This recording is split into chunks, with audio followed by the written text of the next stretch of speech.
Chapter 91. Bonus chapter for 600 Power Stones. On another, completely unrelated note, I can see the names of everyone who votes and recently ordered a death note from the dark web. I'm not mentioning this for any particular reason, just an interesting tidbit about my life. Smiley face. Xinghai had always been a proud man.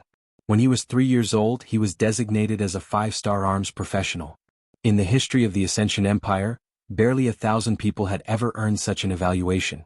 From that day onward, he was placed under the intensive care of the government with the consent of his parents. He began playing with Swiss Army knives before his 4th birthday and was already handling guns by the time he was 7.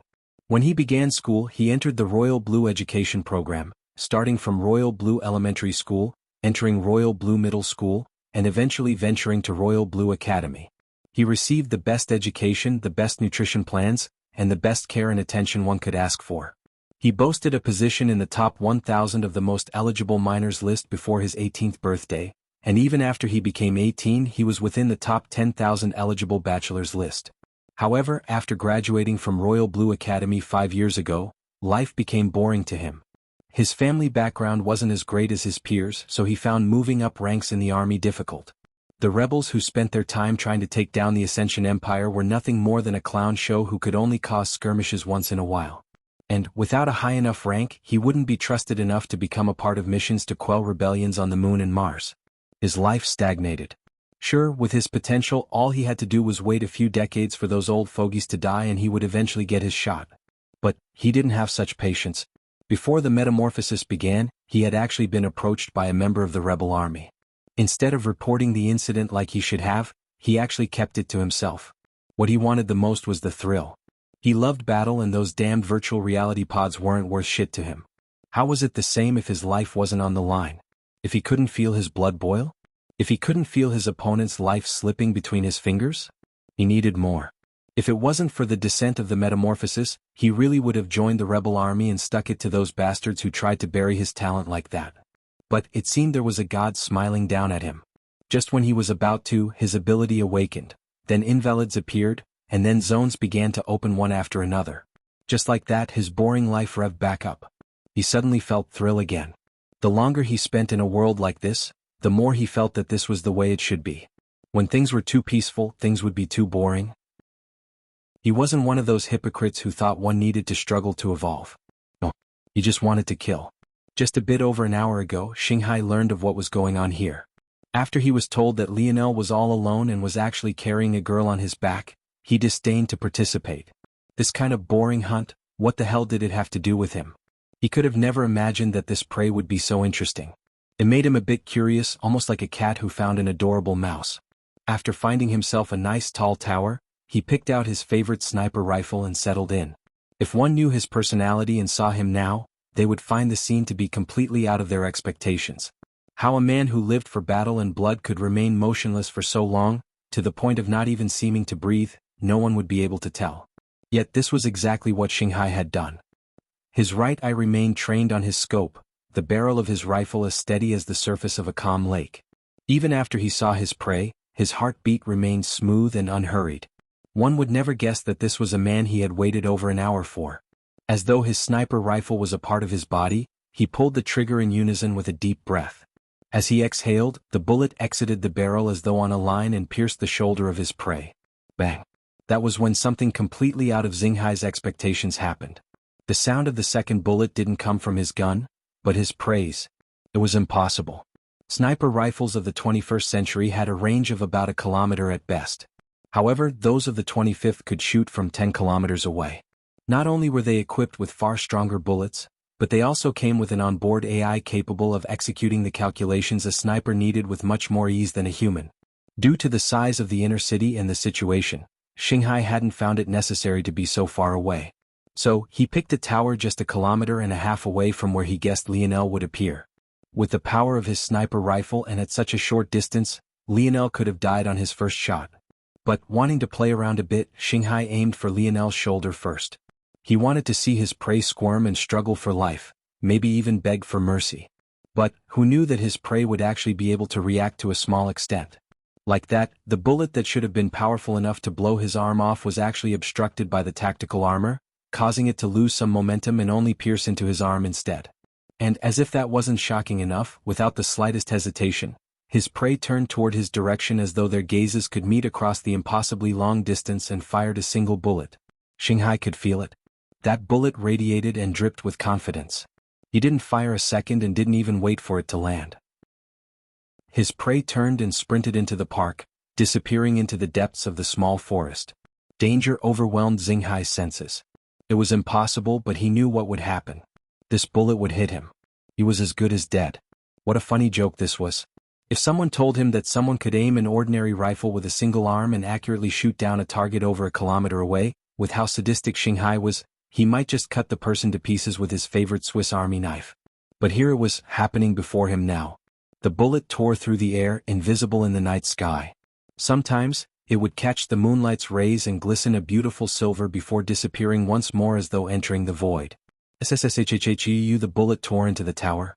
In the last moment, Xinghai blinked away, disappearing and appearing 1 meter to his left.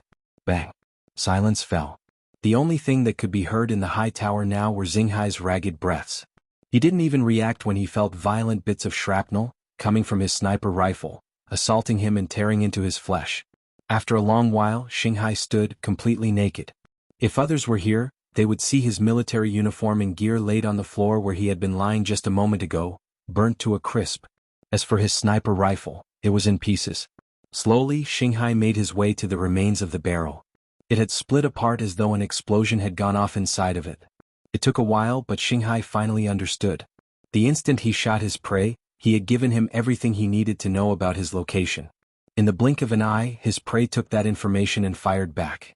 The shot was so precise that the bullet even entered the very nozzle the original bullet came from, almost taking Xinghai's life. At this moment, Xinghai was in a sorry state. Bits of shrapnel had torn into the right side of his body. Luckily, he had timed his blink just right so that the brunt of the explosion passed him by. But he was still a bit injured. Xinghai grinned. The sight of a man smiling with an entire side of his face dripping in blood was enough to send cold shivers down one's spine. But it only became more obscene when Xinghai licked his lips like a rabid dog. This prey. He wanted it. Chapter 92. From their own tower, Miles and Simeon watched this happen with flickering expressions. At first, they thought that Lionel was just flailing about like a headless chicken. They fully expected that the sniper would fire a second time to end his life. But the second shot they were expecting never came. The only explanation was that Lionel's singular shot was effective in disrupting the sniper or even killed him. The two looked at each other, the hint of coldness between them obvious. For Miles, he wanted Lionel and Aina out of the picture so that he could better control the situation of Royal Blue Province. With his father gone to the capital, this was a time for him to establish his authority and gain some power for himself. The sudden appearance of two variants would make those plans nearly impossible. Unfortunately, without proper cause, he didn't dare to lay a hand on one variant, let alone two. But who knew that Lionel would do something as foolish as committing an act of murder? This was like a pie falling from the skies and into his lap. For Simeon, his goal was even more obvious. The idea that a bastard child of the Brazinger family could now hold such power was impossible for them to accept. As things stood now, he was still the only one aware of Aina's variant status, as only he paid attention to the outside world. The other members of the family and families like them disdained to do such a thing. However, if the family found out about Aina's existence and realized he had acted but failed to bring her back, he would suffer some punishment without a doubt. Unfortunately, the hands of both of them were tied. One had an ability that was useless before Lionel, and the other was nothing without his genetically modified minions. They could only stand and watch as things unfolded. Though Lionel had escaped into the small forest, he didn't expect it to provide him much cover. In fact, it was highly likely that there was another ambush waiting for him here. At the end of the day, this wasn't a true forest. It was just a park. How could he expect to find thick vegetation and foliage to hide him in? Instead of giving this place his hope, Lionel stopped behind the first tree he could. With Aina's axe being so large, he was confident in its ability to protect the back of their heads and backs. All he had to do was focus on his front. But he had to be quick. There was no telling if other squads could be converging from his back now that his location had been exposed. Lionel grit his teeth and pulled on the bullet in his shoulder. Due to his movement in the last second, it hadn't penetrated too deeply. He couldn't help but be impressed with the armor of the black tactical gear he was wearing. He moved his left shoulder around a bit. It's painful but not to the point of being crippling. Let's go. Lionel dashed forward, a cold glint in his eyes. Those hiding in this small forest never thought that he would stop at the first line of trees, but it also seemed that they were unaware that their spots of ambush were all seen through by him during that moment of rest.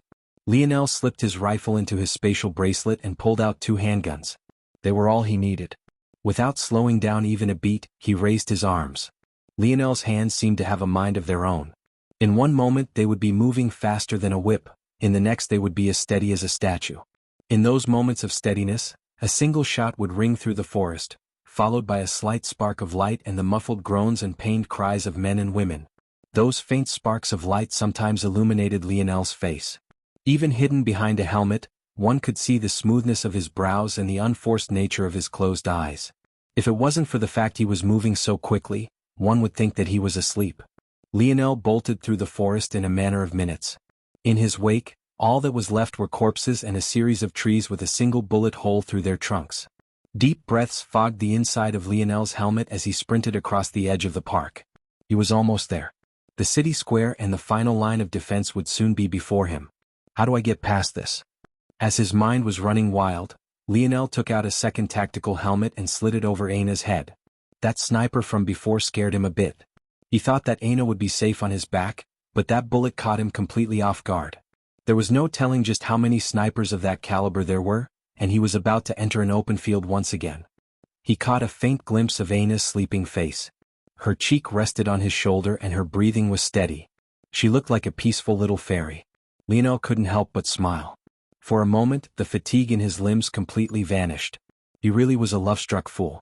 After he secured the helmet on her head, his eyes became emotionless once more and then tipped over and became cold. It was fine if they all just got out of the way. If that was the case, he could let them be.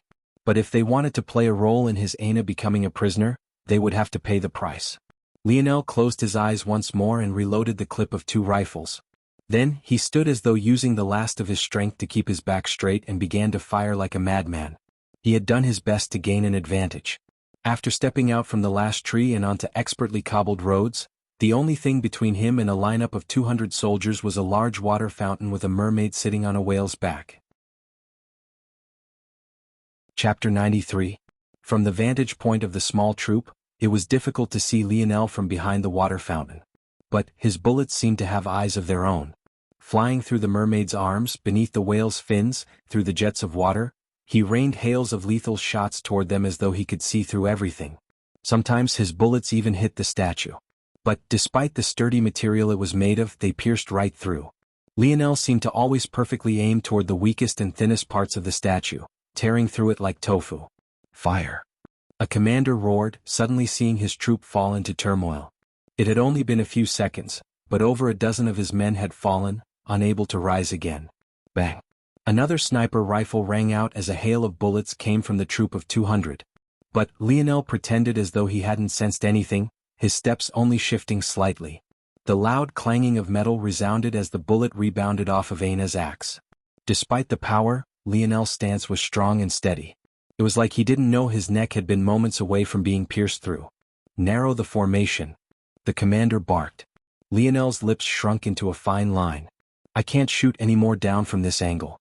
If I can take advantage of the fountain, so can they. In that case, Lionel's fire suddenly concentrated on the water fountain.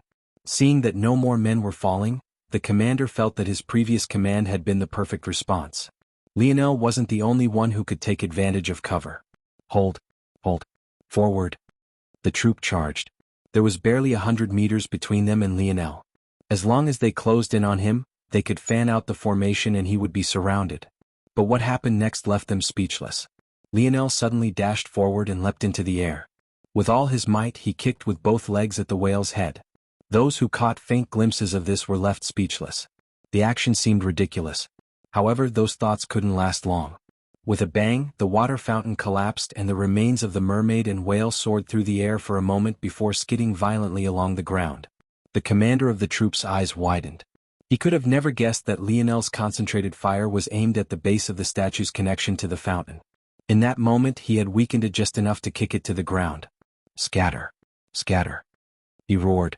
Unfortunately for him, Lionel was riding atop the sliding whale, his hands pointed forward with 2 tactical rifles. Almost like a charging cavalry, he madly surged forward, bullets raining down with him as their point of origin. The whale slid across the ground, smashing into the front line of the troop and squashing several of them before finally slowing down. Lionel didn't even bother with the rest of the scattering troop. This was the perfect opportunity.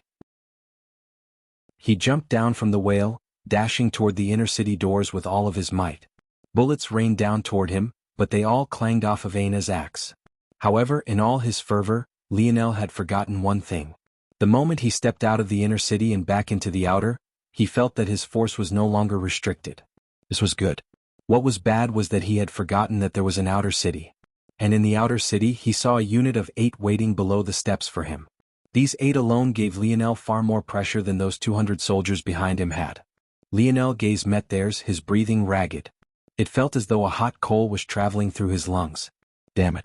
Lionel had already been pushing past his limits for too long already. He had been half a step into his grave before he even entered the fort, let alone now after being madly chased for over an hour. Just now he had been on the highest of highs, thinking that he had escaped, only to find that he hadn't at all. He came crashing down heavier than he went soaring up. The pain in his body seemed to want to tear him apart. Put down the weapons, boy. You've done enough harm.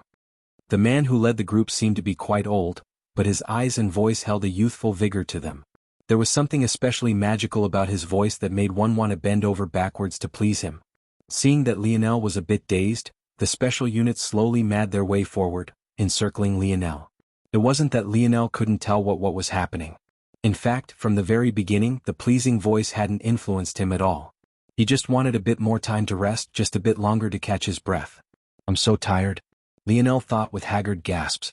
However, the special unit continued to approach, and Lionel realized that the few seconds they would take to surround him wouldn't make much of a difference to the situation of his body at all. Lionel's grip of his rifles tightened. He willed them to flex as though pulling out the last of his strength. Once they were close enough he would move and leap over this hurdle too. Who would have known that at that exact moment, just when Lionel was going to hit another wall, he would suddenly feel that his back was exceptionally light all of a sudden. His eyes blinked open, but he hardly reacted when a shadow appeared between the 8 whose expressions were now changing drastically. A scythe of red-gold energy severed their necks at once, causing a rain of 8 fountains of blood to shoot into the skies. Beneath the rain, a petite woman took a black helmet off, her appearance making Lionel's heart, which had been steady even through all of this, beat wildly. The crimson droplets seemed to radiate beneath her aura, her amber eyes shining so brightly that they appeared to be golden. Her long hair fluttered in the wind, catching the moonlight like a waterfall beneath the cool night air. Aina, at that moment, Lionel suddenly understood something. According to the analysis machines of the Empire, Aina's ability fell under the healing type. This had always been odd to Lionel because the way Aina had described her ability to him, it didn't seem to have anything to do with healing. But now it seemed that he was wrong. Healing might very well be the foundation of Aina's ability and was the root of her strength. But her healing must only work on her own body. Aina probably guessed how things would go if they returned, but instead of stopping Lionel, she allowed him to go back and see the truth of the world for himself. It was possible that she had been healed for over a day already. No, maybe she never spent very long injured in the first place. Worried that they might be being monitored, she continued to feign her injuries to make them underestimate the pair and only made a move at the most opportune time. Aina took out a jewelry headpiece and put it on. A small, fingernail-sized gem dangled from her forehead, looking like a drop of water. Then she turned toward Lionel and smiled lightly. You've done enough, I'll handle the rest. So beautiful. Lionel mumbled like an idiot. Aina blushed profusely, her Valkyrie-like aura vanishing like a receding tide. Feeling embarrassed and seeing that Lionel still wanted to stare for a bit longer, she marched up the stairs, grabbed his wrist and pulled him along. If she didn't do this, this little fool would stare for who knows how much longer. It wasn't as though they were out of the woods yet. The moment she turned away from Lionel's bumbling appearance, her gaze turned cold. This little fool really made an enemy out of the Ascension Empire just for me? In that case, anyone who stops me from taking him out of here can be cleaved in two. Chapter 94. Bonus chapter for 900 Power Stones, and we're apparently already closing in on 1200. Sigh. In truth, Lionel was a bit embarrassed that he never realized that Aina had been awake the whole time. He had done his best to ignore the fact she was on his back, or else he would have lost himself in the softness of her figure.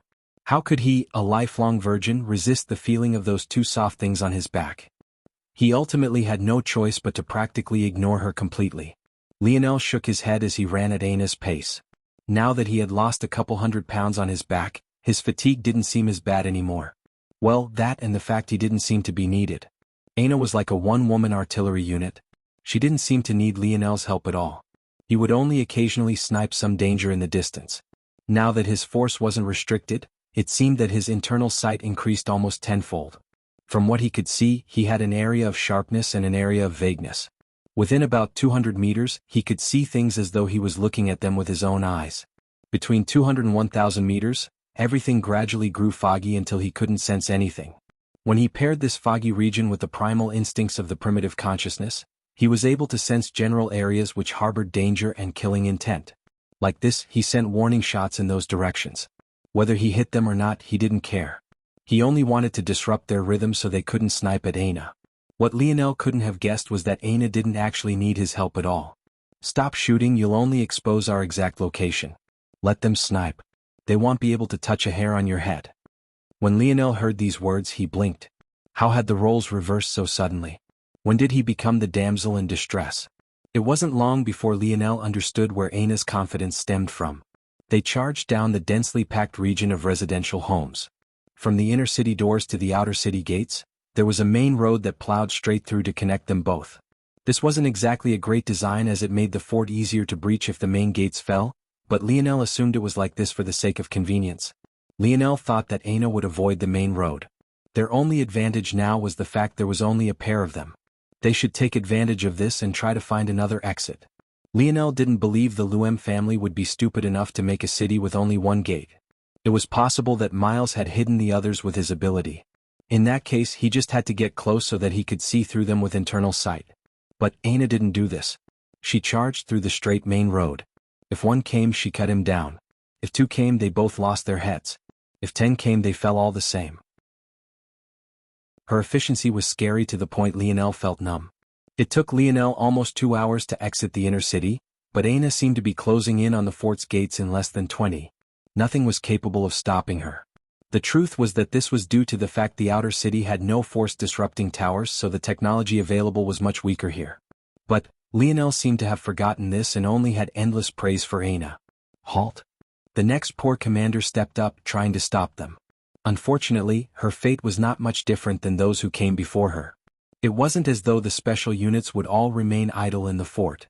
The one Aina took out in one fell swoop was the only one not stationed at a distant perimeter. Aina's eyes suddenly flashed as the bang of a sniper rifle rang out. Lionel's heart stopped. He could sense the bullet enter the sharp range of his internal sight and could see that it was perfectly aimed at Aina's forehead. But he simply wasn't fast enough to stop it. Who knew that Aina would have begun moving even before the shot rang out? He was so lost in worry that he didn't even notice she had shifted her attention toward that direction long ago. Her axe swung downward, cleaving the bullet in two. Without even a pause, she took another step forward and swung again, cleaving another bullet that was aimed for Lionel. Lionel blinked in shock. She wasn't faster than the bullet, she just acted before it could get here as though she predicted it. A moment later, Lionel's gaze focused on the headpiece on Aina's head. It had a delicate necklace-like structure that wrapped around her head like a headband. The singular jewel it had dangled from her forehead like a clear drop of water. He suddenly understood. Lionel received a quasi-bronze reward. How could Aina not receive one as well? Aina turned back and charged forward again. Her axe alternated from taking heads to cutting down bullets. The way her body danced with that battle axe twice the size of her body made her look like a crimson fairy. The night was dark all around, with the sole exception of the red-gold aura around her body. I know that my mind is my greatest weakness too. But this can help me cover for that. Just rely on me for now. Aina said confidently. Lionel finally understood.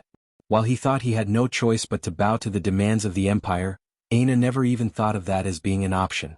She hid the fact she had this treasure, which was the reason why the Wurat was able to catch her off guard. Now that the situation had reached this point, there was no reason for her to continue hiding it at all. I was worried that the junior Governor Duke might come around for a last stand and catch Aina off guard. But if her mind is protected by a quasi-bronze treasure that seems able to increase her perception, there's no problem then. Lionel felt that he could finally breathe easy. The way things were going now, even if he simulated it with his dream world, the likelihood of them leaving this fort unscathed was over 90%. What should we do after we leave though? Lionel frowned. Eventually he realized that the only option was to leave Earth. They stood no chance staying here. Their only option was to hope the dictionary could find them a high enough rank zone to enter so they could earn a teleportation award to another world. Uncle Montez will probably be able to tell me about which worlds are relatively safer and more accepting of outsiders. Lionel was lost in his thoughts when it happened. The explosion was so loud he couldn't hear anything for a long while. No, he could hear something. It was a loud, high-pitched noise.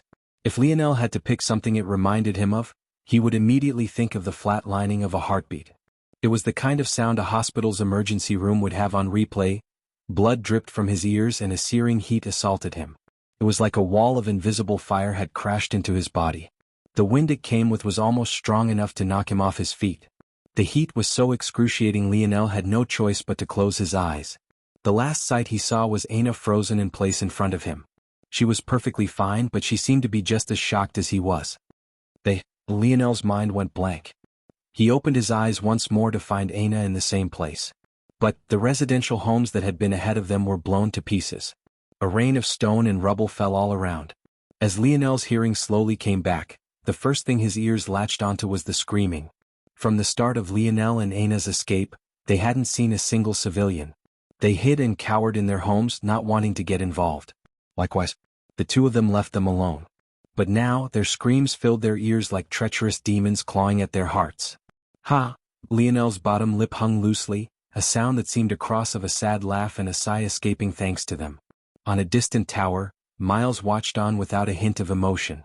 They had only missed because the weaker technology they were strapped to without the force-disrupting towers was a bit lacking. But he was confident that there wouldn't be a second time.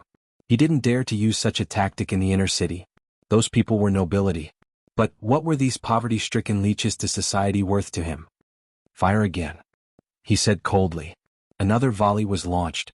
This time its aim was true. Chapter 95. No.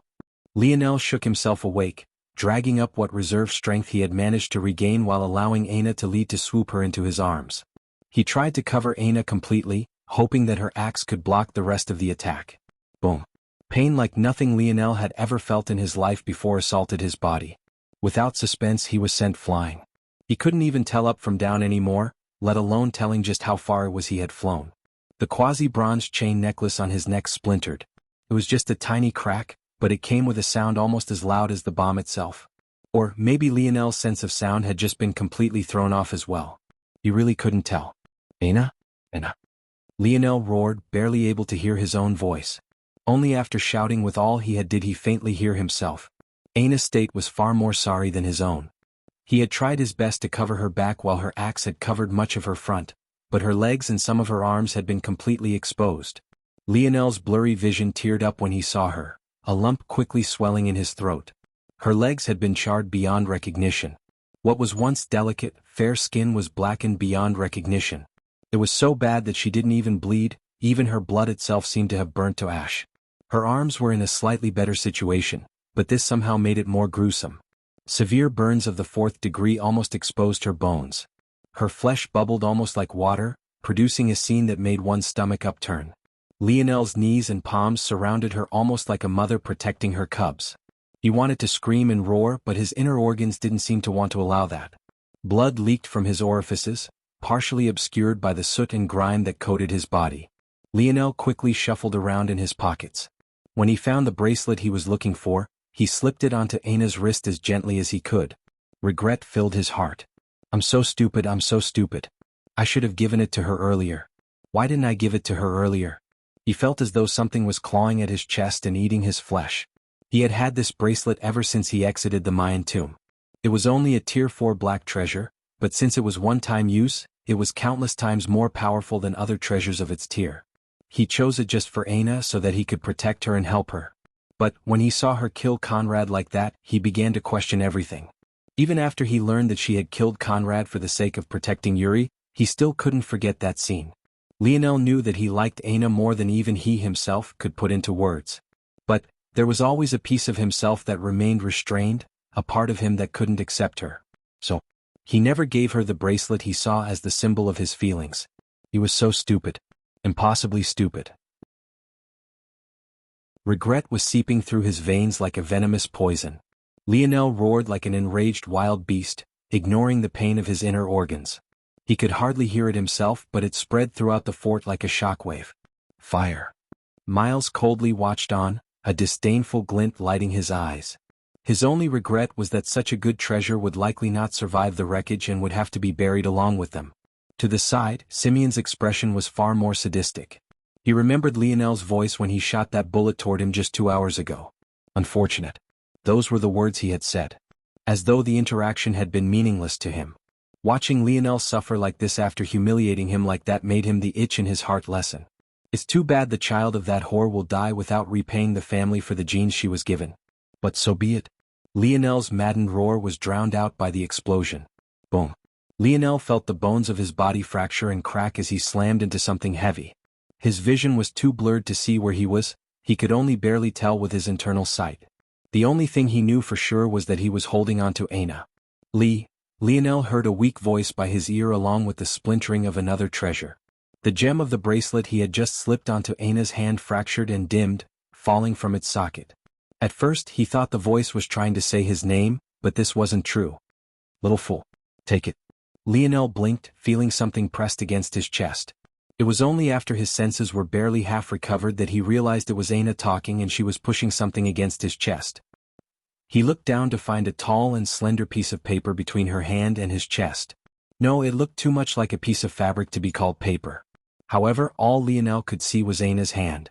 How she managed to continue holding on to her axe in one and lift the other to give him this thing, whatever it was, Lionel had no idea. Is it take 80? Just pour your force into it and it will take you to an other world.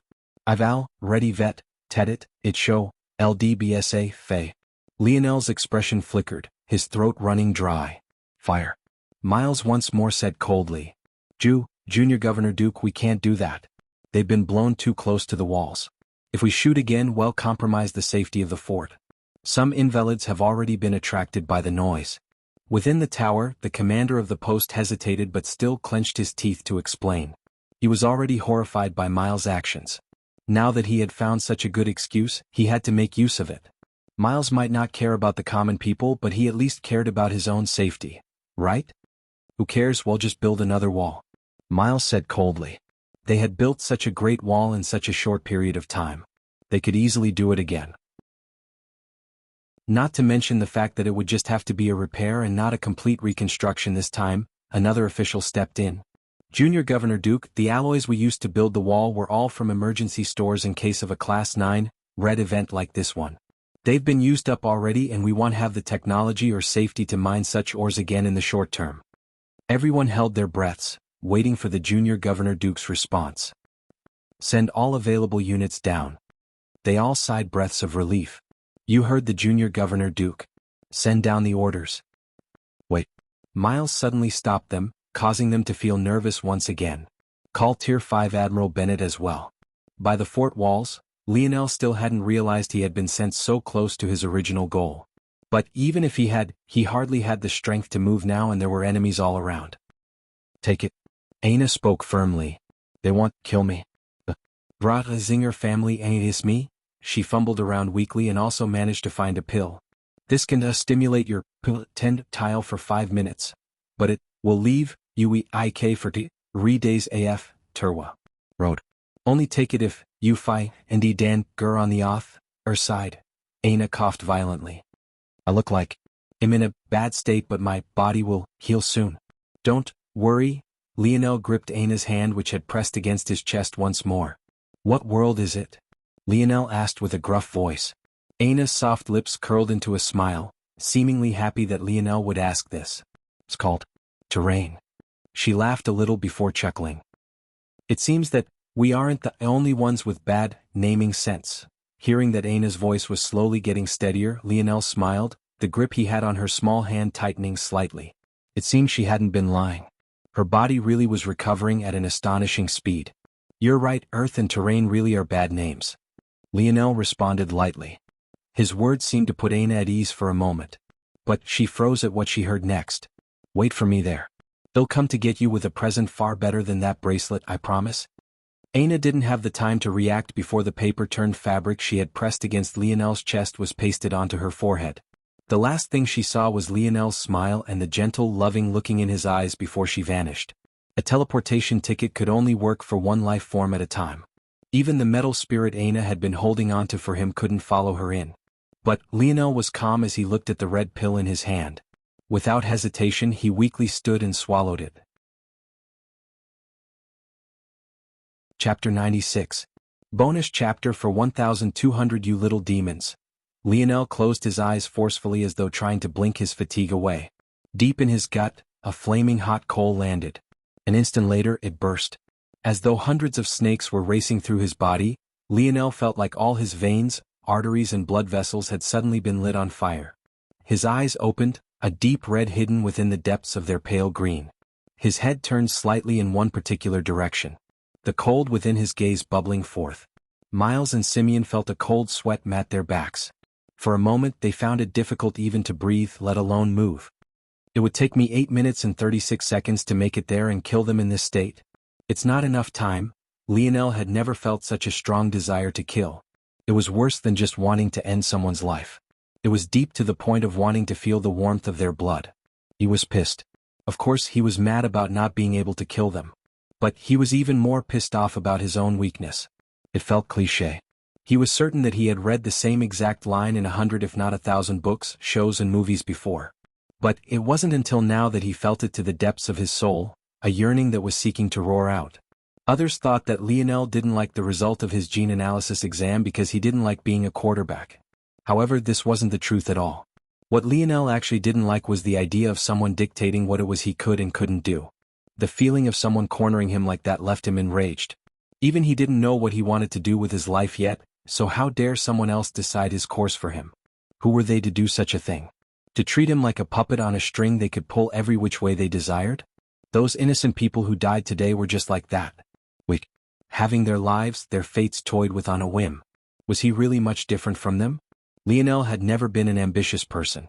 From a certain perspective, it could be considered to be one of his flaws. Maybe the only thing in his life he had ever truly wanted was Aina's answer to his confessions.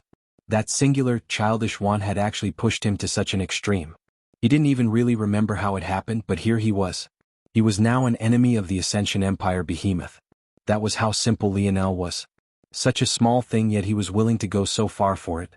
Aina wasn't the most beautiful woman he had ever seen, that was Joan. She had only ever said his name once. He didn't even feel that he knew much about her. It was just a feeling. It was a feeling that told him that there was no better woman to be by his side. So, he strove to make that happen. It was nothing more and nothing less. If others heard his thoughts, they would think that he was crazy. Such a man. If he ever had ambition. If he ever had something he wanted to accomplish. Just how scary would he be? However, now, Lionel wanted a second thing. Their heads. Until he had both of their heads leaking with blood before him, he wouldn't rest. The next time I come, he'll make you pay for taking Aina from me. These were his true thoughts. He didn't mention the innocents who had fallen even once. This was somewhat cruel. But it was human. Lionel turned toward the tall silver walls of the fort. He was not even 100 meters from them now. With the strength flowing through his body and his shoes, it wouldn't even take him 30 seconds to leap over it, defeat the guards on the walls and leap down to the other side. However, it was at that moment he suddenly heard a familiar voice. "Let me go." "James?" Lionel frowned, looking back. By now, many guards had long since surrounded Lionel while he was deep in thought. They were even within 10 meters of him. But Lionel had simply ignored them, not sparing them a glance. However, he hadn't expected to hear James' voice here. James' father was a Tier 5 official. Even among those in the inner city, his status was high. While Miles dared to brazenly kill commoners, James shouldn't have been in any danger. So what was going on? Was Miles this stupid? He could still keep control of the situation before, but if he started targeting nobles too, he wouldn't be able to keep hold on power for long. Lionel's gaze landed on James, who was about 20 meters away, struggling under the control of a man with his face obscured by a black tactical helmet. Even in the dark, it was easy for Lionel to make out the gun to James' temple. One of the commanders who hadn't moved due to the overwhelming pressure emitting from Lionel sneered, his knees still trembling somewhat as he drummed up his courage. "Obediently allow yourself to be captured, or else your friend will suffer a fate worse than death. Lionel stood somewhat at a loss, giving the units who had been surrounding him more courage. Leo, don't listen to them. Just run. Lionel didn't say anything for a long while. In reality, it was barely 5 seconds, but those 5 seconds somehow seemed like an eternity. However, to those watching, it only seemed natural. Wasn't he just struggling, trying to decide whether to escape with all his might or save his best friend? But the words Lionel said next left them at a loss. James, are you sure you want me to kill him? Lionel's voice was calm and even. This was already shocking enough, but the words he said were even more ridiculous. What did he mean by that? James suddenly hesitated, his face painted with confusion. I've never seen your father before. Lionel started slowly. But this only makes sense. My father retired from his Tier 5 position and I don't come from a large family, so it only makes sense that I'm not worthy of rubbing elbows with the Bennetts too much. The more Lionel spoke, the paler James became. People about 6 feet tall aren't rare, but those who could be as tall as you are quite a small percentage. You have great defensive ability compared to others. What you should fear the least are low-class guns that can function without force disruption. Lastly, it would be quite stupid for Miles to turn on the nobles that help him keep everyone in line, don't you think? Lionel continued to calmly speak as though not sensing more and more units closing in on him. So, I will ask you again, James? Yeah, sure. That. Yeah, what? Me? Kill him. Lionel's words were like a hammer taken to a stake at James' heart. Seeing that James didn't respond, Lionel shook his head. I'm disappointed. I really took you as my closest friend. Bullshit. James suddenly roared. You pretend to care about so many things, you pretend to be kind-hearted, but all you really care about are things ending up exactly like you want them. You don't like killing only because you don't want to deal with the guilt. You don't like playing football only because you didn't get to choose it. You only want to do things your way and nothing else matters. Lionel frowned. He couldn't make sense of the jumbled mess James was speaking. He could feel that this friend of his had had this on his mind for a long time, but he wasn't eloquent enough to put them into words in any sort of short and concise way. Even more so, Lionel didn't know where this was coming from. Yet, somehow, even without a true cohesive line connecting his thoughts, James' words seemed to stab at something deep within Lionel's heart. You're a fucking sociopathic hypocrite. Lionel looked toward James, who was bordering on hyperventilation. There was a slight hint of pain in the depths of his eyes that he was unable to hide. I don't know whether or not the things you said are true. Lionel finally responded. I really don't care about many things. Goals? I don't have any yet. When my father mentioned the fact that my mother was actually still alive, I didn't feel much. In all my life, I never even asked him about her. There are very few things that I am certain of. The first is that I love my dad. The second is that Aina is the woman for me. The third was that you were the person closest to me outside of my own dad, but it seemed that this was me being too naive. What I do know, though, is that regardless of what reasons you have, at this moment you're trying to push me toward my death. James' face became as white as a sheet. No matter how hard he tried, he simply didn't have a response. Lionel turned toward the man holding a gun to James' head. I hope it was worth it using your son like that, Mr. Bennett. Lionel turned and left. Of course, there were numerous attempts to stop him, but they were all foolhardy. Miles even grit his teeth and fired the cannons once more, not caring for the damage that was done to the walls, but Lionel simply used his shoes to leap out of the range of the explosion. Without the burden of Aina and her axe, and being so close to the walls thanks to Miles' mad volleys, Lionel survived within his 5-minute timer. With that, he vanished. Chapter 97. Lionel walked slowly, using his silver rod to hold himself up. His once handsome face was obscured by soot and grime, his brownish-gold hair loosely hanging downward. One could barely see his pale green eyes between its strands, but what one could see would make it impossible not to shiver. There was some sadness in there. After all, now Lionel had no one. His father had gone off on his own to some unknown place, Aina was now on another world, and now the last person he thought he could trust on Earth had turned on him as well. Compared to the horrible things truly unfortunate people have to deal with, this wasn't much. However, to Lionel, who had never really suffered in his life, it was a huge blow. However, this wasn't what would shake people to their core. What was so shocking in those eyes was the coldness. An indifferent, calculating coldness. Lionel had even left the range of the fort's influence, but he was calculating. Like an emotionless machine, he ran through plan after plan, each of which would lead to the death of Miles and Simeon. As he watched them die in his dream world again and again, the gaze in his eyes grew colder, more inhuman. The faint lights of dawn could be seen on the horizon. Soon the night would end and the sun would rise. Lionel's steps only grew slower and slower, his body becoming less and less able to hold itself together. "Since you're already here, is there a need to continue hiding?" Lionel spoke plainly. He had noticed this person long ago but hadn't said anything. He had been hoping that this person would come out and attack him. To the current Lionel, sooner was better. His body was already in a sorry state. If he was forced to continue, he wouldn't be able to take another step. Lionel had thought of pretending to find a place to hide and rest. Like this, he could wait for this person to make their move then. However, he felt that if he lied down now, his body would shut down. At that moment, a shadow slowly came out. He looked like an oriental man with dark black hair and eyes. But that was the only thing normal about him.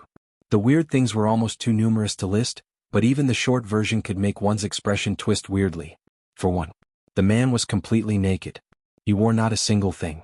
Other than the weird chain from his neck that held a card that dangled from one of its links, the sniper rifle strapped to his back, and the knife in his hand, he had nothing else on him. Secondly, his body was covered in tattoos. In the 24th century, a tattoo artist teamed up with a leading expert in biological nanotechnology to create what they called vision tattoos. They were essentially tattoos that moved along one's body in a repetitive loop-like fashion. Almost like a GIF from the 21st century. If it was just the fact this man had a vision tattoo, it would be fine. But why was his vision tattoo a porno? It was so weird that Lionel didn't even think to ask himself why it was the technology of the vision tattoo seemed unaffected. His virgin eyes couldn't leave the plump woman being plowed by 3 men at once. He couldn't help wondering if she was okay. The third weird thing about this man was the fact that half of his body was covered in bandages. Yet, not only had he chased Lionel, but he was actually smiling so masochistically, as though he was enjoying his own pain. Who else could this person be if not Xinghai? "I wanted to wait until we were out of the range of the fort so that no one would interfere in our battle, but I didn't expect your body to be so weak now. I bet if that junior Governor Duke knew this, he wouldn't have given up chasing you so quickly." "Are you finished?" Lionel asked without much of a change to his expression. Xinghai didn't get mad at such words. Instead he sighed. "It's a shame. You were good prey, but I don't have the time to wait for you to recover. Plus, I'm injured too and it's your fault. So, things are fair, don't you think?" Xinghai licked his lips and took a step forward, but what he saw next made him freeze. Lionel flicked his wrist and a grenade appeared out from his spatial bracelet. "Since that's the case, let's die together." Lionel smiled, yet it seemed colder than even Xinghai's own. Before Xinghai could do anything, Lionel pulled the pin. However, despite the panicked look on his face, Xinghai was internally sneering. "This idiot." Xinghai laughed within his heart. Then he prepared his blink ability and activated it. However, what he saw in the last moment before he disappeared made his eyes squint in confusion. "He threw the grenade away from us?" "What? Oh no." Bang.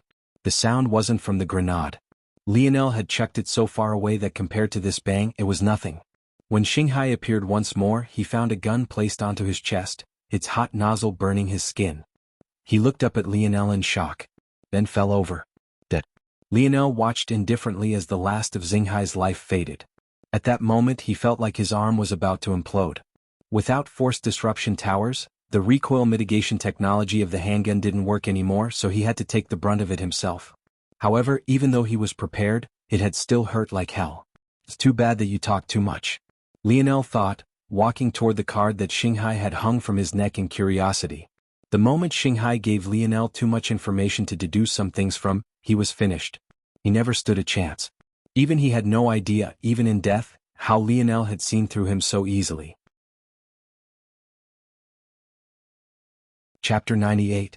Bonus chapter for 1500. Next week there will be bonus chapter per 350 power stones instead. The moment Xinghai said his injuries were caused by Lionel, it made the latter think of a few things. There was no one he injured like that. Could it be that Xinghai was referring to the cannons Miles was using? But when Lionel saw the sniper rifle on his back, he realized something else. Could this have been the sniper he shot at? Shouldn't he be dead? Lionel had been very confident in that shot. That was when Lionel understood. If that sniper managed to survive, there was an 84% chance that he had an ability that allowed him to do so. Judging by Lionel's observation, There was a 7% chance this ability was defensive and a 91% chance that this ability was evasive. It was less likely to be defensive, or else Xinghai wouldn't be so injured. Lionel then decided that this ability was either related to high speed, some sort of invulnerability, or potentially teleportation. In the beginning, Lionel had given teleportation the lowest odds because he intuitively knew it must be a rare high-class ability. However, when Xinghai stepped toward him, Lionel realized his speed stat was far too low, so teleportation moved up a rank. That left invulnerability and teleportation. So Lionel set up a test with the grenade. He didn't believe that Xinghai's ability was impregnable, or else he wouldn't have been injured. He also didn't believe that Xinghai's ability had a long duration, or, again, he wouldn't have been injured. This led Lionel to ultimately conclude that Xinghai's ability was short-term invulnerability or short-distance teleportation. Regardless of which it was, he was finished the moment he took Lionel's bait. This is really too inconvenient. Lionel shook his head. If I didn't have to speak out loud to the dictionary, I wouldn't have to go through so much trouble. It could have just directly told me what I needed to know. This event was one no one was destined to know about. It happened in a place without spectators, and Lionel didn't even seem to care much about it. However, if others were to know what happened here, how Lionel, an 18-year-old boy, played a 5-star arms professional to death while barely able to stand on his own 2 legs, the world would come to know that a monster had awakened. Slayer Legion? Lionel's eyes narrowed as he looked at the card Xinghai left behind. The Slayer Legion. It was a name not many knew about. This wasn't because they tried to hide themselves. It was quite the opposite, actually. There was nothing this group wanted more than to be widely recognized and renowned. However, they were always pressed beneath the thumb of the Ascension Empire. The few who knew its name were either high-ranking government officials or other unlucky individuals that happened to be present during one of its many attempted and failed campaigns. By now, those who were clever enough had likely already guessed exactly what this Slayer Legion was. It was precisely the rebel army that dared to face up against the mighty Ascension Empire. In order to dehumanize and emasculate the rebels, the Ascension Empire suppressed news of them to the extreme. It was to the point that many weren't even aware that they had a name at all. Lionel didn't expect Xinghai to be affiliated with them. He was quite bold to wear it around on his neck like that. But then again, he didn't exactly seem like a normal individual. The rebel army, huh? Lionel flipped Xinghai's card in his hand. I'm not interested in joining, but I can probably use these guys to kill them faster. In the lofty Ascension province, there was a palace that stood as tall as a mountain. Beautiful golds and silvers were all around, displaying an impossible-to-grasp majesty. Within the royal court, nobles from all across the land were gathered. If one were to not be aware of the metamorphosis, it would be impossible to guess from this place that such a horrible event was going on. Let alone how immaculate the Ascension Palace looked from the outside, even much of the Ascension province seemed completely unaffected. Still, despite how many powerful men had gathered here, there was one man who had so much presence that they were all completely drowned. He sat on the throne with a light smile on his face. He looked to be quite old based on his wrinkles, maybe almost 60 years old. But he had a youthful exuberance that rivaled a 20-year-old man in his prime. His hair was a bright white gold that almost seemed to radiate its own light. His eyes were like 2 green emeralds, twinkling as though they were gems. His beard was full and almost looked like a lion's mane, but it was so meticulously groomed that not even a single strand was out of place. He was handsome to the point of being inhuman and charismatic to the point of being untouchable. He had the kind of air that made it impossible for one to continue holding on to their anger before him. He was Emperor Gervais Fox, the man who wielded the most power on earth. At this moment, a man kneeled before him with an ugly expression, explaining a great many things that he listened to seriously. Outrageous. One of the nobles roared as they listened to this story. 2 children actually dare to be so brazen just because they were awakened as variants. What is your royal blue province doing, Governor Duke Luem? You can't contain 2 commoners. The kneeling man wore an ugly expression, but he didn't refute, waiting for His Majesty's response. He knew that his enemies in the court wouldn't allow him room to maneuver now that his son had made such a big mistake. The only option was to come clean. Hiding it would only make things worse. Suddenly the emperor began to laugh. The laughter was so jovial and happy that the royal court was stunned silent. Lionel Morales, is it? Ah. Emperor Fox continued to laugh. You're asking me what to do about a teenage boy? Do whatever you want, go all out. Kill him if you can, though I doubt you'll be able to. The words left them speechless. What was going on? However, Emperor Fox continued to laugh. Killed a few nobles? Killed several thousand commoners? Disobeyed direct orders? So what? If you can go ahead and kill him. In fact, if anyone can kill him, I will reward you greatly. The second province we clear after the Ascension province will be yours if you succeed. Pardon? Governor Duke Luem thought he must have heard incorrectly. That must be it, right? Unfortunately, Emperor Fox continued to laugh. Lionel, is it? My daughter truly gave me a great grandson. Kill some more, rampage some more, who cares? A fox man should be exactly like this. Governor Duke Luem directly fainted. He collapsed to the ground, willing what he had just heard away in his dreamland. Chapter 99. The Ascension Royal Court was in an uproar. They all knew that Emperor Gervais Fox had had 2 children in his lifetime, his eldest daughter and his younger son. The talent of the latter didn't need to be mentioned. Whether it was his intelligence, elegance, or personal strength, not a single one was lacking. However, despite his talent, the emperor never formally handed the crown prince title to him despite it being tradition to do so. No one was aware of the reason why. But Gervais Fox was a near mythical figure. Those who dared to question his decisions simply didn't exist anymore. When it came to the princess, though, they were completely in the dark. The last time she was seen, she wasn't even 10 years old. Since then, she hadn't made any public appearances. No one knew where she was. It was only now, with the help of the emperor's words, that they were aware that she was not only alive, but had married and even had a child? How could it be that the nation's first daughter could be married without them being informed? Just what sort of secret was hidden behind this? Of course, many of them thought it was some sort of conspiracy. But this idea was quickly thrown out. If it was as simple as the princess disobeying her father and marrying a man he didn't accept, why would she disappear before she even turned 10? It can't be that she got married as a toddler, right? In addition, judging by the princess' age, she should be about 65 years old right now. But her son was only 18. So, what secrets could have filled the time between her 10th birthday and her 47th? Regardless of what the truth was, the royal court was at a loss. The emperor was encouraging them to go out and kill Lionel if they could, and even promised such mouth-watering rewards. But who of them actually dared to take the first step? After the daily gathering of the royal court ended, the emperor could be found silently meditating, a radiant smile on his face. Swirls of force slowly entered his body. Compared to Lionel, the speed was much slower. But it seemed that he was taking his time as though taking a nice, slow-paced stroll. If one looked closely, it was possible to see the deep lines of wrinkles on the emperor's face slowly receding. A long while later, he looked to be even younger than he had this morning. Imperial Grandfather. Seeing that the emperor had finally opened his eyes, a young man with sharp brows humbly kneeled before him.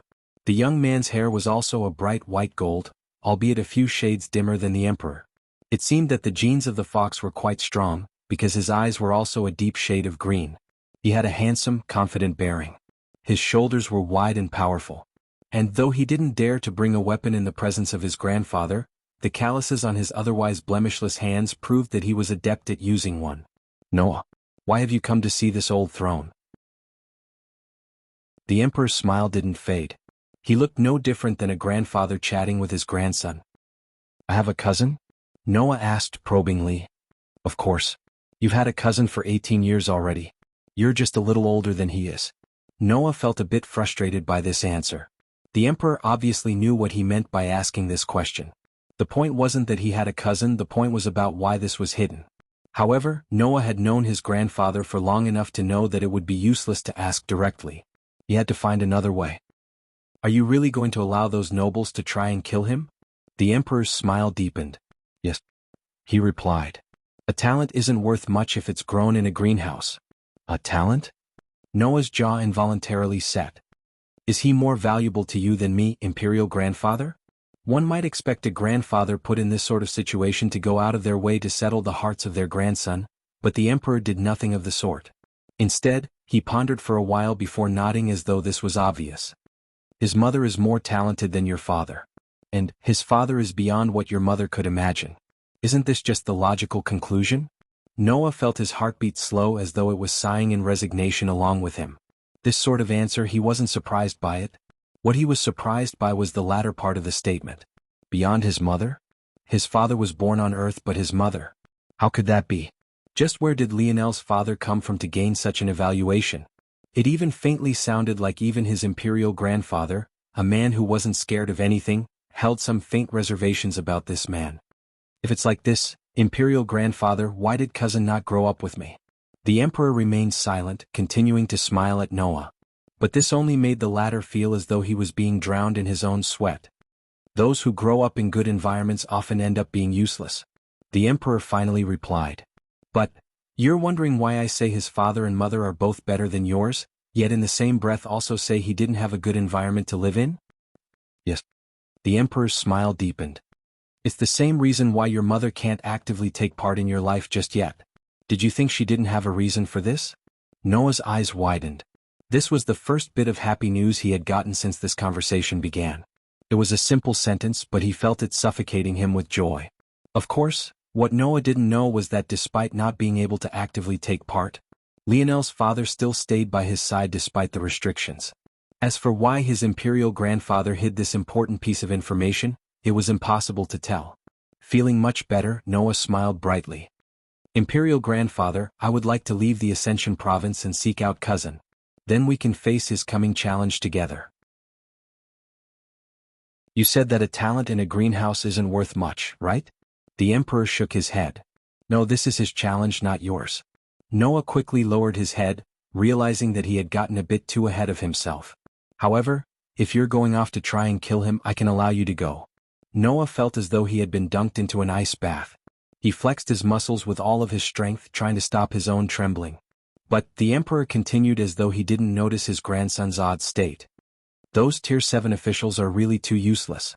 I could tell that none of them would have the backbone to act. Maybe only that Governor Duke Luem would do something when he's pushed into a corner. The emperor's smile deepened. That said, not everyone is useless. That Brazinger family and those like them are foolish enough not to fear me, those Tier 8 and above officials as well. Should be an interesting time for your little cousin.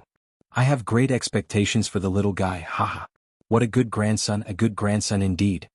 The emperor laughed for a while longer before turning back to Noah. Go on now, little Noah. There are a lot of starving dogs that have turned their eyes on our piece of meat. And there are some larger ravenous beasts that want to take a chunk out of our earth. You and your cousin will be the figureheads of your generation. Don't disappoint me. In his laughter, the emperor's aura had leaked from his body. The presence was so imposing that Noah almost lay down flat on the ground. He felt that he couldn't drag up the courage to do anything in opposition to this man. Yes, Imperial Grandfather. In the basement wreckage of a collapsed building, Lionel sat against a dusty wall with his muscles spasming in pain. However, his face remained completely expressionless. To an outside observer, it almost looked like all sorts of snakes and insects were wiggling beneath his skin, yet Lionel didn't seem to notice. His mind was focused on something completely different. The segmented cube swallowed up that sniper's dead body too. It can't be that it wants me to eat his corpse like I did with the octopus, right? If Lionel had the spare strength he needed to form them, he would definitely be shedding tears right now. Why did his father leave him behind such a perverted treasure? Chapter 100. Lionel suddenly felt immense regret about not asking Montez for an abode-type treasure. The feeling of having your body split apart out of your control, yet only being able to lie on hard stone floors was really too unbearable. If he had a tent treasure like Yuri had, this would be much more convenient. Yuri. I wonder if she'll be okay. Lionel frowned at this thought. The only reason why he was able to escape the outer city was because he only had to worry about himself. He knew that going back to get Yuri was impossible. If he had, they both would have died. He was worried about more than just Yuri. He had no idea if Miles would try to make use of his teammates against him or not. Lionel shook his head. He knew there was no point in thinking about these things. He just had to grow stronger. Since I can't move, what can I do? Hey, do you know why the segmented cube took in the corpse of that sniper?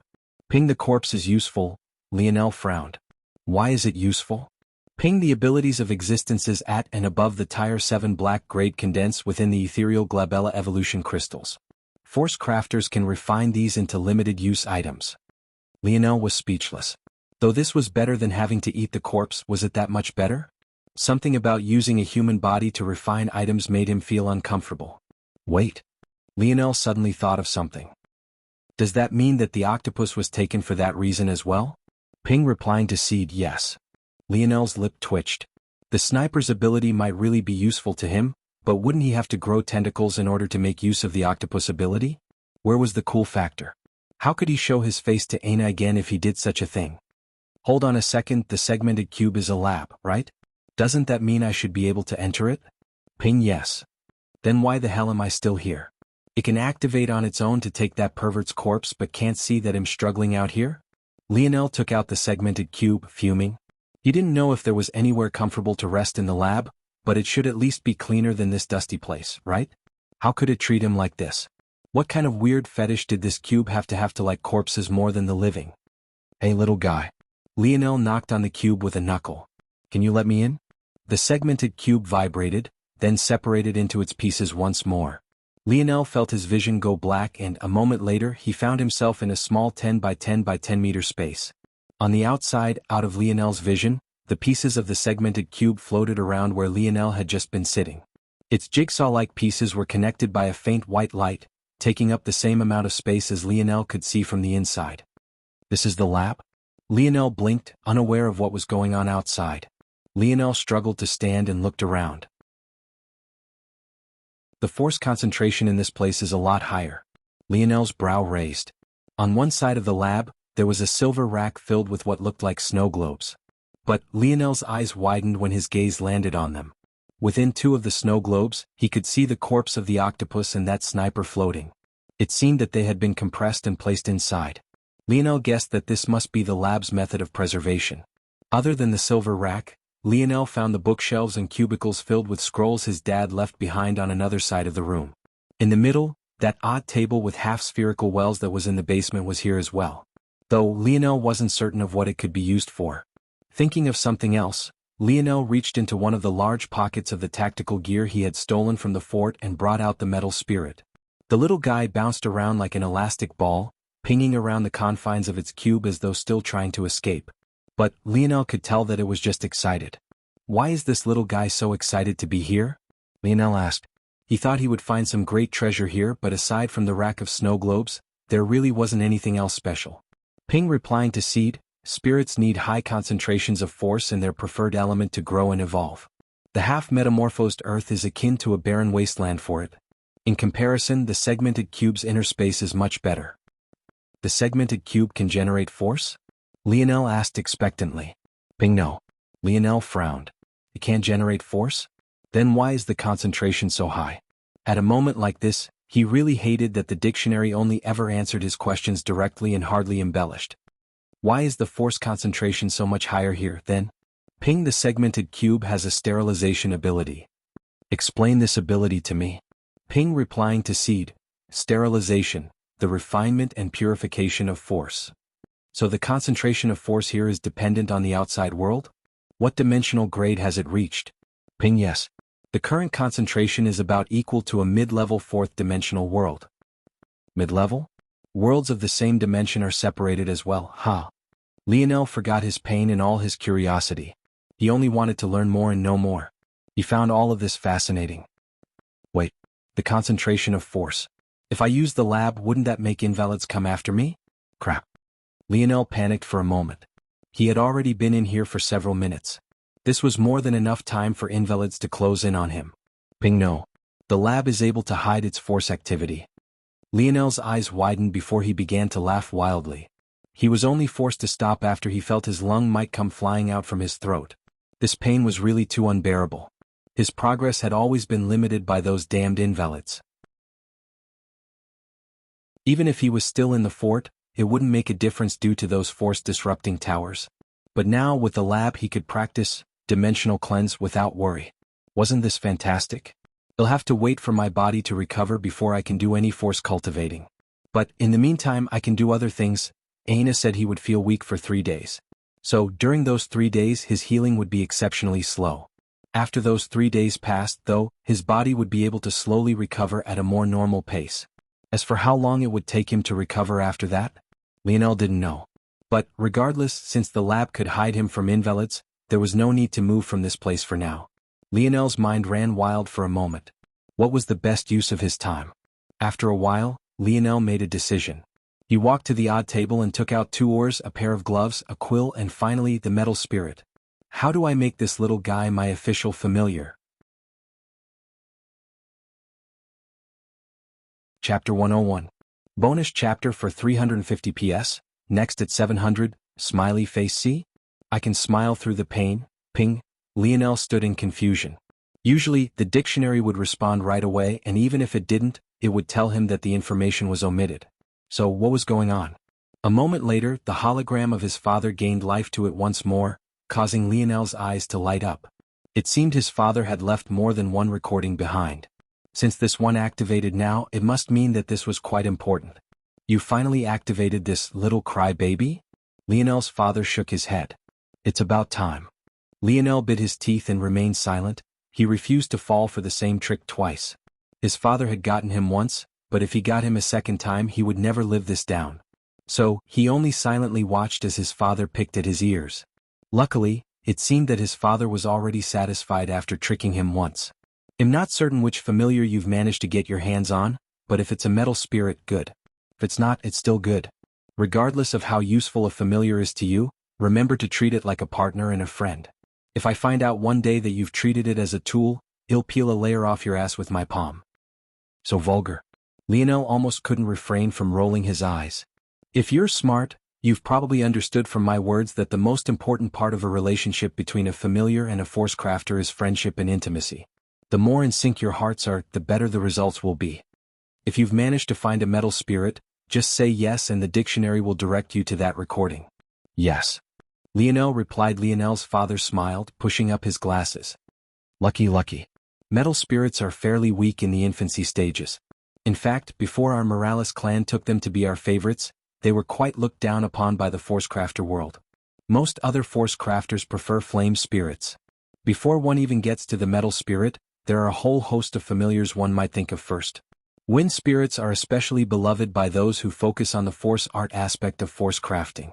Natural intelligent spirits have calculative minds far beyond that of us humanoid creatures. The list goes on and on. However, a metal spirit, especially when combined with our metal synergy lineage factor, has been widely recognized as one of the best. Those with metal spirits are the best at crafting small and intricate parts. This may sound like a meaningless thing, but everything starts with a foundation. Nothing large and complex can be created without the small and simple. Thanks to this, our Morales clan has a reputation in craftsmanship that puts dwarves to shame. One day when you're confident, take a look at the mechanisms of that dictionary I left you. That day you'll be able to see the prowess of our Morales clan. Lionel's father laughed heartily. Anyway, I will get to the point.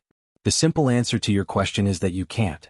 Making a familiar your official companion is a long process. There's no such thing as making it submit. Well, there is, but I would never allow you to do such a thing. In fact, if you ever come across someone who has, you should directly kill them. The coldness in his father's voice made Lionel shiver. His father had never said something even remotely close to this.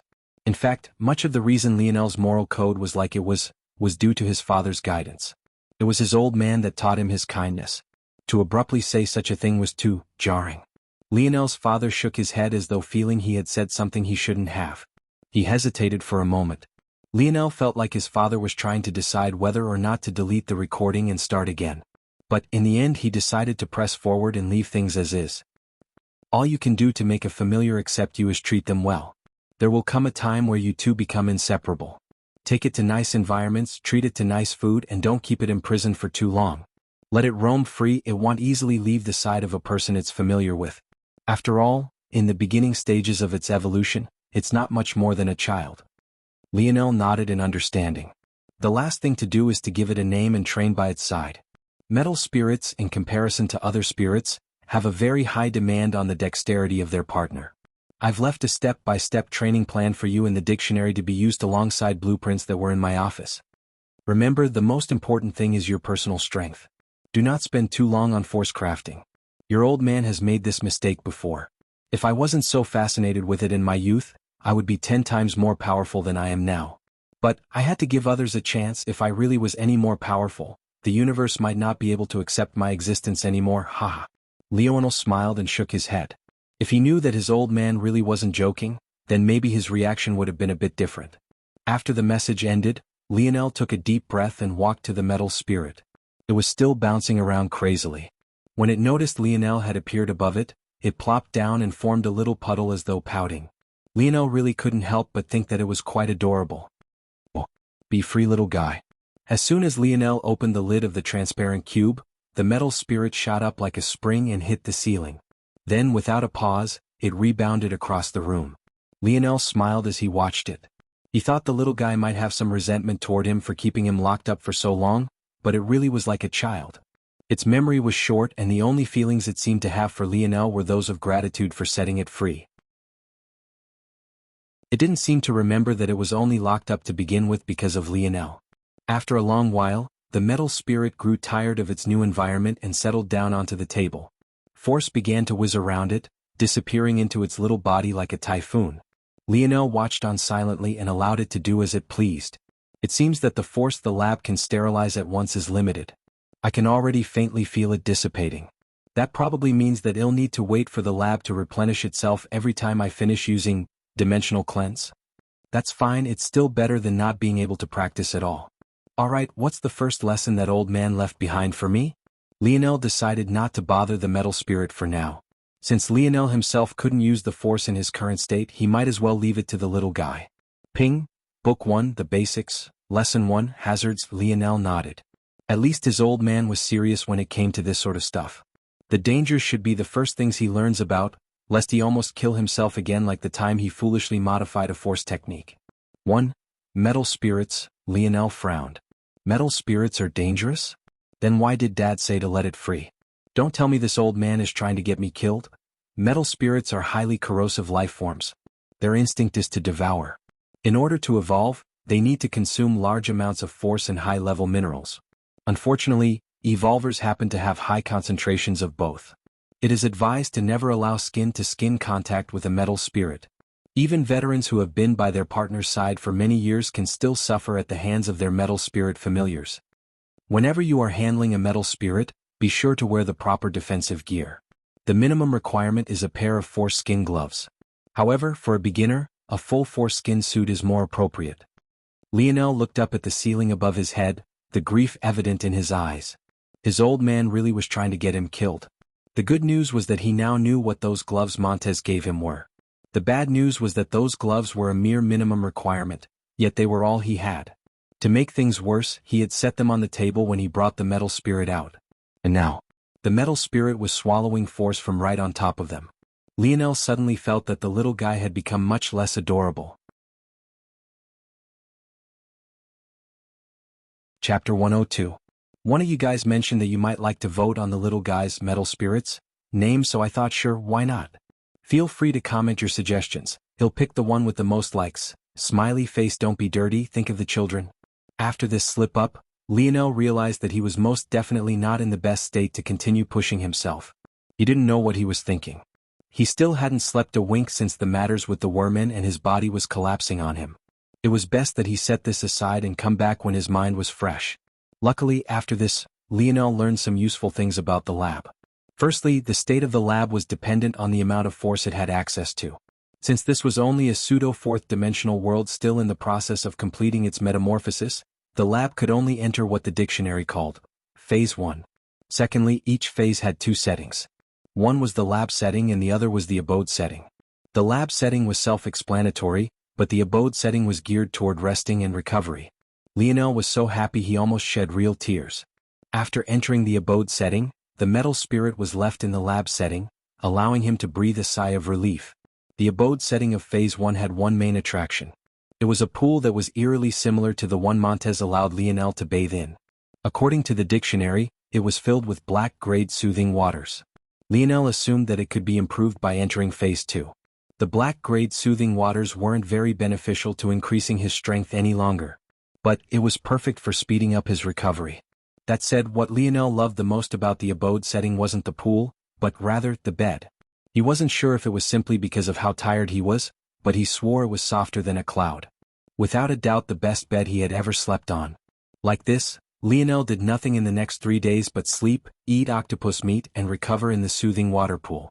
On the fourth day, Lionel dressed head to toe in the tactical gear he had stolen from the fort and cautiously entered the lab setting to find the metal spirit still snoring away on top of the force skin gloves.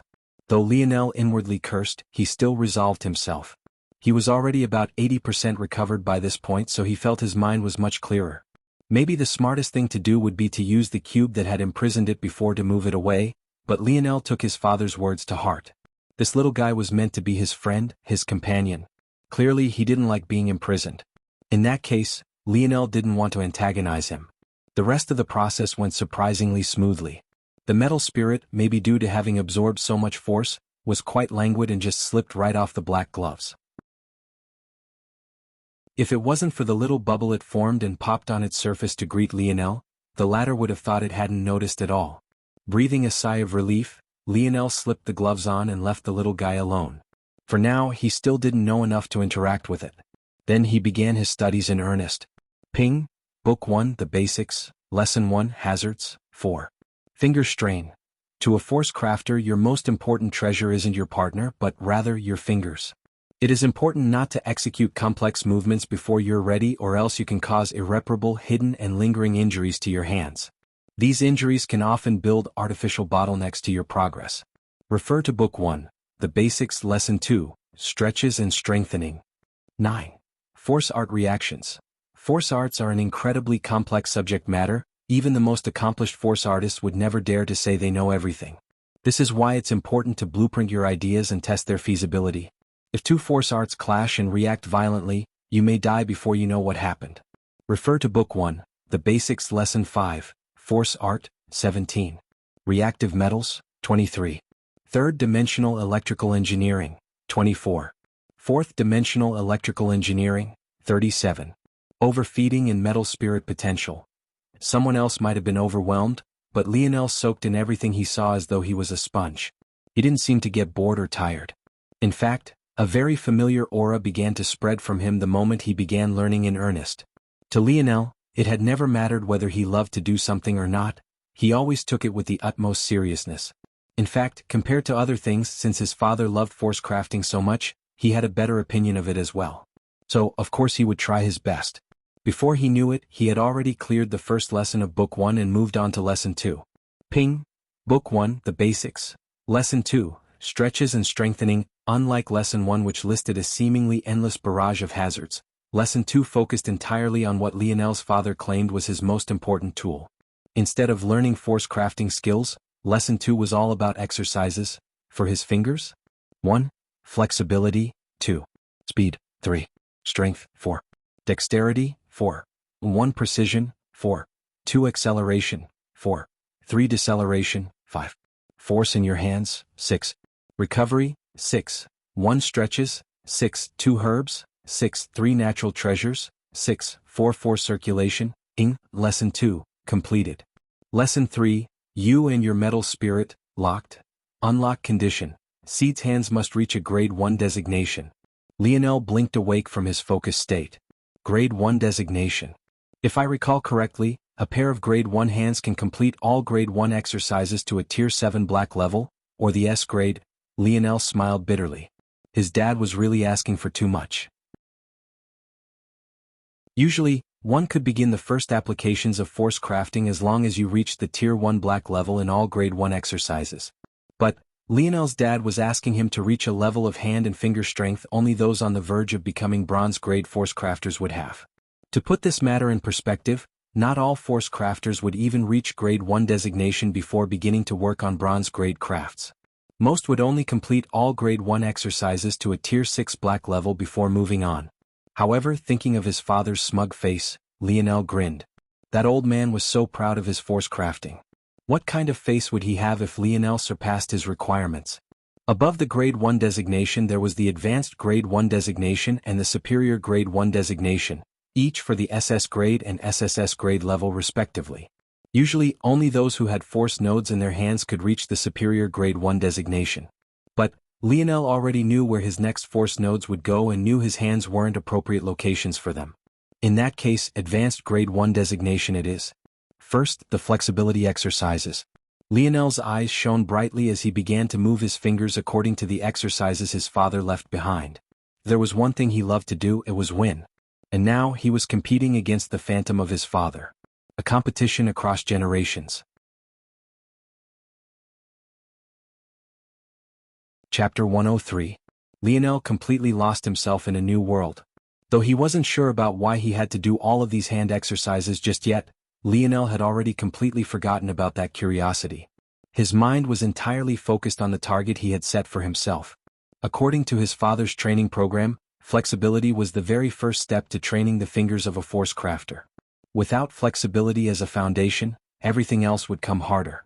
The flexibility exercises were almost like a mechanic diligently oiling even the smallest components of their machines, building it up so that even the smallest corners were in top working condition. Only after laying a foundation of flexibility would Lionel turn his attention to strength and speed. Upon reaching this step, Lionel would begin working in dexterity exercises which would teach him how to use his newfound strength and speed.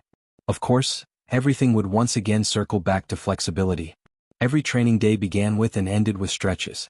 At the end of it all, there would be a cycle of recovery. After about 2 weeks, Lionel felt that he should heed his father's advice.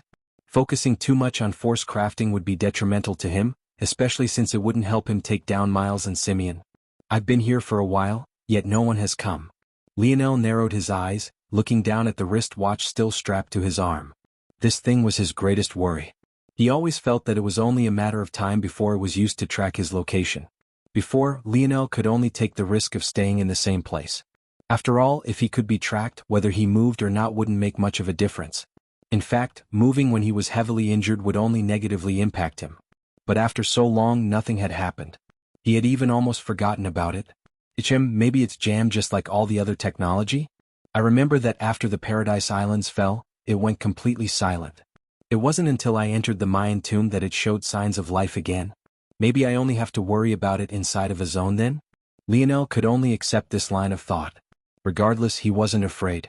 His body had recovered completely by now, and he even felt that it was stronger than it had been in the past. He felt that this might be because more of the residual effects of his dad's vomit brew were being released again. He wanted to know more about that, actually. He even asked the dictionary about it. Unfortunately, he got an information omitted response in return. I guess I should enter the spear domain again. Lionel took a deep breath and got up to leave the lab setting. Before he could, the little guy jumped up from the table and landed in his palms, snaking around his fingers and hands as though saying goodbye. Lionel smiled.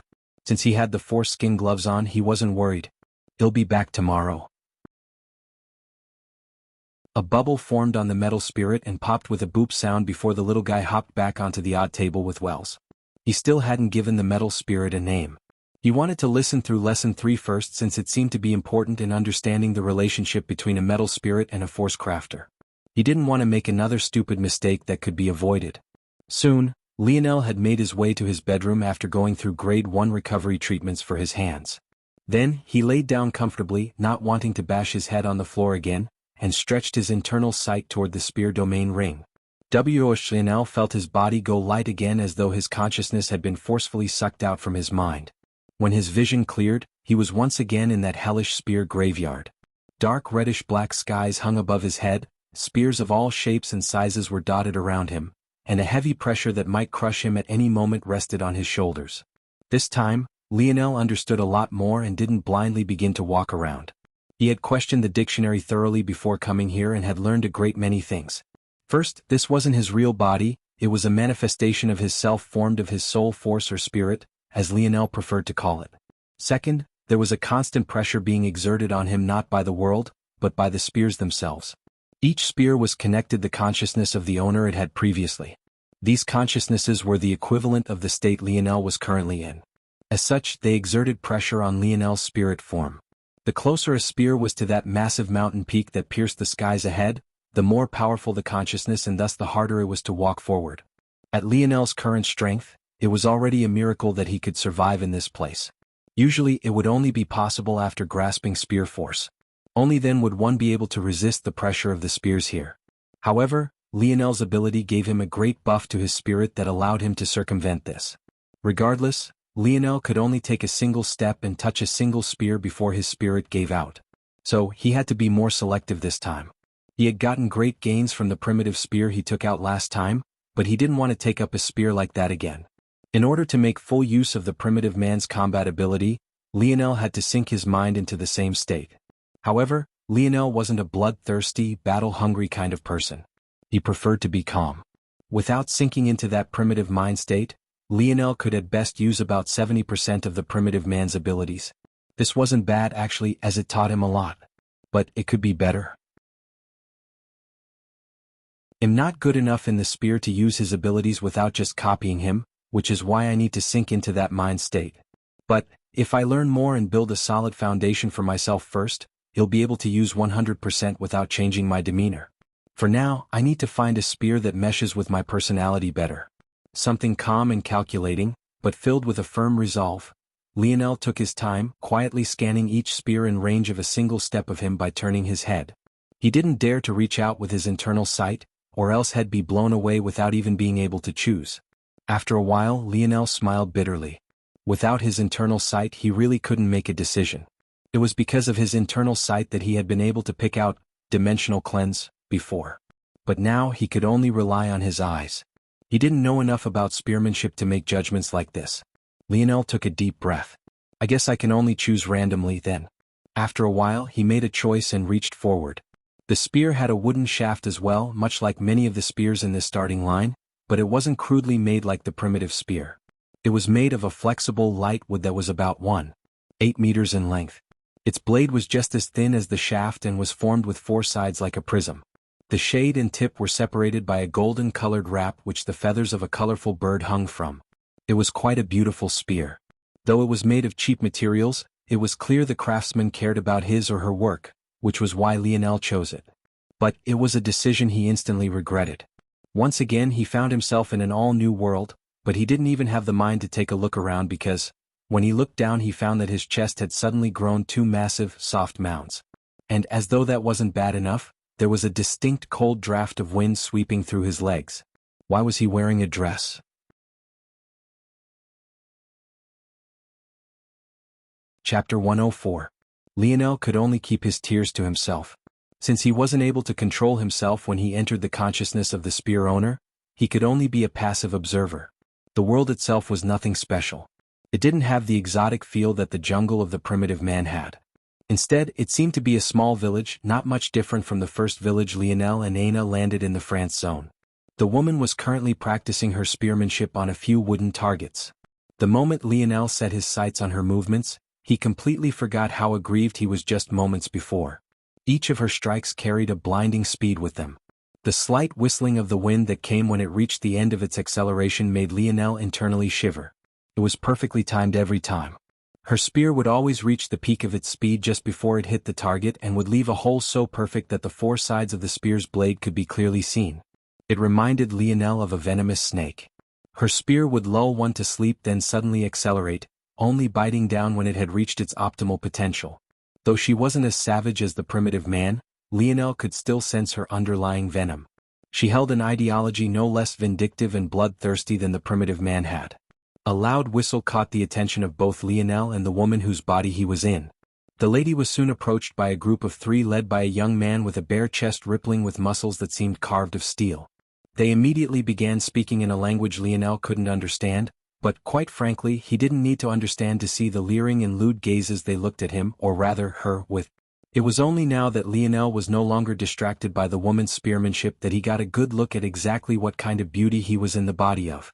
If she were to be described in just a few words, Lionel would choose stimulating to an impossible degree. Lionel realized now that if there was no guarantee that the spear would have a male owner, then there was probably no guarantee that the spearman would be human either. This woman was definitely not human. Even if he was beaten to death, Lionel wouldn't believe that she was anything other than a succubus. She wore nothing but 2 pieces of beast skin clothing. One was a strapless wrap that binded her chest, and the other was a short skirt that didn't even make it midway down her thighs. And as though that wasn't enough, there was a slit on one side, exposing even more of her legs. Her skin was dark, soft and flawless. Her every movement seemed to emphasize the flexibility of her body, the way her hips winded like a pendulum, the way her breasts bounced with her every slight movement, even the way her hair waved in the wind. If Lionel wasn't fused with her body, he would likely appreciate the view even if he didn't react much to it.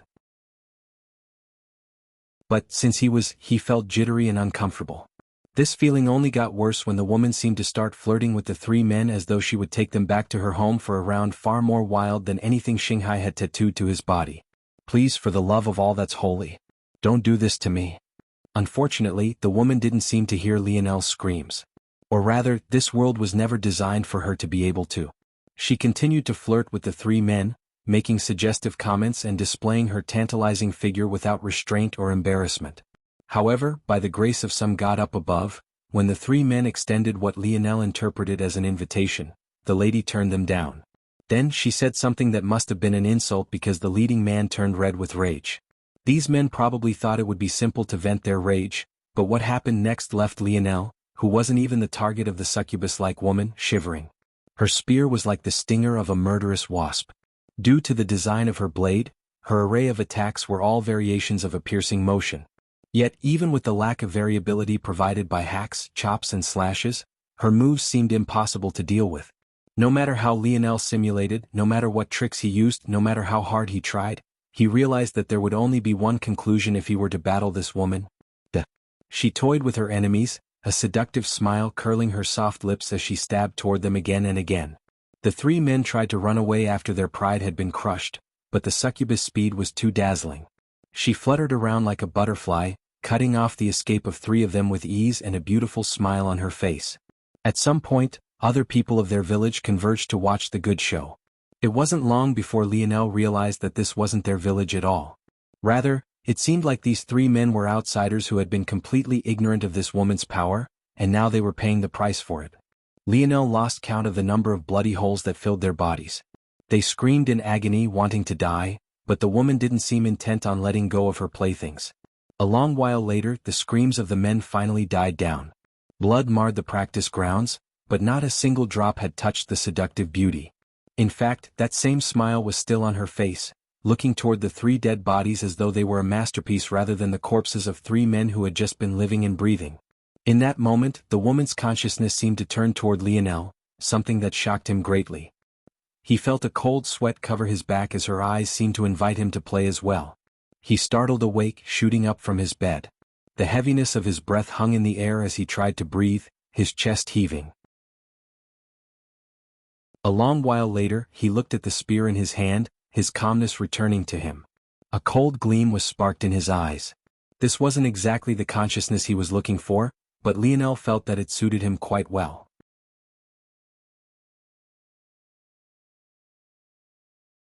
Chapter 105.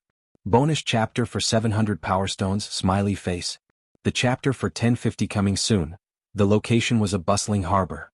Half a dozen ships were docked parallel to the shore, each of them with a large ramp coming out from their sides. It was possible to see many crewmen rushing up and down these ramps. Some of them were pulling large pieces of cargo, others were casually chatting, and a small few were barking out orders from on high. The ships themselves were quite an odd sight to behold, especially in the 25th century. Instead of being magnificent steel behemoths, they were all ordinary wooden ships. In fact, they all had sails and a lower level that seemed to have slits for long-armed oars. The dozen ships weren't very large at just about 40 to 50 meters in length. However, off the shore, a distance away, it was possible to see a large mother ship at almost 200 meters in size. It seemed to be overlooking the operation. At that moment, a young man made his way from the distance toward the harbor with slow steps. His hair was messy and long, colored with a brownish gold. It swayed in the wind, occasionally covering the glow of his pale green eyes. His face had a hint of a slowly maturing immaturity to it. The start of a youthful and unkempt beard was beginning to line his jaw, giving him a gruff but handsome appearance. He was dressed simply. A pair of sweatpants and sneakers graced his lower half while his torso was fitted by a tight long-sleeved and black compression shirt that shimmered with hexagonal patterns. There was even a silver chain with an almost imperceptible crack hanging from his neck. He was the kind of existence that was all too rare after the metamorphosis descended. If it wasn't for the exquisite spear on his back, one would think he was nothing more than an ordinary teenage boy. But the oddity still remained obvious. The boy was too clean. How was it possible for a lone traveler to cross the province so casually? He even looked like he was having a nice stroll. His face didn't carry the heaviness one who had just put their life on the line should carry. In fact, he seemed carefree. If it wasn't for the calculating flicker that passed his eyes every so often, one would think he was naive. Of course, those tasked with guarding the perimeter of the harbor immediately noticed this young man. After all, he didn't try to hide his presence at all. But they were left at a complete loss.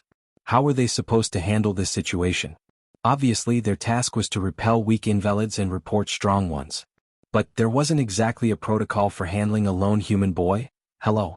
The boy's voice snapped them out of their shock. They couldn't help but feel embarrassed that he was the one to speak first. Any hope they had had of establishing who was in charge was thrown out the window. It really wasn't their fault though. Who walks through a city of invalids so casually, even to the point of wearing a smile on his face? The scouts on duty looked at each other. Who are you? State your name and purpose. Someone of the team of 3 finally stepped out and said this. Though he was trying to reclaim some face for his scouting squad, the slight tinge of red on his face showed that he was better at hiding his embarrassment and thickening his skin compared to others. That was about all. The young man smiled and took a card out from his pocket. My name is Lionel Morales. I'm here to join the Slayer Legion. The eyes of the 3 men sharpened. Their unprofessional attitude vanished and their backs became as straight as javelins. Lionel could tell by their stats that they were much weaker than he was, but their auras alone showed that their experience in battle was far beyond his own. The scout who had stepped forward first looked Lionel up and down. The more he looked, the more suspicious Lionel became to him. How else could a teenage boy come out from that death trap alone without a scratch on his body? Even his clothes were immaculate. The only explanation seemed to be that he was a spy. It can't be that the Empire would send such an incompetent spy, right? The scout's brow furrowed in confusion. In the end he shook his head. He was a scout, not a commander. He would leave this decision to the bigwigs. At this point, if Lionel really wasn't a spy, that meant he was powerful enough to travel alone unscathed. Their Slayer Legion was always in need of helpers. Plus, that was an invitation card in his hand. An invitation card likely meant he had already been scouted and chosen by their leaders. In that case he had even more reason to bring Lionel in. You 2 stay here. The lead scout said. They'll bring him in. The 2 remaining scouts watched Lionel disappear with their partner with deep apprehension. They're cautious but still not as cautious as I thought they'd be, Lionel thought to himself. If the Slayer Legion is run by anyone with half a brain cell, they've most definitely taken advantage of the metamorphosis to infiltrate the fort. In that case it's very likely that they've heard of me before. This should make things easier on me. Lionel was well aware that he would be seen as a suspicious entity if he came here so openly. But he was banking on his being a fugitive to make things smoother. It was unlikely that they'd conclude he was a spy like this. Soon, Lionel was brought over to one of the smaller ships. He followed the lead scout beneath the deck and down a well-lit corridor with a much wider width than he was expecting. Everywhere he passed, odd gazes fell onto him.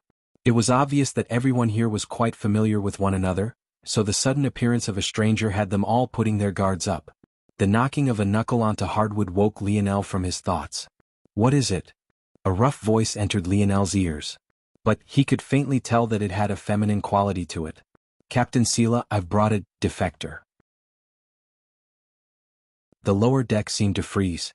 Many who had been walking around, going about their business, stopped and looked toward Lionel in unison.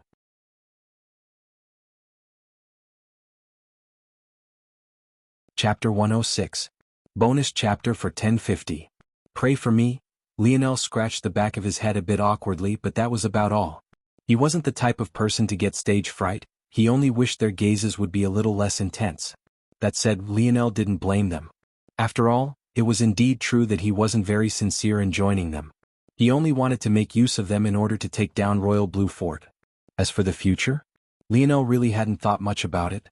Without knowing exactly what kind of association the Slayer Legion was, he wouldn't casually put all his eggs in a single basket.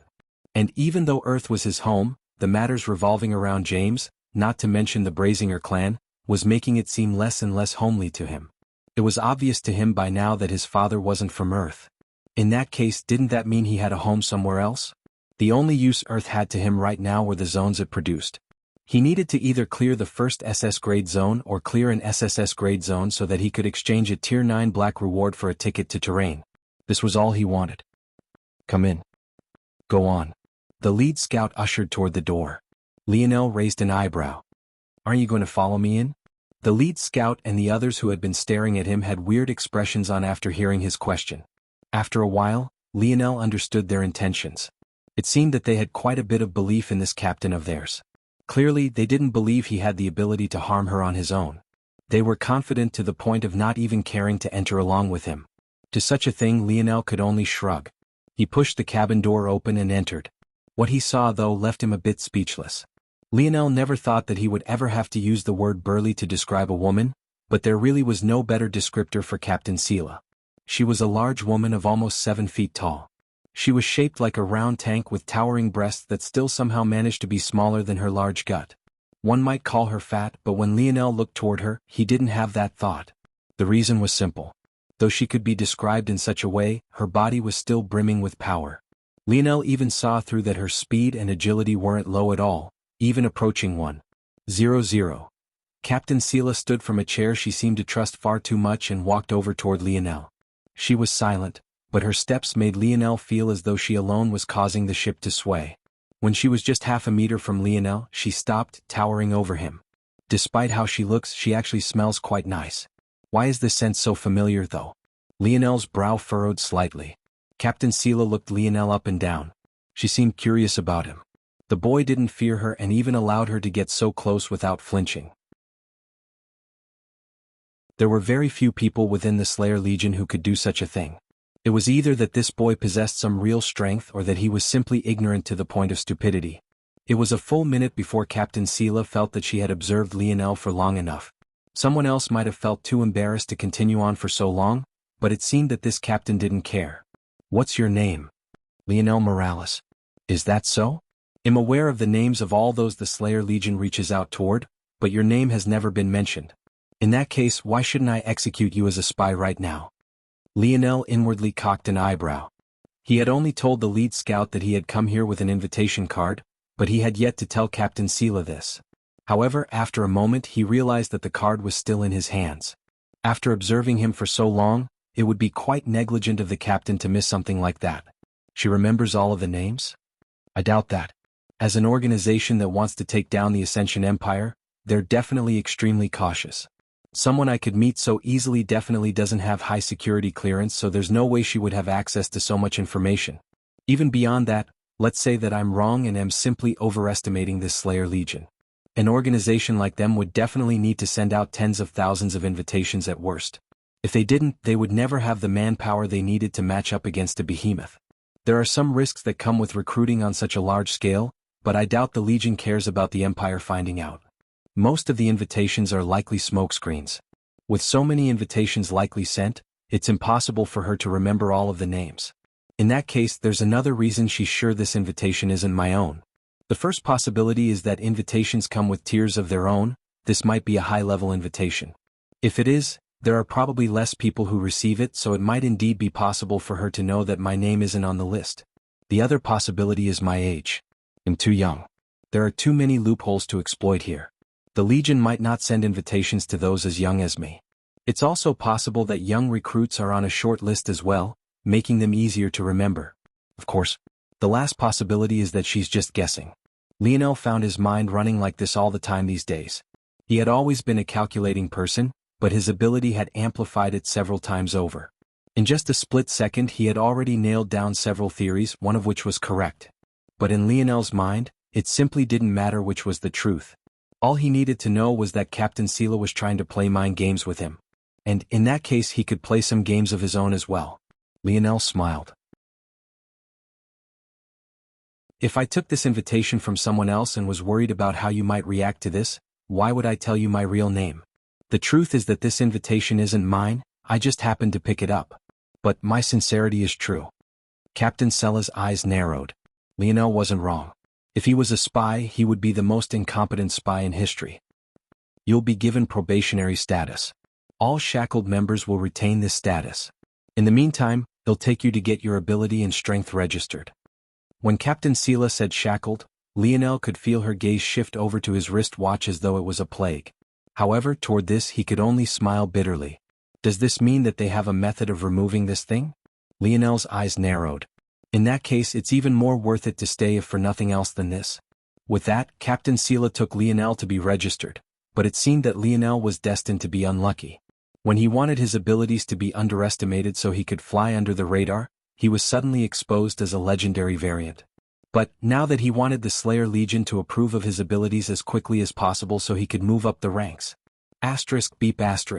Subject, Lionel Morales. Ability, name unassigned. Ability type, sensory. Ability grade, D.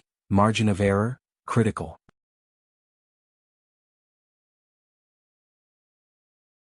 Chapter 107. Lionel felt a headache coming along. He had forgotten to take into consideration that the technology the Empire had access to versus the technology the rebels had access practically belonged to two wholly different worlds. When Lionel first entered the Mayan tomb, he had thought that his ability was degraded because of his wrist watch. It wasn't until later that he realized his ability's potential was too great for such an evaluation.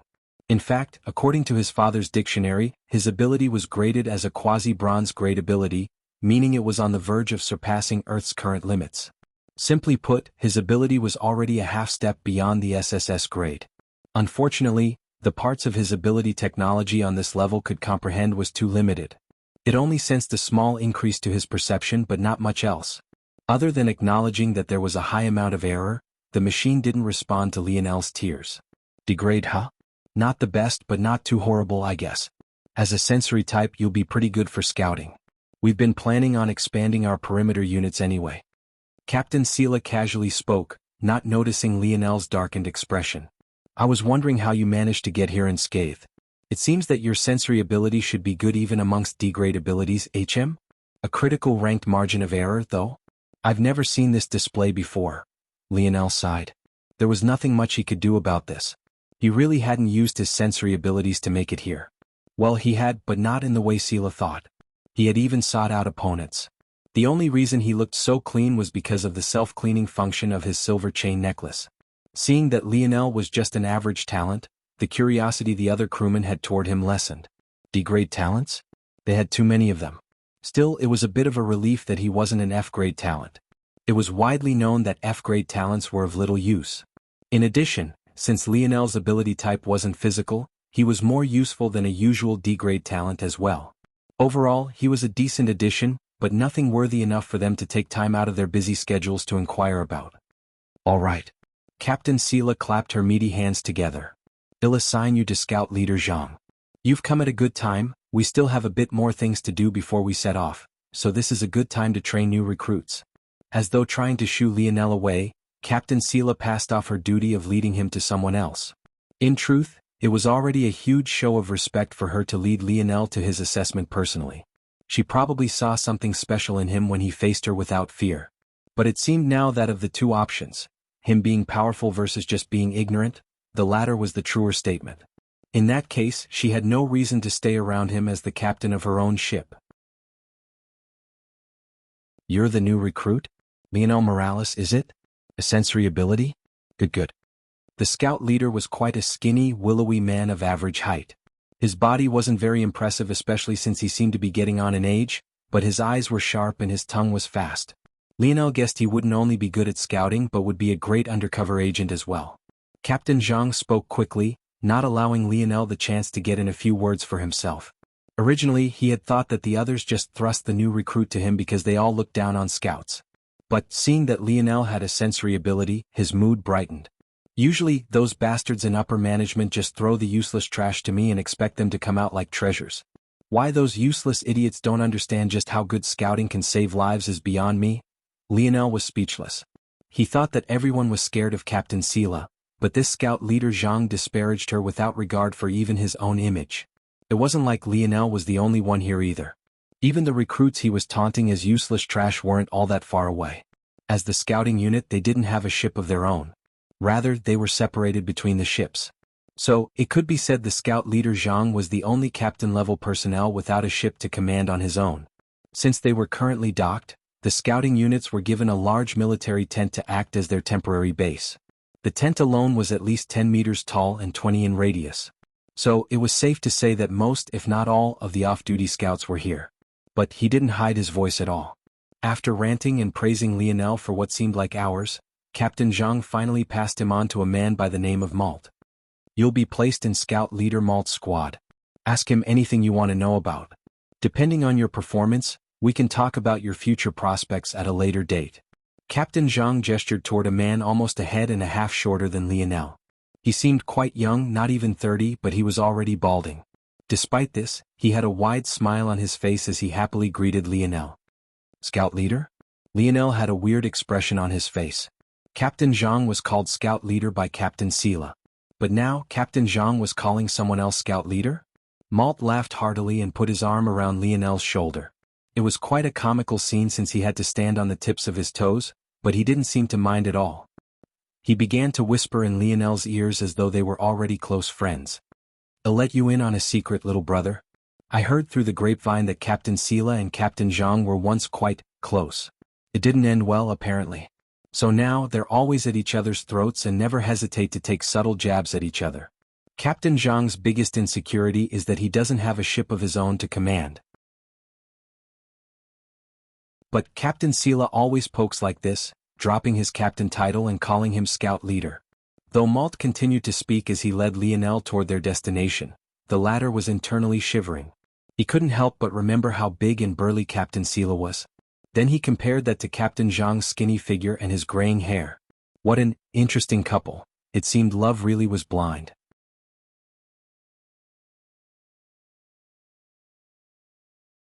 Chapter 108. Bonus chapter for 1400 Power Stones. Sad face. 167 meters to the northeast. Lionel spoke with confidence. "How many of them and what's their power like?" Squad leader Malt asked. "There are 5 of them. One of them seems to be a D-grade mind control type invalid. The other 4 are F-grade invalids under its control." Lionel's internal sight focused on a group of 5 invalids. 4 of them had what looked like leeches at the base of their skulls. The invalid that controlled them stood in the center with tentacles coming out of her head. In the past, Lionel would have cringed at such a sight, but he had gotten used to it by now. Those who successfully awakened usually managed to avoid any weird mutations. But invalids, who were essentially the ones who failed to awaken their abilities and thus lost control of their minds, weren't so lucky. Many of them had obvious deformities just like this. Of course, those who were successful in awakening their abilities weren't guaranteed to not have mutations. But most could hide them until their ability was needed. For example, the metal-grade invalid Lionel met long ago. Had he successfully awakened his ability and not become an invalid, he wouldn't have to walk around like a metal man all the time. Mind control types are the hardest to deal with. Luckily it's just a D-grade one. Good job, little brother. Well, handle it from here. Haha. A hard slap hit Lionel's back. Great job, rookie. I'll go bash them up for you. Lionel could only bitterly smile as Malt led a group of 3 toward the invalids. It had already been 2 weeks since he came to the Slayer Legion, but this was about all he had done in that time. Other than the training he did in the segmented cube during his personal time, he was basically just a glorified compass. Well, at least these guys treat me well. The big guy who just patted his bag went by the name Geralt. He was part of a partnership program between the scout units and the ground combat units. He was essentially in charge of their protection as they cleared out invalids who got too close to the harbor. Aside from him, the 2 others were an ordinary man and a young woman who looked like she was a teenager despite the fact she was apparently 30 years old. They went by Davy and Lisa respectively. Those 2 were among the trash Captain Zhang mentioned. They didn't have scout-related abilities but were rather combat-oriented. Because their abilities were relatively weak, they were slotted into the scout units. Of course, things weren't exactly as simple as this. Before the metamorphosis, many of the Slayer Legion's members were already present. As such, they had roles they were already very much used to. This was why even though Malt had awakened a sensory-type ability, he still charged along with the others, leaving Lionel behind. Lionel sighed watching Geralt pull a massive mace from his back and take the vanguard. A moment later though he caught himself. Since when was it that I would rather take part in a battle than take a backseat? Lionel's brow furrowed slightly. It was a fleeting thought he didn't have much of a chance to linger on because the battle was already over. Geralt beamed, laughing jovially. In the back, Malt caressed one of his guns in a silk cloth, caring for it as though it was his own child. He wasn't acting like a man who should have been their leader at all. At this point, even the stoic Davy and the quiet Lisa were smiling. Their days had simply been too leisurely with Lionel around. Invalids never sneaked up on them anymore. They got great and detailed reports on them before even getting close, and they hadn't met any B-grade or above invalids. He was practically their lucky star. Let's return. We'll be able to report some great gains this time. I think he'll finally be able to afford the extended clip. Malt's eyes glowed like a child on Christmas Day. Rookie, you're too good. How do you feel about joining the ground combat unit? Geralt grinned. Are you trying to poach my talent? Don't even think about it. Malt growled. Geralt was even taller than Lionel, so there was no need to speak about just how much shorter Malt was than him. Yet, the latter didn't back down, even tapping the nozzle of his gun against Geralt's chest. He's wasted here. Your scout unit is lacking. Geralt didn't seem disturbed by Malt at all. And your ground dog unit is any better? Tell me the last time you mutts were of any use? Geralt snorted. Everyone knows the ground is the core strength of an army. We shouldn't fight, Lisa said softly. Unfortunately, her words were completely drowned out by the roars of the two men. The ground is the core of an army's strength? Do you think this is the 17th century? I can name tons of units more valuable than yours without much effort. The Air Combat Unit, the Navy Combat Unit, the Research and Technology Unit, the Space Combat Unit, You think I won't bounce my mace off that balding head of yours? Why don't you just shave it all off? Geralt growled. Even if he looked a bit simple, he wouldn't just sit here and let Malt list all the units of the Slayer Legion. The fact he wanted to try was insulting enough. Oh, I'm so scared. Geralt the Mace, the man who was so useless to even the shitty ground combat unit, wants to harm little old me. How are ground units useful in this day and age? If you tried to march to the Empire's capital, you'd get blown to smithereens before you took your second step. Lionel and Davy looked up at each other at the same time and shook their heads. With Lisa scurrying around like a little mouse trying to stop the both of them, and Geralt and Malt at each other's throats again, it seemed that only the two of them were even somewhat normal. Suddenly, Lionel looked off toward a particular direction. His brows furrowed slightly. It's only in Great Invalid, but without knowing its ability, I can't guarantee that I can keep them safe. I had a feeling that things were going a bit too smoothly recently. The Great Invalid Lionel sensed was out of the range of his sharp internal sight and was within the foggy region. He could just vaguely tell its strength from this distance but nothing else. However, it was most definitely headed in this direction. I doubt that it's locked onto us specifically. This direction also happens to be the direction of the harbor.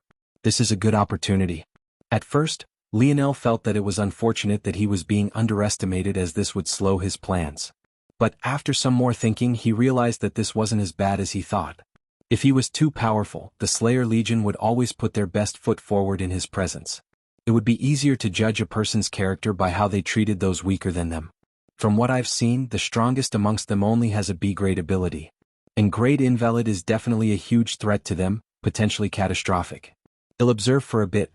Lionel knew by now that this was just a small portion of the Slayer Legion. They were actually here to scour the wreckage of Royal Blue Province and harvest raw materials from the collapsed structures. One could imagine that the materials used to build a city of elites were invaluable. However, this was just the nice way to put it. They were basically just scavengers. Let's see how they pass this test. Lionel's expression returned to normal as though nothing had happened. Soon they had returned to the harbor. It hadn't even been a minute upon their return when the warning signals began to blare. Alert! Alert! Grade threat detected.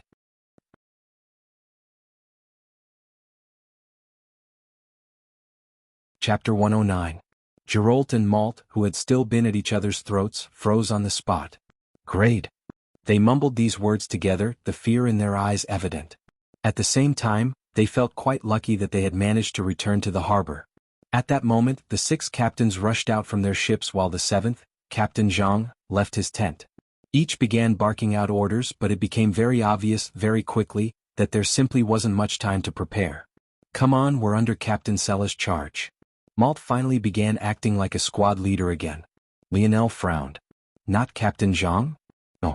The scouting unit has always been separated between the ships, not much unlike the Research and Technology unit. Our squad is under Captain Sela. Though Malt said this and they even joined up with the burly captain's group, they were pretty much no different than background characters. Malt might have been disparaging the ground combat unit earlier, but they were the ones who took charge this time around. Oh, is that Bear Mace Geralt I see? Come back to seek our protection? A man no smaller than Geralt seemed to have locked onto their group as they passed by. Their movements were simply too conspicuous. After all, they were rushing from the front of the harbor to the back line since they had just returned. Many eyes had been on them from the beginning. But, realizing that they were just a scouting squad, many directly ignored them. Geralt cast this man a glance but said nothing else. It was quite a surprise for Lionel, who had just watched this man argue with Malt for the last half-month. He hadn't known that this large man had the ability to not respond. Unfortunately, the man who spoke didn't seem to take this very seriously, as his hearty laughter only grew. Don't worry, Bear Mace. We'll take the front line for you.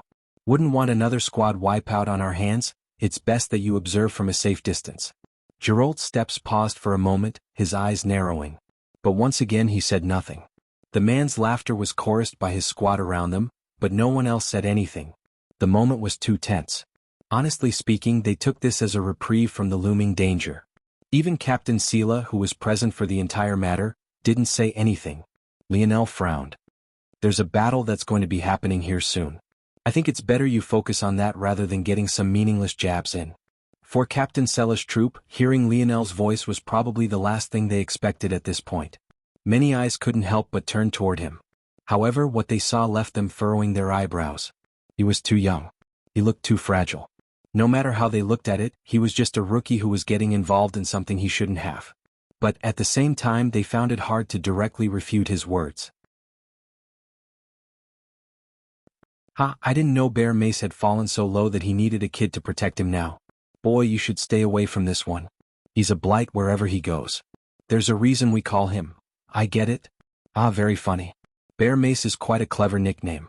Since you're clever enough to think of it, you should be clever enough to know when you should and shouldn't be saying certain things.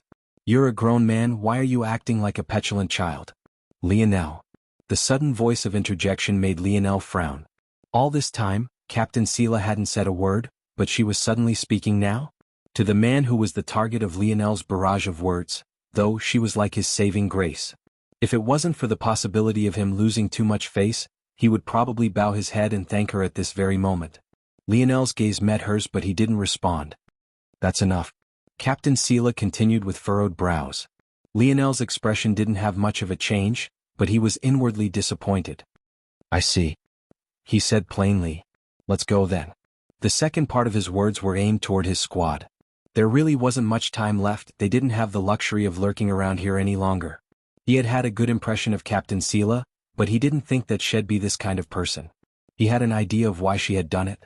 To the coming battle, the ground units were too important and their mental states were even more important. Though the man's words were cruel, it also had the effect of alleviating the tension of the troops.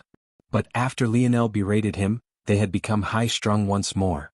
If Captain Sela didn't step out to protect the leader of her vanguard and show them that she was on their side, it would be difficult to calm them down again. Plus, wasn't it a small price to pay? The man was known as Aitken was the leader of her strongest ground combat squad. As for Lionel, he was just a scout who had made a small name for himself in recent days. Who she would pick was obvious. If she could trade a tense relationship with Lionel for a stronger vanguard, why would she hesitate? Lionel was intelligent enough to understand this. He seemed like an immature kid, but he had been leading his peers all his life. He understood the importance of mental state. However, what he had never done was allow the disparagement of one of his own just for some cheap points. That was the sign of a terrible leader. If the upper echelon of the Slayer Legion was all like this, they were doomed from the very beginning. Hold on. Captain Sela's frown deepened. I heard from squad leader Zhang that, I don't know a squad leader Zhang. Lionel responded. Could it be that you're referring to Captain Zhang? Captain Sela's expression grew dark. Kid, you should watch your mouth. Aitken growled. Did I say something wrong? Lionel put on a confused expression. If it wasn't for the fact he was clearly at odds with Captain Sela now, others would really believe that he had no idea what he was saying. I've heard from Captain Zhang that your scouting ability is the best we have. Captain Sela stopped Aitken from speaking anymore. The greatest danger we face now isn't just the Great Invalid, but the other invalids that might be attracted by the battle. I will need you to stay here with me to point out approaching dangers. Captain Sela. Geralt finally couldn't take it anymore. Lionel had stepped out for him in the first place and he had already wanted to say something earlier. But now Captain Sela wanted Lionel, who was just a little scout, to stay with the vanguard? Wasn't that just forcing him to his death? Lionel's gaze narrowed as well. Are you disobeying a direct order from a captain? Captain Sela didn't seem to hear Geralt at all and only continued to look toward Lionel. No, where would a little scout like me get such guts? They'll be counting on Captain to protect me well. Lionel said with a smile. Ignorance is bliss. Aitken said with a sneer. Captain Sela gave Lionel a profound look but said no more. I won't stand for this. Just when they all thought it was over, Geralt swung his mace out from his back and slammed it down, causing a loud boom that finally caught the attention of the other captains and their squads. Geralt. Lionel patted him on the shoulder. It's fine. Others might think that Captain Sela was just targeting him, but Lionel could see through the logical flow of how things had gotten here.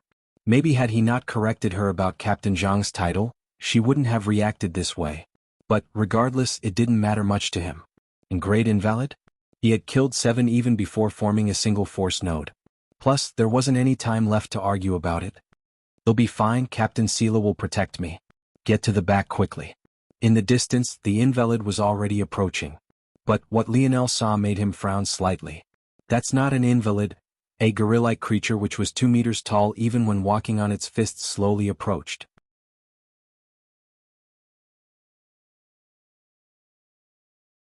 Chapter 110. Bonus chapter for 1750. If I was in Lionel's world, I'd hope for a doppelganger ability. Even if I couldn't get that, I'd settle for some extra fingers. Lionel frowned. He had just assumed it was an invalid previously. There was something about this creature that reminded him of one. He had originally sensed the creature with the foggy range of his internal sight. Due to this, he had made an error in judgment. Is this another beast like the octopus? Lionel's frown deepened. As ridiculous as it was, the appearance of the octopus was still something he could accept. After all, the Royal Blue Province was located on the coast. It wasn't impossible for such a thing to happen even if the likelihood was low. However, a gorilla? They were too far away from their natural habitats. The chances of one appearing here should be even lower than an octopus having attacked him in the city. Did Captain Sela ask for you for? Move to the back and don't ruin my formation. Aitken roared to Malt and the rest. You. Geralt almost imploded once again. Soldier, get to the back line now. Captain Sela stared daggers at the scouting squad who seemed reluctant to leave Lionel's side. Geralt was brimming with anger. It seemed that he really might swing his mace any moment now. However, Captain Sela's next words were like a bucket of cold water being poured over his emotions. Are you trying to be court-martialed? Compared to the real army of the Empire, those of the Slayer Legion feared these words even more. They were already fugitives. If they were rejected from the rebels as well, just where would they go? What could they do with their lives? They'd basically be finished. In a way, joining the rebel army was like giving the key to your life to another. There was no longer a way out. Geralt and the rest of Malt's squad became drenched in sweat. With pale faces, they could only cast guilty looks toward Lionel and slowly disappear toward the back of the formation. Form up. Captain Sela roared. At this point, the gorilla was still leisurely strolling toward their direction as though it hadn't sensed their hostility at all. It looked toward the 6 units of the Slayer Legion as though observing fun toys. It didn't seem to take their formation seriously at all. Each of the 6 units was led by a captain. The only one without a troop to lead of his own was Captain Zhang, but he stood beside another captain who was a handsome man with eyes as black as his hair. The number of warriors under each captain didn't surpass 30 by much. But this still meant that the gorilla was facing almost 200 alone. The more it acted like this, the weirder Lionel felt it was. What was going on? Fire. The roar came from a woman that went by Captain Gellin. She was considered an arms specialist amongst the 7 captains. In fact, Malt had once been a part of her unit before he awakened his ability and was pushed to the scouting units. A rain of bullets came down toward the gorilla. If it was any normal primate, their death would be sealed. However, at that moment, the carefree beast suddenly roared, standing on its hind legs and beating its chest. A silver glow instantly coated its massive body, forming just before the bullets reached it. Clang, clang, clang. The bullets rebounded as though meeting a steel wall. Solemn expressions coated the faces of the rebels. Those were the strongest arsenal of weapons they had. Their group wasn't provided enough funds by the Legion to build force-disrupting towers. In fact, their mere existence was top secret, or else it wouldn't only be the inner city of the fort that benefited. Since bullets were useless, their only option was to rely on the treasures they gained from entering zones. Charge. This time it was Captain Sela who roared. Not giving the troops time to lose their morale, she ordered her vanguard to take the initiative. Lionel shook his head. This isn't going to work. Their organization is terrible. This creature is large but still scales well to a normal human. Attacking it with so many when its defense is so sturdy is foolish. Captain Sela sending a small vanguard forward is the smartest decision, but they're too weak. Aitken took the head of the charge, a tall tower shield strapped to his left awl and a trident piercing forward in his right. The gorilla retaliated fiercely, Another roar leaving its lips as it lashed out at the tower shield with two hammer fists. Aitken lowered his stance, bending his knees and exploding forward with all his strength to meet the blow. A roar left his lips, but the subsequent sound left his ears ringing.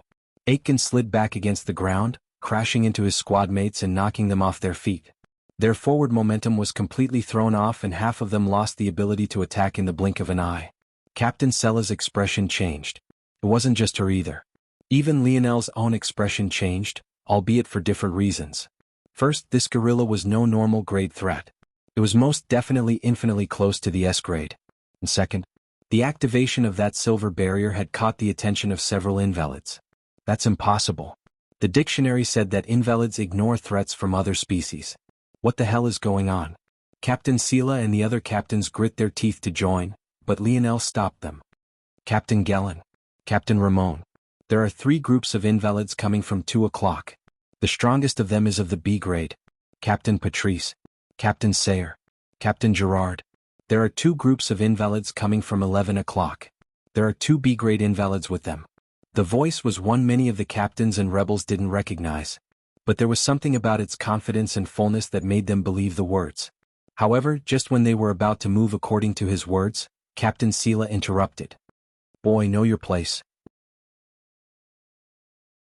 You're sending off 5 squads to deal with B-grade threats and leaving just 1 for N-grade threat? Are your words even trustworthy? Charge. Captain Sela led a support unit toward Aitken's squad that had nearly been completely wiped out.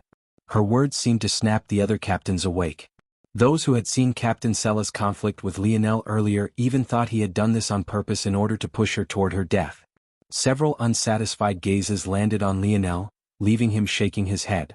But before he could say anything else, Sela had stepped onto a chariot that shot out a chain toward him. Lionel blinked toward the incredulous scene. What the he? He couldn't even finish the thought before his wrists were bound and Sela's chariot shot forward, leaving him running with all his might to keep up lest he be dragged along the ground. Rage swelled up in Lionel's chest. He had sent 5 squads away because he was confident in handling this grade threat on his own. Let alone using someone else's hand to kill Sela, he could do it himself with absolute ease. But now he was being accused in this way? And chained to a chariot like some sort of prisoner, no less?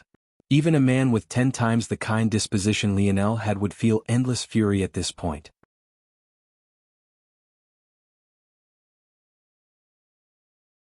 Chapter 111. I'm changing the bonus chapter requirement to every 500 power stones. In return, I promise not to change it for another month. You can only blame yourselves for being too powerful, love. Lionel was furious. He had never expected for such a thing to happen. No matter how much stronger he was than Captain Sela, he wasn't at the point where he could break chains with nothing but his brawn. Even the alloys of the 25th century were beyond his means, let alone the fact that this chariot was a C-grade treasure she must have gained as his own reward. I was careless. Lionel's gaze blazed with a cold light as he was forced to continue running. He never thought that Captain Sela would be so brazen. She probably thought that he was trying to get her killed, which was why she had reacted like this, but at this point, Lionel didn't care. The incompetence of the Slayer Legion was turning him off from them more and more. Aitken slammed his tower shield in the ground, trying to get a stronger foothold against the gorilla. By now there were only 3 that could remain standing in his squad, including himself. He could tell that support would be coming soon, so he was only doing his best to hold the creature back. Though he was a dick, it seemed that he wasn't a coward who left his squadmates behind. Unfortunately, he wasn't very powerful. He seemed to have an ability that boosted the density of his muscles, but his strength was hardly over 0. 80. It was at that moment that Captain Sela came rushing in. Damned beast. Another chain came rushing out of her chariot, trying to lock the beast down. Idiot. Lionel roared in his mind. Unfortunately, the next scene was bound to play out exactly as he had expected. The chain snaked forward, wrapping around the gorilla's thick forearm just before it could launch another attack toward the squad. Aitken looked up, pleasantly surprised. In fact, when he saw the sorry state Lionel was in, having to rush after the chariot with his hands bound like that, there was even deep satisfaction in his eyes. Though he had been a distance away, Lionel's roar of commands had covered the entire battlefield. How could he not be enraged after Captain Sela exposed his intentions? In fact, by now many thought that Lionel had a voice-compelling ability and had long since put up their guard against him. Seeing that the gorilla was tied down, Captain Sela's eyes brightened. She raised a sharp broadsword with a 2-meter-long blade from her back, hacking down with all the might she could muster. But she had forgotten one key detail. Tying someone down necessitated that you had a strong enough anchor. The best way to use this chariot's ability was to make use of its high maneuverability. The chain was meant to be a hidden card pulled out at an opportune time, not something to open a battle with. Sela had managed to catch Lionel off guard and had the forward momentum of the chariot to help her keep control of him. However, the chariot was going toward the gorilla, not away from it. And now she had shot out a chain and wrapped its forearm. She had even grown confident enough to send a direct attack. But, just when the captains and soldiers were feeling excited, the gorilla slammed its free arm into the ground, roaring with all its might and swinging its bound arm upward. Goddammit. The chariot lost its footing, soaring into the air and taking Sela and Lionel along with it. Lionel followed the arc of the chariot helplessly, both of his wrists bound together. Bang! The chariot crashed and skid across the ground, its bronze light dimming somewhat. The gorilla rose to its legs, its fists beating wildly against its chest. The sound was deafening. It felt as though a sound wave was tearing their eardrums apart. Lionel grunted, landing on the ground heavily. He rolled further and further, completely out of his control. Though his chain necklace had taken the direct strikes for him, his inner organs still stirred upon impact. And as though that wasn't enough, the chariot he was tied to was now rolling toward him. Lionel rolled to his back, facing his 2 feet toward the coming chariot in hopes of stopping it with his legs. Unfortunately, reality was cruel to him. A ledge of the chariot got caught in the ground, causing it skid along the ground to stop in favor of it popping into the air and crashing down toward him from above. Lionel grimaced. Without a choice, a green light lit on the sole of his treasure shoes. He slammed down hard, sending him skidding along the ground faster and just out of the range of the chariot. Finally, the bronze chariot slowly came to a stop, but Lionel's expression was as dark as it could be. His fury was near reaching a tipping point. Lionel pulled at the chains on his wrist, but they still wouldn't budge. It might not have been that bad if his hands were bound individually, but with them stuck together like this, he couldn't even use a spear. And it was obvious bullets wouldn't work on this beast. He cast a glance toward Captain Sela, who had landed in the distance. The chariot had been going at 50 kilometers an hour at least, and it was obvious she didn't have a defensive treasure as good as his own. She could only rely on that thick skin and that armor she wore. As expected, she was covered in blood and gravel. Lionel guessed that if it wasn't due to her awakening as an evolver, she would have already died. At this moment, the other units were still charging, having lagged behind Captain Sela's chariot. They had seen everything happen and couldn't help but look toward the gorilla in horror. However, for some reason, the gorilla only seemed to have eyes for Lionel now. Lionel's expression turned awful. Could it be this thing sensed me use force just now? The situation was as bad as it could get. His hands were bound, there was a chariot weighing hundreds of pounds chained to him, and now this thing had locked onto him. And as though that wasn't enough, invalids are coming. Captain Zhang roared. Just as Lionel had told them before. One group at 2 o'clock and another at 11 o'clock. 3 B-grade invalids between them. And now they were all here. It was at that moment that the gorilla leapt across several meters, casting a vast shadow over Lionel as it raised its 2 fists into the air. Lionel ground his teeth. He had already decided. This damned Slayer Legion would have nothing to do with him after today. In the distance, there was a large ship slowly swaying off the harbor. Lionel had seen it the first time he stepped onto the harbor, but he had never considered why it was that it was there and why it seemed that no one from within it had done anything despite the looming threats. Within this massive 200 meters long wooden ship, 2 men stood on the deck, watching the scene unfold. "Are we really not going to help?" one of them asked. "This group is too incompetent. If they're not forged in fire, if they don't lose their lives today, they'll lose it at a later date. There wasn't much of a chance before the metamorphosis for our lower-level soldiers to get real fighting experience, but now we can slowly temper them."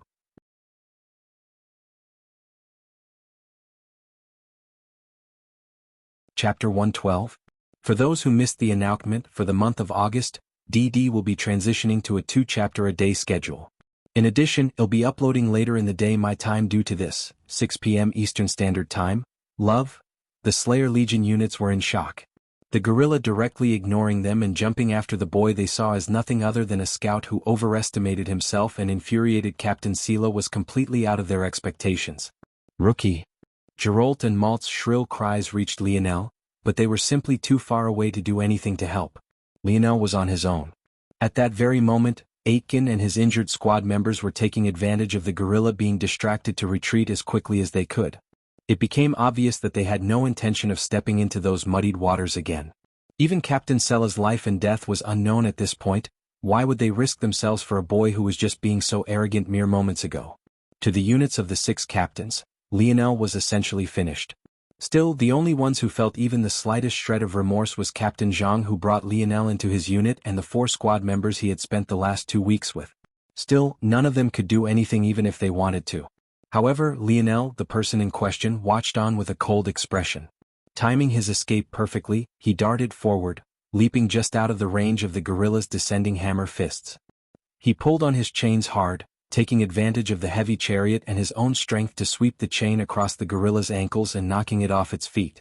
Lionel jumped toward the gorilla's back as it fell, wrapping the chain that bound his wrists across its neck. He pressed his knees down on either side of the beast's spine, pulling his arms back hard. The veins of his arms bulged and the pain of the chains pressing against his wrists was excruciating. But Lionel continued to pull, wanting to break the gorilla's neck in one move. Roar! The gorilla bellowed, trying to lash out toward Lionel's hands. But Lionel shifted once more. His legs moved, sliding his knees from the gorilla's back and placing the soles of his feet flush against the beast's triceps. He stamped down hard, pulling up with his arms as though he was trying to stand up, but the chains across the gorilla's neck were stopping him from doing so. It seemed that the gorilla was finished. The control Lionel had over its neck was commanding. If it wasn't for its sturdy body, it would have already lost its head. But the beast hadn't given up. With another roar that made Lionel's ears ring, a familiar silver light coated the beast's body. In that moment, the soft flesh of the gorilla's neck became harder than steel. Lionel knew immediately that it had become impossible to break its neck anymore. There must be a short duration for this ability, or else it wouldn't be turning it on and off like this. We'll see how long you can last. Unfortunately, the gorilla didn't give Lionel the time. The moment it got the slightest bit of reprieve, it rolled to its back, trying to crush Lionel with his heavy weight. Without a choice, Lionel could only leap away. A normal gorilla wasn't even 400 pounds, so Lionel was confident in outlasting the beast. However, he knew quite well that this wasn't a normal gorilla. After being freed, the gorilla felt a deep sense of humiliation that fueled its rage. In those moments, it had felt the call of death. It had really almost died at the hands of a puny human boy. It rose up, lashing out with its fists toward Lionel, but the cold glint it found on the latter's face left it shivering. Lionel yanked the chain around his wrists again. In all its rage, the gorilla failed to realize that when it had rolled to get Lionel off its back like that, it had inadvertently wrapped the chain around itself loosely. This time when Lionel pulled, it was no longer as simple as tripping it. This time its legs were tightly bound together, causing it to fall over once more. Lionel took hold of the opportunity, dashing to the side and picking up the 2-meter-long broadsword Captain Sela had lost control of when the chariot went flying. It was impossible for him to use a spear properly, but it was easier to use a two-handed weapon with his hands bound like this. By the time he brandished it, the gorilla had stood once more. Its eyes focused on Lionel with a crimson red, its snarls throwing hot air and flying spittle from its sharp canines. Its teeth glistened beneath the high sun almost like the tusks of a wild boar. Their gazes clashed in the air before they dashed forward in unison. Lionel didn't know how to use a sword. But he hadn't known how to use an axe back then either. However, what he did know were 2 things. First, the gorilla's attack pattern was too simple. And secondly, its shield ability couldn't be abused. Better yet, this shield ability had just been used. Lionel's figure was nimble. The faint shadow of the succubus spearwoman could be seen in his movements. He flitted around like a ghost, ducking out of the range of the gorilla's fist. Appearing to its side, his broadsword flashed forward, leaving afterimages in the air as it aimed for the gorilla's arm. Clang! It chipped and rebounded off of the silver light, but Lionel's movements didn't pause. He madly circled the gorilla, dodging and striking whenever he got the chance. The haggard breaths and enraged roars of the gorilla rang over the battlefield. Suddenly, the silver energy shield flickered and Lionel's cold, calculating gaze blazed to life as he stepped forward like lightning. The broadsword pierced forward completely unlike a sword. Despite the weapon in his hands being as clear as day for just a moment to those observing, it felt that it wasn't a sword in his hands at all, but rather, a spear. The sword shot through the gorilla's neck. It had such a wide blade that the gorilla's collarbone and forehead were pierced in unison. Thud. With a dull sound, the gorilla fell, leaving Lionel standing over it expressionlessly. His unkempt dirty blonde hair was kicked up by the wind caused due to the beast's fall, waving about like a flowing river. His breathing was steady and unhurried. It was almost impossible to tell he had just been through a battle if not for the dead gorilla lying before him. The battlefield was so silent the drop of a pin could be heard. They had all watched it from start to finish, but even having witnessed it themselves they couldn't believe it. Even Aitken felt his knees trembling. Just what had he provoked? However, it was then that something unexpected occurred. The gorilla began to shrink. Soon there was nothing left but a naked man who died with his eyes wide open.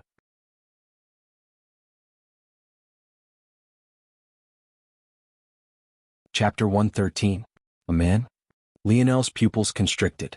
He finally understood. The invalids had been drawn here by this man's silver shield ability. Back then, Lionel had been confused, wondering why it was that they had been when the dictionary had told him earlier that invalids wouldn't antagonize creatures from another race. Is it that man from the Brazinger family again? Lionel frowned, spreading his internal sight to the max. If Simeon was here, it would be a good opportunity to deal with him. According to the dictionary, Simeon had some sort of gene manipulation ability that fell into the SS grade. There was a chance that this man was another one of his experiments. Of course, it was also possible that this gorilla form was just this man's ability. After all, Lionel used his own ability all the time but never attracted invalids unless he used force. If he thought about it, it also made sense if this man's transformation was his ability while the silver light was some sort of force technique. Am I overthinking it? Is he not involved? Lionel raised his head and swept a glance over the Slayer Legion units. Just the simple act made them feel as though their chests would burst from the thumping of their hearts. At that moment, the invalids led by B-grade threats had entered the range of the battlefield. Lionel had finished off the gorilla so quickly that there wasn't even an opportunity for them to influence the battle. However, Lionel didn't even cast them a glance. Was it even his problem anymore? If they couldn't handle 3 B-grade invalids on their own, could they even count themselves as a rebel army? Plus, Lionel wasn't a pushover even if he had a kind heart.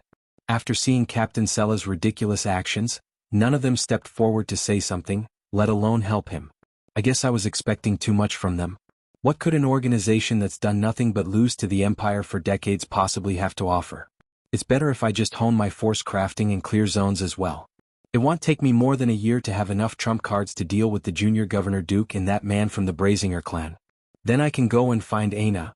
Having already made up his mind, Lionel ignored the cries of the rebel units and walked to the chariot that had bound him.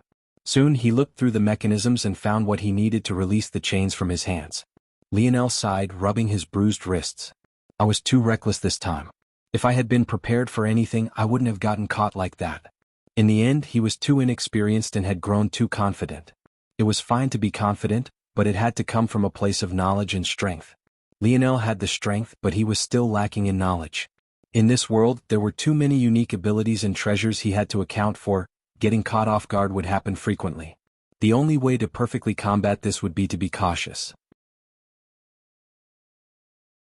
If he had been, there was no way a mere Captain Sela could put him in such a situation. Lionel looked around again to find the rebel units fighting for their lives against the B-grade invalids. Sometimes, pleading gazes would meet his own, making him feel guilty. In the end, he was still a bit soft and couldn't completely harden his heart. Ultimately, these people had been misled by Captain Sela. He didn't want to leave them hanging. Fine. Whatever. Lionel took out his otlotl and 3 darts from his spatial bracelet. Killing B-grade threats was as easy as breathing for him. 3 invalids, 3 darts, 3 throws and 3 deaths. It was that simple. As for the C-grade and lower invalids, this time he really did leave it to them. At that moment, the weakened Captain Sela struggled to stand. Her left arm was bent at an unhealthy angle and a side of her face seemed to have skidded along the ground and was thus ruined by severe cuts, burns and blood, but she stood nonetheless. She had no idea what had just happened and couldn't even see the gorilla any longer. All she saw was Lionel standing on her chariot. In truth, Lionel was planning on leaving now. He just could have never imagined that instead of treating her injuries properly, this Captain Sela would actually come to find trouble with him in her half-dead state. Get away from my chariot, she snarled. Lionel cast a glance at her and shrugged, leaping off the chariot and turning to leave. However, completely out of Captain Sela expectations, His destination wasn't the harbor where it was far safer, but rather back into the ruined city. It was obvious that he was intending to leave. Where do you think you're going? Lionel didn't have any intention of answering, so he just kept walking. Why would he even bother to stay here? This Slayer Legion was nothing but a joke. Their captains were fools, their fighting strength was weak, and as if this wasn't enough, they apparently didn't have issues targeting their own men. An organization rotting from the inside out like this didn't deserve his effort. It seemed that Earth really had nothing left for him. It was a thought he never thought he would have, but now it was as firm as a lighthouse in a dark, foggy night. They might still have some use, Lionel thought. In the small likelihood that that man was one of his experiments and he finds out it was taken out in this harbor, he might send more to investigate. In that case, I can find out a bit more about this Brazinger family. Lionel's gaze grew frosty. If it wasn't for them, he would have never been separated from Aina. Do you think that the Slayer Legion is a joke? You think it's possible to join one day and leave the next? Why aren't you all doing anything? Hearing this question, many looked at Captain Sela with weird gazes. He just took down in grade threat with his hands bound. Then he took down 3 B-grade invalids with 3 flicks of his wrist. Do something about it? Wasn't that the real joke? Lionel's footsteps paused. Of course, it had absolutely nothing to do with Captain Sela. She could scream 10 times harder and he still wouldn't listen to her ramblings. The reason he stopped was because a man had suddenly appeared before him. And, though he didn't know it, this was the very same man who had been observing the battle from the large ship in the distance. Though Lionel didn't know this, he had seen how this man got here with his internal sight. He rode the waves of the water with his bare feet, then launched himself here. Yet, the process was so quiet that no one but Lionel seemed to notice his actions at all. It seems I will have to reward you with a promotion, Captain Sela. When you sent a report that a recruit came in with a stolen invitation card, I hadn't thought much of it. But it seems that your intuition was right. If I hadn't seen it with my own eyes, I would have never thought that this kid was a spy. I should have known. A critical margin of error wouldn't appear without reason.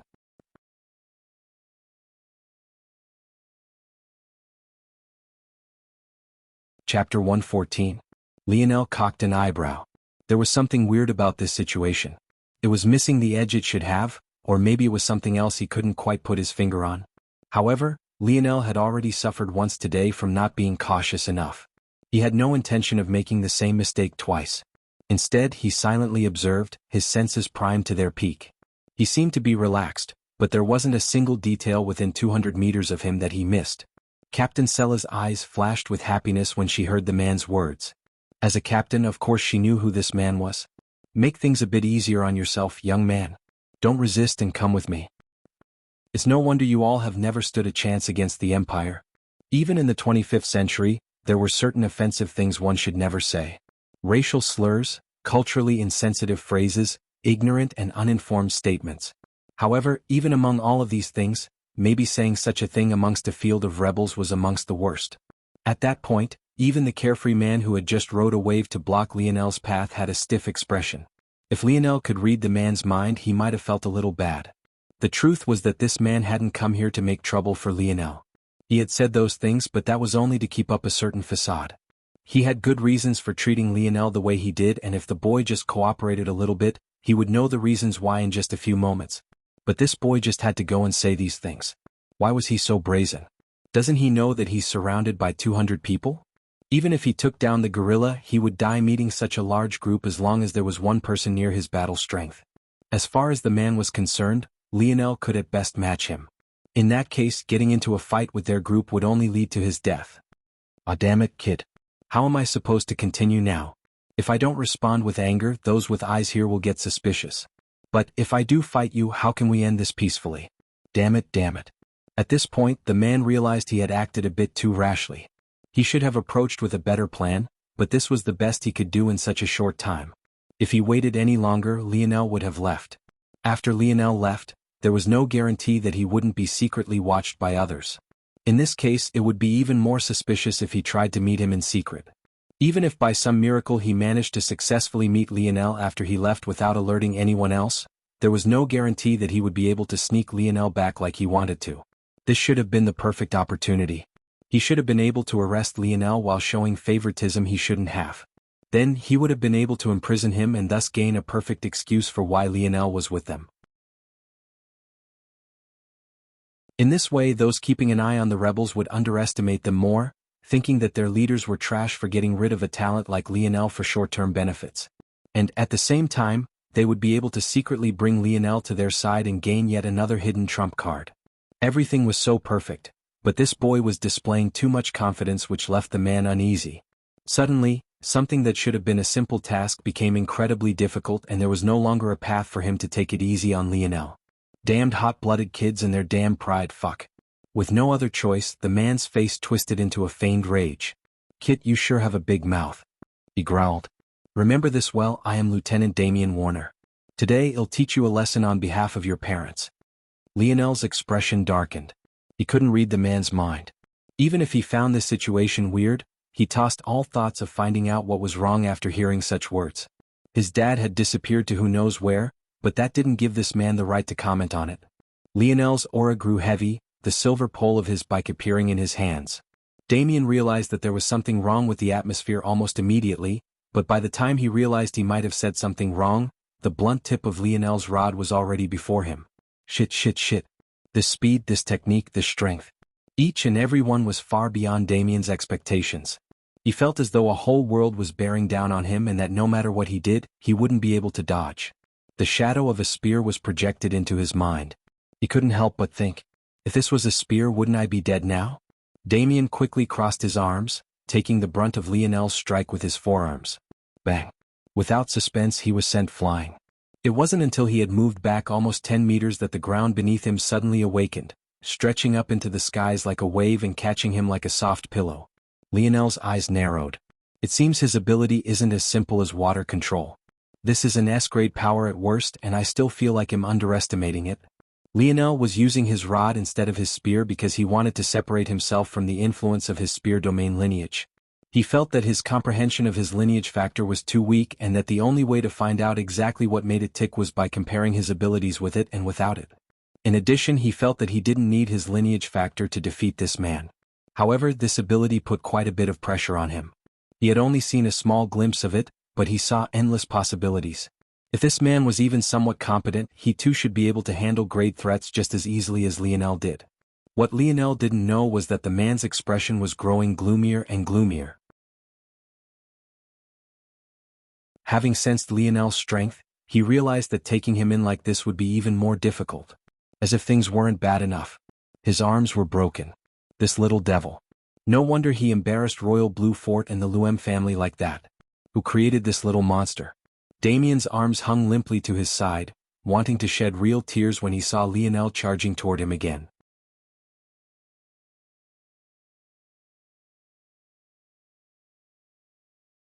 Chapter 115. Lionel's speed was beyond the limits of a mortal. However, with his experience in martial arts, Damien realized that it wasn't as simple as pure pace.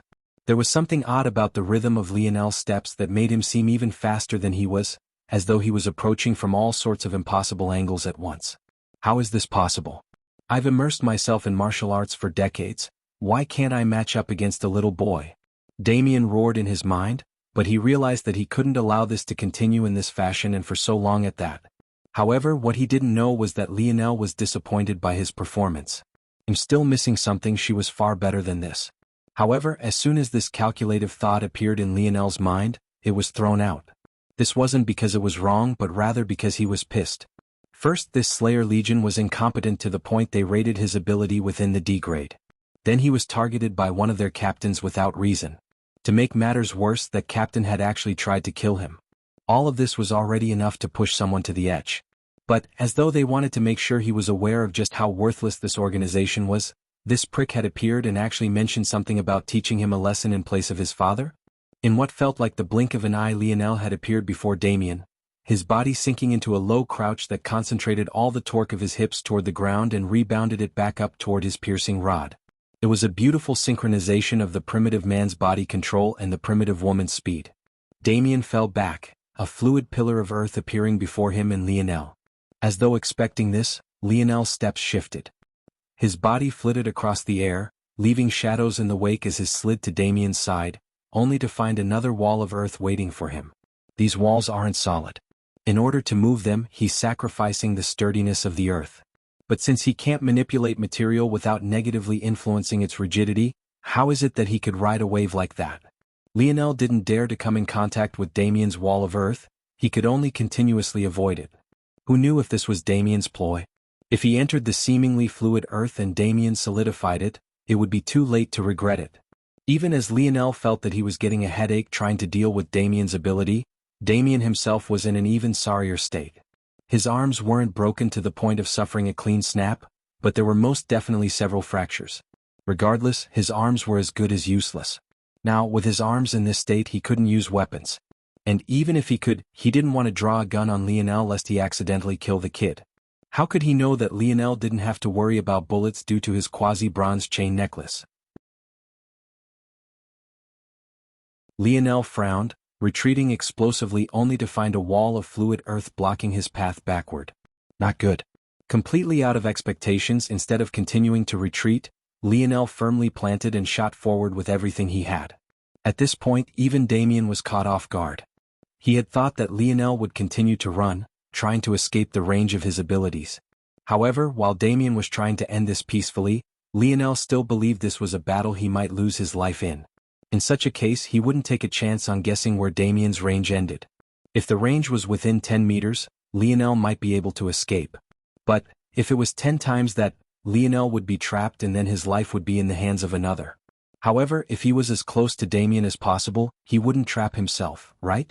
There was no guarantee that Damien didn't have another way to escape, but between the two options, Lionel's calculative mind quickly deduced that this had the least risk.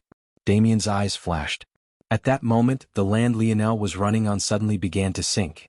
But, as though having already thought of this possibility, Lionel's expression didn't even change. With a thought, his saws glowed green once more as he stamped down hard, sending him flashing to the side once more. Damien's eyes widened in surprise, not catching why it was that Lionel seemed unaffected by the swamp-like ground. Lionel hadn't jumped high into the air before using his treasure shoes this time, so their effect was extremely low profile this time around. Still, Damien was experienced in combat and reacted quickly, erecting another wall of fluid earth after judging Lionel's landing location. But he suddenly felt uncomfortable when he saw Lionel's lip curl. Lionel, who had just been in the air, shouldn't have been able to change his direction at all. By all rights, it should have been impossible. But, in that moment, another green light flashed from Lionel's other shoe and he suddenly took a sharp turn that seemingly defied the laws of physics.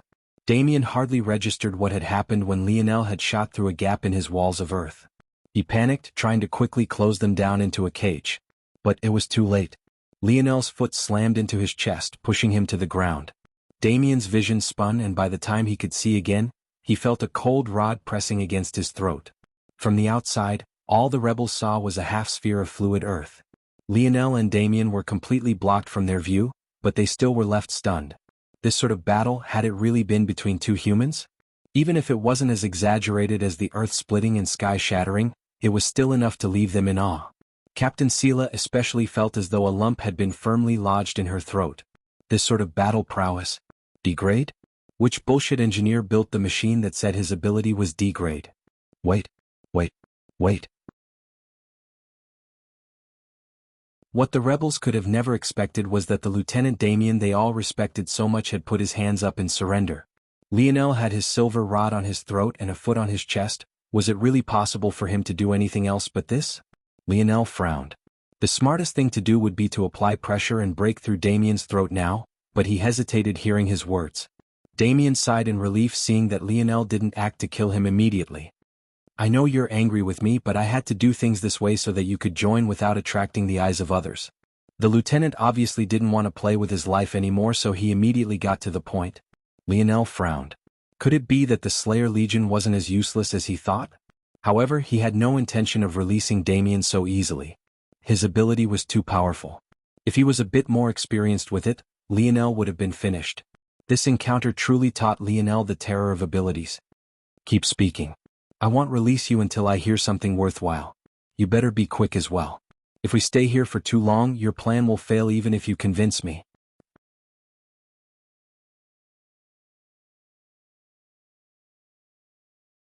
Chapter 116. Damien bitterly smiled. Of course he understood what Lionel meant. If they remained in here for too long, no matter how convincing their previous act was, it would become suspicious.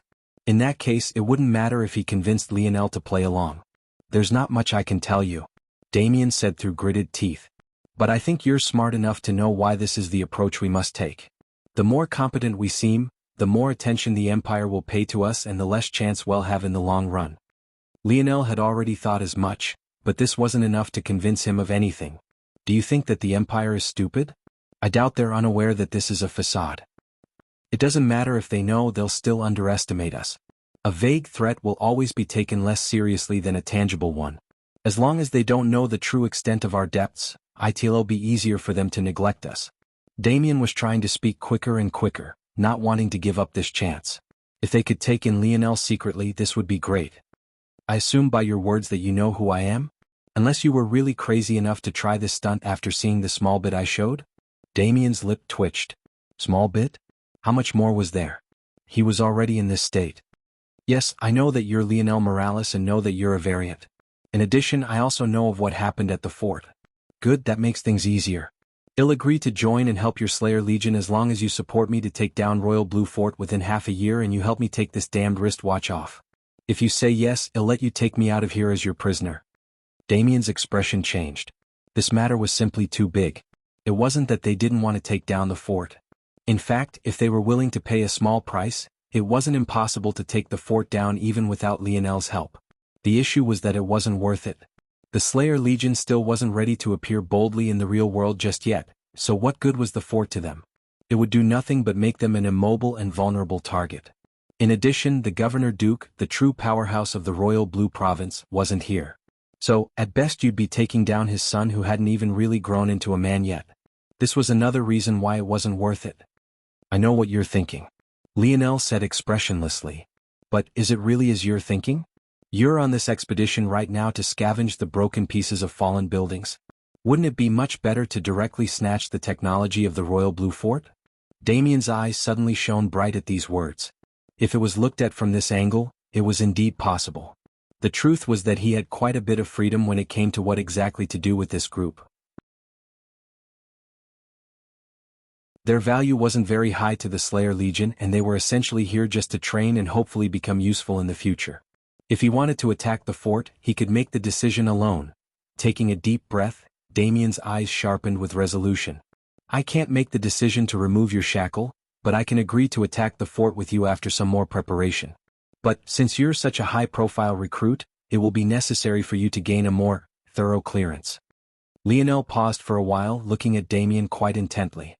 It was to the point the latter couldn't help but squirm. All right. I hope you keep your word. Damien sighed a breath of relief when Lionel finally removed his rod and foot from his body. On the outside, the rebels were quite anxious. They had no idea that such a conversation was happening. One of them believed that an intense battle was taking place within that cage of earth.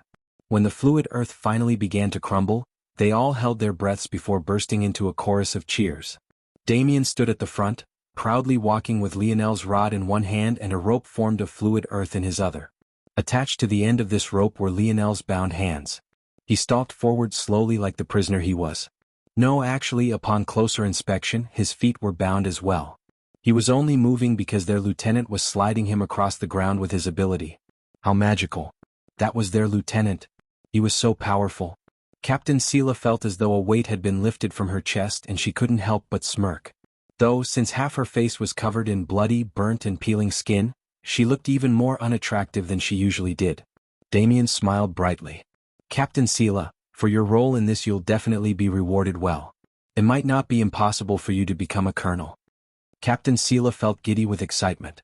She put on an expression that might have been adorable on a 5-year-old girl but looked simply ridiculous on her before she sent a sneer Lionel's way. Lionel, however, had his head down, his eyes aimed toward the ground. Beneath his drooping hair, his calm, calculating gaze was hidden. In the distance, Geralt, Malt, Lisa and Davy clenched their fists tightly. They didn't know what all this spy talk was about, but they did know that Lionel had saved them all not just once but twice. First with the grade threat and then by taking out the 3 B-grade invalids. Even beyond this, his ability had saved them who knows how many times during their rounds. It was just that he was so good they never ran into trouble, so even they didn't have an exact number. However, they were too weak. There was nothing they could do to help him. In the end, they had known Lionel for too little time. They were unable to bring themselves to risk everything for his sake. And even if they did try to, what exactly could they accomplish? Of course, the person in question, Lionel himself, wasn't bothered by such things. He was an understanding person for the most part, so he wouldn't hold grudges for something like this. It was only as simple as that their friendship would likely never deepen beyond this surface level. That said, Lionel wasn't even actively thinking about such things. He wasn't even aware of their complicated feelings. At this moment, his internal sight was completely focused on the corpse of the man, turned gorilla, turned back to man. He wanted to check on as many clues as he could at the crime scene before things were moved around. Something still felt fishy about the whole thing.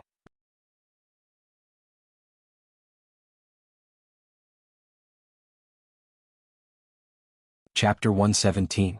A long while later, Lionel had been escorted by Damien to the large ship in the distance. There was surprisingly another man waiting. What was surprising wasn't the fact that there was such a man, but rather that he was quite literally the only other member on board. That was right, a ship of 200 meters in length, rivaling any luxury yacht, was accommodating just 2 men. How did this work exactly? It can't be that Lieutenant Damien can use his ability to move such a large ship, right? Lionel felt his heart skip a beat. If this was true, it likely meant that it was easier for Damien to control water as opposed to earth. In that case, if the latter had any evil thoughts, even Lionel wouldn't be able to do much about it. However, even after thinking to this point, Lionel remained calm. The reason was precisely his previous run-in with the octopus. He couldn't imagine what kind of powerful creatures were lying in wait in the depths of the ocean right now. Even in the 25th century, Earth still didn't know everything about its waters. With the threat of him releasing his force, Damien wouldn't likely dare to act rashly. Plus, Lionel believed that the lieutenant was being sincere. Lionel believed himself to be quite good at reading people. Even his own best friend of over a decade couldn't fool him at a critical juncture, let alone Damien, who he was especially cautious of. I can't take it anymore. Damien's voice snapped Lionel out of his thoughts even as the fluid earth wrapped around the latter's wrist and ankles fell with a plop. The lieutenant's face paled, his arms falling and trembling to his side. It was only now that Lionel remembered that this guy probably had numerous fractures in his forearms. It was a wonder he had been able to keep up the act for long. What are you standing around for? Hurry up and heal me. This kid is a little devil. Damien had completely lost his noble air. He looked no different from a little boy complaining to his big brother, a sight that left Lionel rather speechless. He had always wanted a little sibling since he was an only child, but he felt like changing his mind after seeing this. Lionel had only barely had this thought when he realized that the man Damien was speaking to actually resembled him quite a bit. Could they actually be brothers? They were about the same height, had the same sandy tan skin, and both had deep brown eyes. After appeasing Damien, the second man walked forward and smiled amiably. Vice Commander Joseph Warner, it's nice to meet you. Same last name? So they are indeed brothers? Lionel smiled in return. Lionel Morales. What exactly is it that you two want me to do? I'd like to make something clear first. Though I'm alright with collaborating with Slayer Legion to take down Royal Blue Fort, I have yet to decide to join you all long-term. Joseph raised an eyebrow and looked toward his younger brother. They had just gotten here, so he obviously hadn't had the opportunity to learn what Lionel's requests were. Soon he learned of everything and fell into pensive thought. Taking down the fort would indeed be a good opportunity. In addition, we might be able to recruit some fresh blood as well. I'm certain that there are many common folk who are unsatisfied with the junior Governor Duke's actions. I was surprised. Lionel suddenly interjected. I thought it would be harder to convince you two to attack the fort. Why is it easier for you to agree to this in comparison to helping me remove this wristwatch? Joseph and Damien looked at each other and smiled. You're new to the Slayer Legion, but you've probably already seen that things aren't what they appear on the surface. Most of our public appearances are just facades. For now, we haven't truly formed up. Lieutenants and above have quite a bit of freedom at our current stage. You can almost consider us like ancient time generals who can take action without consulting with our king first. This gives us greater flexibility and better adaptability. Since this region is the territory we oversee, whether to attack the fort or not is entirely up to us two brothers. However, the wristwatch is a special case. The secrets behind how to remove it are tightly guarded by the highest echelons of our Slayer Legion. Lionel's lips curled. Shouldn't you be giving me a speech about how noble your cause is and that you would stop at nothing to end the Empire's tyranny? Why are you so blatantly exposing that you're hoarding such important secrets to yourselves? Joseph laughed. No one is so noble. While it's true that we don't agree with the paths the Empire has taken and do believe that we have the higher moral authority, we aren't angels either. Like all organizations, we need a hierarchy, we need incentives, we need our people to have goals to strive for. This is the only way. Lionel quite appreciated Joseph's attitude. He had expected to find some cliché die-hard rebels with tragic backstories that were worth the tears of all the women in the world, but what he actually found was much more real. Though these two brothers might still have faced some sort of tragedy in their past, at least for now, it wasn't important. After thinking this far, Lionel nodded internally. The trouble with taking this watch off wasn't just how sturdy it was. Though the material was hard, there were many things that could still destroy it. The trouble was finding something that could destroy it without taking his hand and most likely his arm along with it. That was much more difficult. Alright, that's enough of that. My brother made the right decision. Taking on the fort is a good opportunity and will provide us with far more rewards than what scavenging these broken buildings can. But we'll need to wait for the rest of our team to get back before we can start planning something like this. Rest of your team? Lionel's brows raised with interest. Yes. They're the main force of my brother and I. They can be considered to be the true elites of our division. But right now they're training themselves in several zones. Of course, we've already had a few clashes with the fort over zone entries as well. Lionel couldn't help but be quite confused at these words.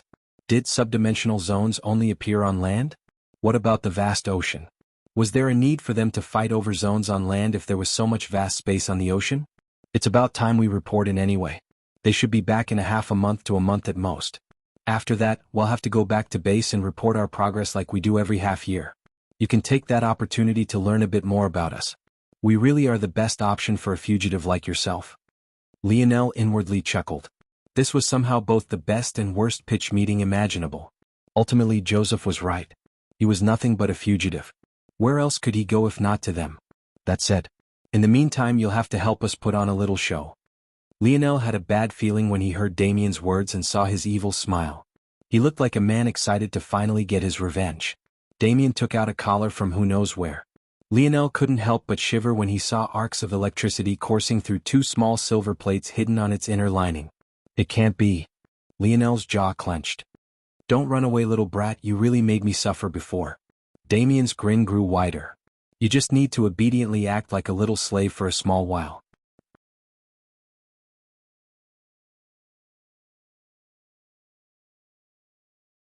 Chapter 118. You've seen him too, right? Serves him right. Wasn't it very stupid of him to come here alone? He must have thought himself to be invincible, but didn't Lieutenant Warner take him down just the same? Lower your voice a bit. The one who spoke sent a playful smack to the back of his friend's head. That's still a person who took down a great invalid on his own. He could kill you with a glare. The recipient of the smack laughed. Kill me? With that thing around his neck? Even if he had a wrong thought, he'd be fried into barbecue chicken. Conversations like this seem to happen all the time these days. Whenever a group passed by the pillar at the gate of their harbor, their thoughts would inevitably drift to the young man forced to stand guard there. He stood atop the pillar, legs crossed. His hair and immature beard were just as unkempt while his clothing was just as casual. But now, he had a collar wrapped tightly around his neck that flickered with arcs of electricity from time to time. What are you two doing around here? Scram. A sudden roar shocked the two gossiping men, sending them scurrying into a distance. Comparing Geralt's large physique to themselves, they knew they didn't stand much of a chance. Geralt looked up at the young man who sat on the pillar and sighed. The young man didn't seem to notice his presence, but could Geralt blame him? Scaring away those who ran their mouths too much was about the best he could do. It's not right. None of them seemed to remember that damned lieutenant wasn't the one to step out and save their lives. It was Lionel who did. Since he could defeat Lionel, why didn't he step out earlier to kill that great threat? Geralt was fuming, but he couldn't even raise up his courage to contradict Sela, who was nothing more than a captain. How could he do anything against a lieutenant? After casting another glance toward Lionel, Geralt turned and left. Lionel, who was on top of the pillar, didn't seem to have much of a reaction to this. For one, none of them knew that he wasn't actually a prisoner. This was just a facade. Even the electric collar on his neck was just a little trick. It did little more than leave his skin a bit numb. And second, if he interacted with Geralt on friendly terms, that would probably make this whole act a waste. So he ignored him. His life was pretty leisurely right now, in fact. He had become the guard dog of the rebels, standing guard here for 12 hours every day. For others, this might have been a complete waste of time. But, with his dream world, Lionel could still progress. Lionel found that when he did nothing but clear his mind and meditate like this, he had thoughts and ideas he never even considered before. In an age of technology, people rarely took time to themselves. And even when he entered zones which had no such distractions, he was constantly on guard, worrying about his life. But now he could breathe and relax. This whole pretending to be a prisoner gig wasn't half bad. I'm such an idiot, why didn't I think of that? Since metal spirits are known for their corrosive ability and in the art of refining metals, can't I just have the little guy melt this wristwatch for me? I wouldn't even need the Slayer Legion at that point. This was just one of Lionel's many fleeting thoughts. In fact, he felt that he could just barely split his thoughts into two streams, allowing them to draw conjectures along two completely different avenues. It was almost like combining the computing power of two computers to gain results faster. Lionel had barely grasped this ability when he was escaping back to the fort. He had been trying to absorb the primitive man's combat experience as quickly as possible and formed 3 simulations in his dream world. However, the third had been so bare bones that it could hardly be considered one. So, 2 was Lionel's real limit, and even then, it drained his spirit very quickly without the support of dimensional cleanse. Still, this was only a fleeting thought of Lionel's. Right now, he still didn't dare to touch the little guy with his bare hands, and he only had protective gear for his palms and fingers. His wrist would still be exposed. So, without some experience or assurances, he wouldn't dare to act rashly just yet. In reality, this was a thought Lionel had had days ago. What he was focused on now was completely different. Just where is the perfect location for my 9th node? If before Lionel wasn't very worried about this, believing he had time to figure it out, he was now getting a bit anxious. In the past month or so, he had already formed his 4th and 5th nodes within the lab. He could form his 6th anytime as well, but hadn't because he needed to allow the lab to accumulate more force, or else he would run out when it came time to form his 2nd star. It could be said that Lionel faced practically none of the bottlenecks Aina had mentioned. In fact, his speed was blinding to the point of being incredulous. If there were knowledgeable individuals monitoring his progress, they'd be numbed with shock. It should be mentioned that Earth only had a few million people left of their population. The rest had either died during the Paradise Island tragedy or become invalids. Of those people, those like Aina who had families passed down force cultivation techniques to them numbered in the few hundred at most. All others had to earn their own in zones just like Lionel. Now, considering this, how many could get a good technique? Even if you put aside the fact that Lionel's technique was among the best in the 4th dimension and didn't mind the fact not just anyone would be able to get a Tier 9 black reward. What then? This was all to say that Lionel's strength was frightening. Those who had as many force nodes as him had all begun long before the metamorphosis truly descended. But now, his own speed was nipping at his heels. At this pace, it wouldn't be long before he formed his 8th node. But he still had no idea where his 9th should go.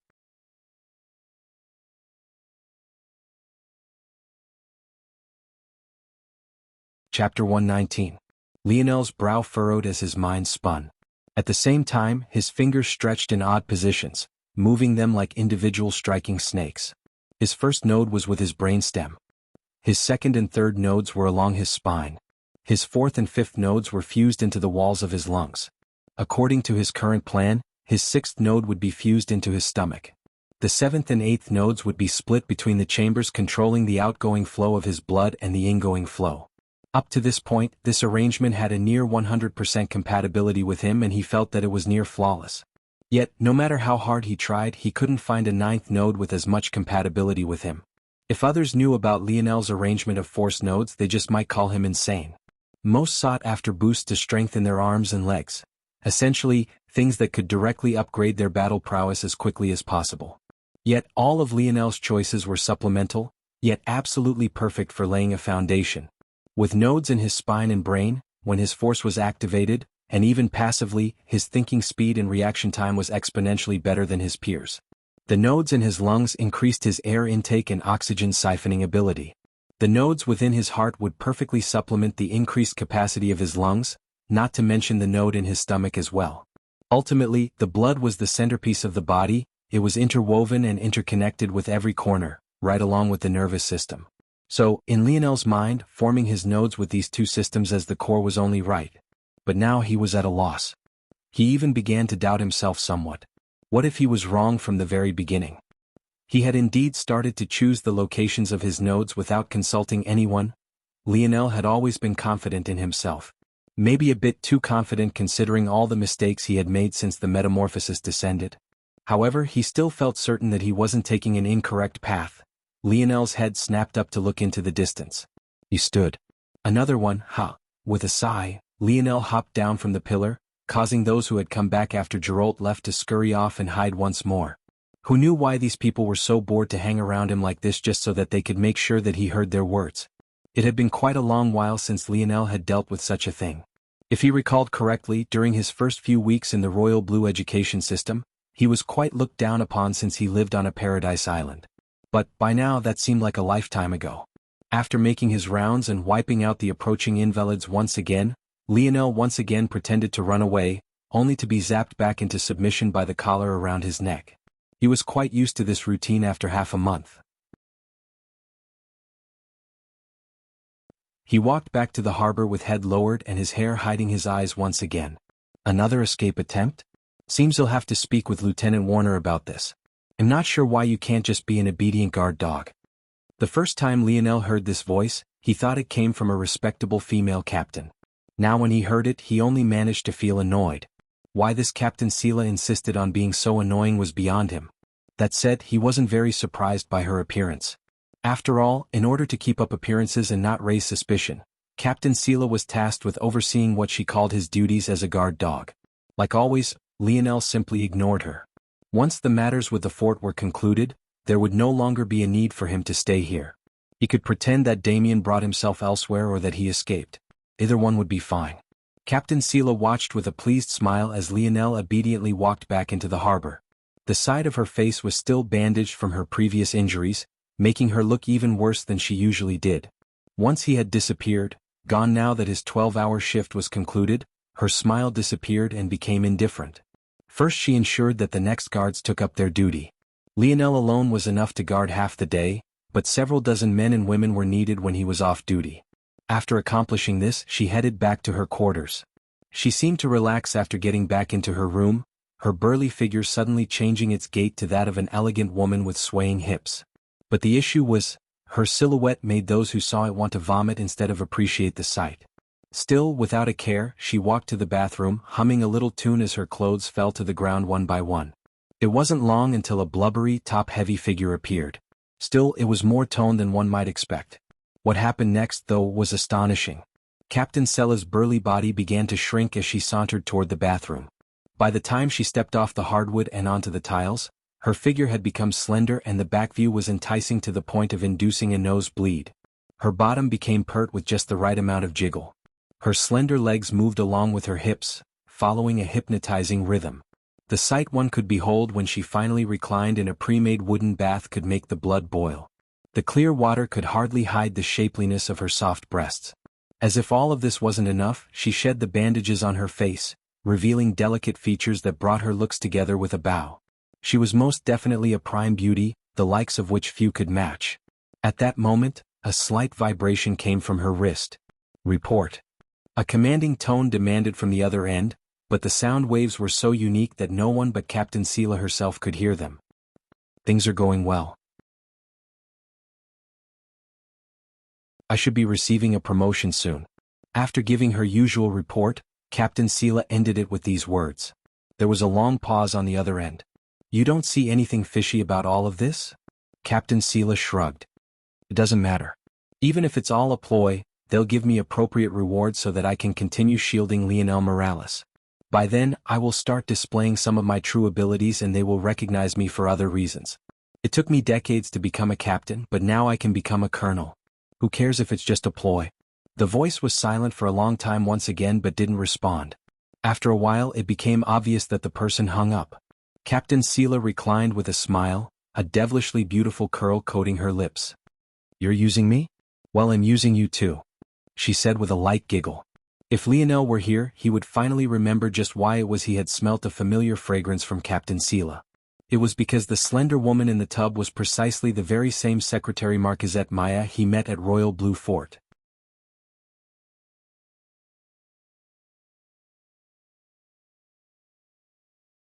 Chapter 120? Another half-month passed by in a flash.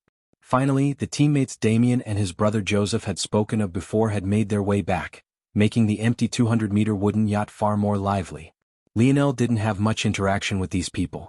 Though Damien and Joseph claimed to trust them with their lives, the less people who knew a secret, the better. As a result, Lionel stayed in a room on the lowest level of the boat and didn't leave. Obviously, his guard duties had been passed on to someone else. Joseph had said that a high-level recruit like himself had to go through a deeper acceptance process. However, Lionel had seen through a while ago that this vetting process was not much different from the Empire marking down all his secrets and treasures.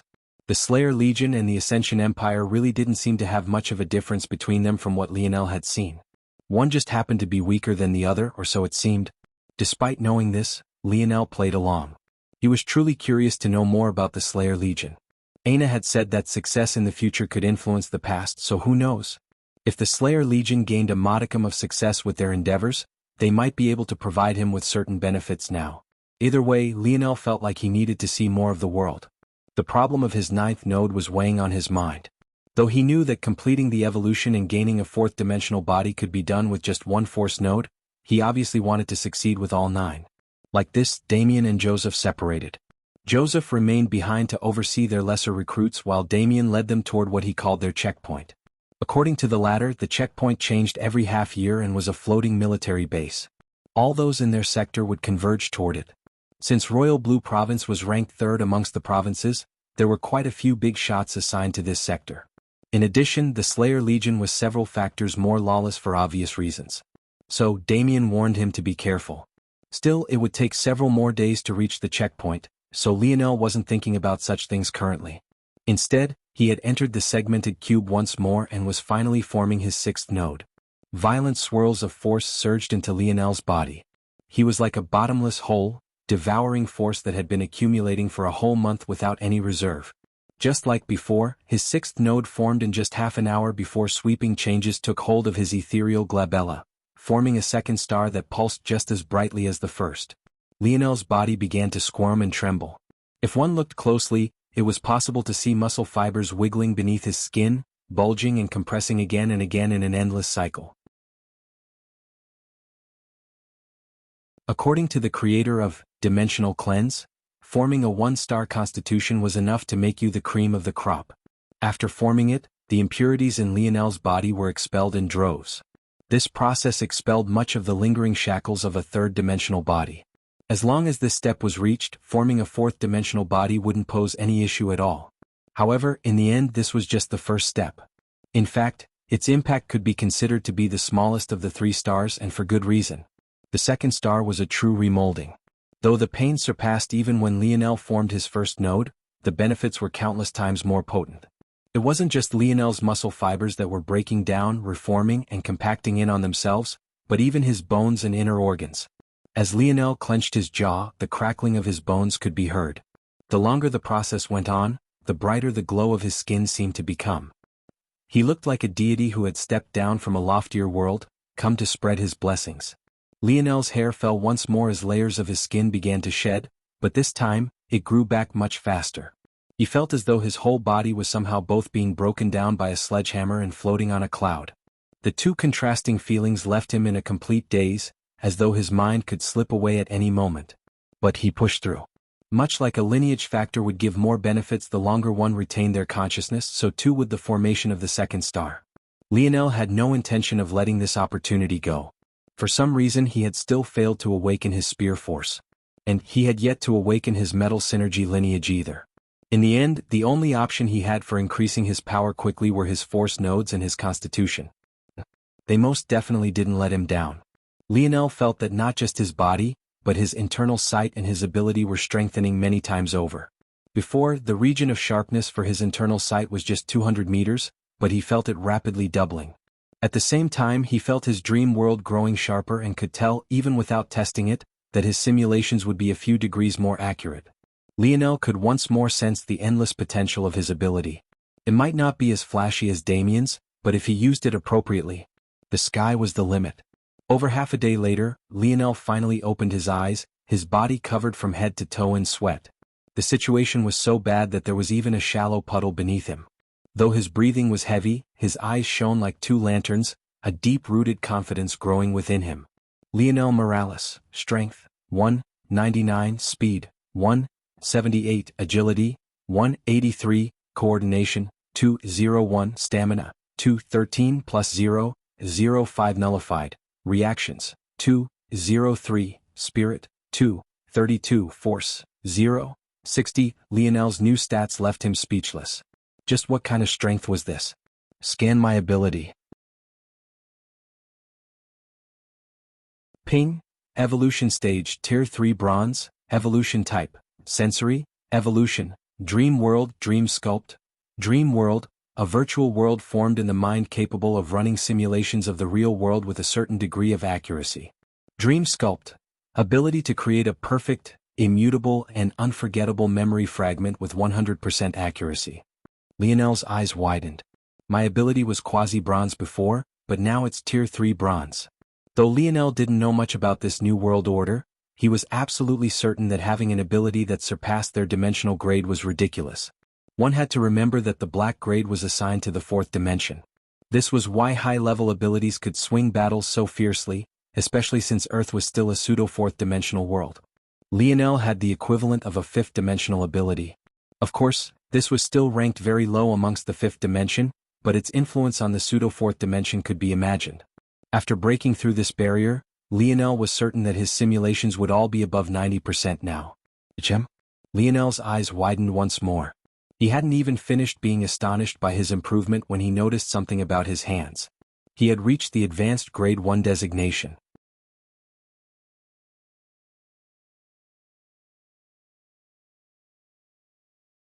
Chapter 121. Lionel looked at his hands feeling a bit shocked. He was certain that he had still not reached grade 1 designation yet even after almost 2 months of diligent training. But now, he had suddenly leaped over that and reached the advanced grade 1 designation? There was only one explanation. Dimensional cleanse. Lionel was pleasantly surprised. Did this mean that when he formed his third star he would be able to reach the superior grade 1 designation without forming force nodes in his hands? Lionel's eyes brightened, immediately taking back all the disparaging remarks he had made about the technique's creator. Even now he had vastly underestimated dimensional cleanse.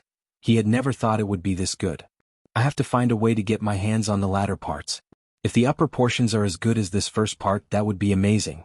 Lionel laughed like a little kid, testing out his fingers as though he was playing the air like a piano. He felt almost like a newborn baby with the coordination and strength of an adult. His fingers felt so fresh that he couldn't even crack them. I can finally listen to the third book. Lionel didn't care about anything else and immediately immersed himself within the teachings his father left behind. Unknowingly, force crafting had become less about a competition between him and his father and more about his own curiosity. Even he himself didn't realize just how eager he had been to learn more until now. The feeling of being blocked off for so long left him feeling a bit anxious. But all that weight was now gone and he smiled like a little kid. A week later, Lionel finally stood on the deck of the wooden yacht. He could feel curious gazes shooting off toward him from time to time, but since Lieutenant Damien didn't say much about him, those around didn't question it either. They immediately knew that Lionel must be some new recruit. Lionel wasn't paying very much attention to the stairs, though. Instead, he was looking toward the behemoth of a structure in the distance. He had no idea that the mobile checkpoint would really be so monstrous. It was a massive steel structure that stood like a metal box in the ocean. Even towering waves didn't seem capable of shifting it one way or another. It was so impossibly immobile that Lionel had a hard time believing that this place was capable of moving at all. But this was where the descriptions ended. Aside from some landing pads for helicopters and runways for planes, there were no other landmarks on the massive steel behemoth. Lionel could only guess that all of its most important structures were hidden within. What a feat, Lionel thought with a light gasp. Impressive, huh, kid? Damien grinned, slapping Lionel's back hard. Shouldn't you be focused on steering the ship? If Lionel took his eyes off of the floating checkpoint, he could see numerous ships approaching from all angles. A few were even nearby and sailing along in parallel. But none of these ships were wooden like Damien's.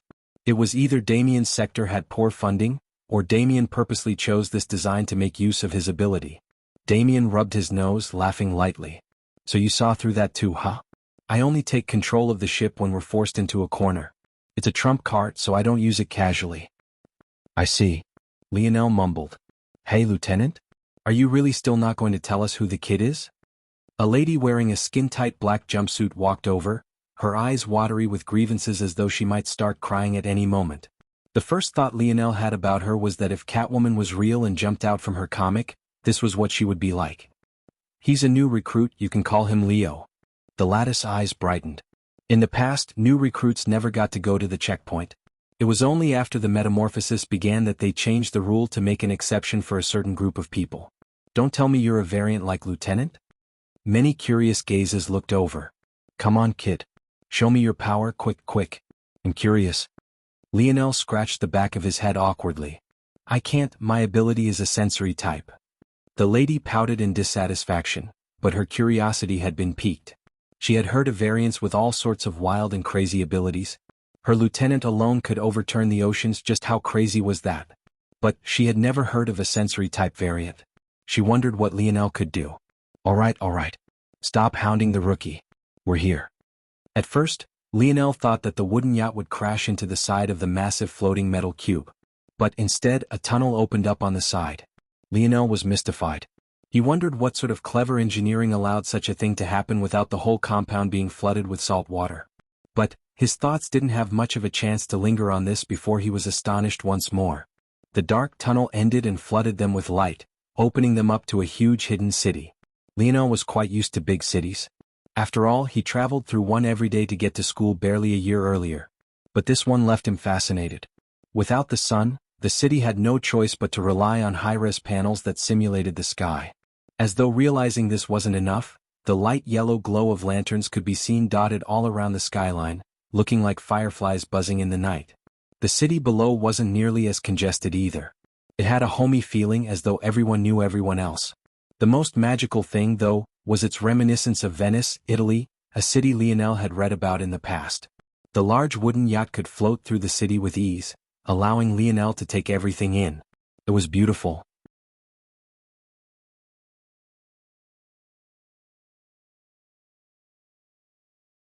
Chapter 122. The wooden yacht slowly went through the city, following loops and curls until it finally docked at a busy harbor. Up ahead, a building that looked quite similar to a grand city hall stood. Instead of having doors, it had large archways that accepted ingoing and outgoing traffic. The entire first floor was open to the wind and elements, while the above floors stood on the archways as though they were their legs. Of the many docked ships at the harbor, groups of people walked out. They were all armed with various weapons. Some wore half or full armors, others wore robes like priests, and some others were dressed quite normally. If it wasn't for the metamorphosis, Lionel would have thought this to be some sort of comic convention. Let's go. Damien spoke to his team before turning his attention to Lionel. This building is called the Southern Lookout. Those with sectors located in the south have to come here to report every half year. In addition, it's also the place we come to introduce the new members of our elite teams. Lionel nodded in understanding and followed along, sweeping his internal sight over as much as he could and committing them to memory. Soon the group had lined up in a long queue. The process somewhat baffled Lionel. Why was all of this so bureaucratic? The rankings had some movement. Really? What happened? I heard that chasing wind killed a target with an S-grade evaluation, so they moved up from the 4th spot to the 3rd, pushing down Thunderous Clap by 1.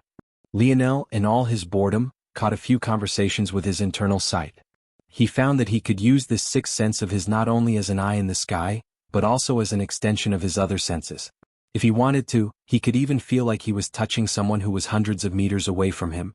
That said, he was very careful with this ability. For one, it drained his spirit much faster than when he just used it for sight. Secondly, when he used it as an extension of his touch, others seemed to notice. And thirdly, let's just say he had regretted using it as an extension of his nose already. It was just once, but to him that was enough for a lifetime. There are rankings?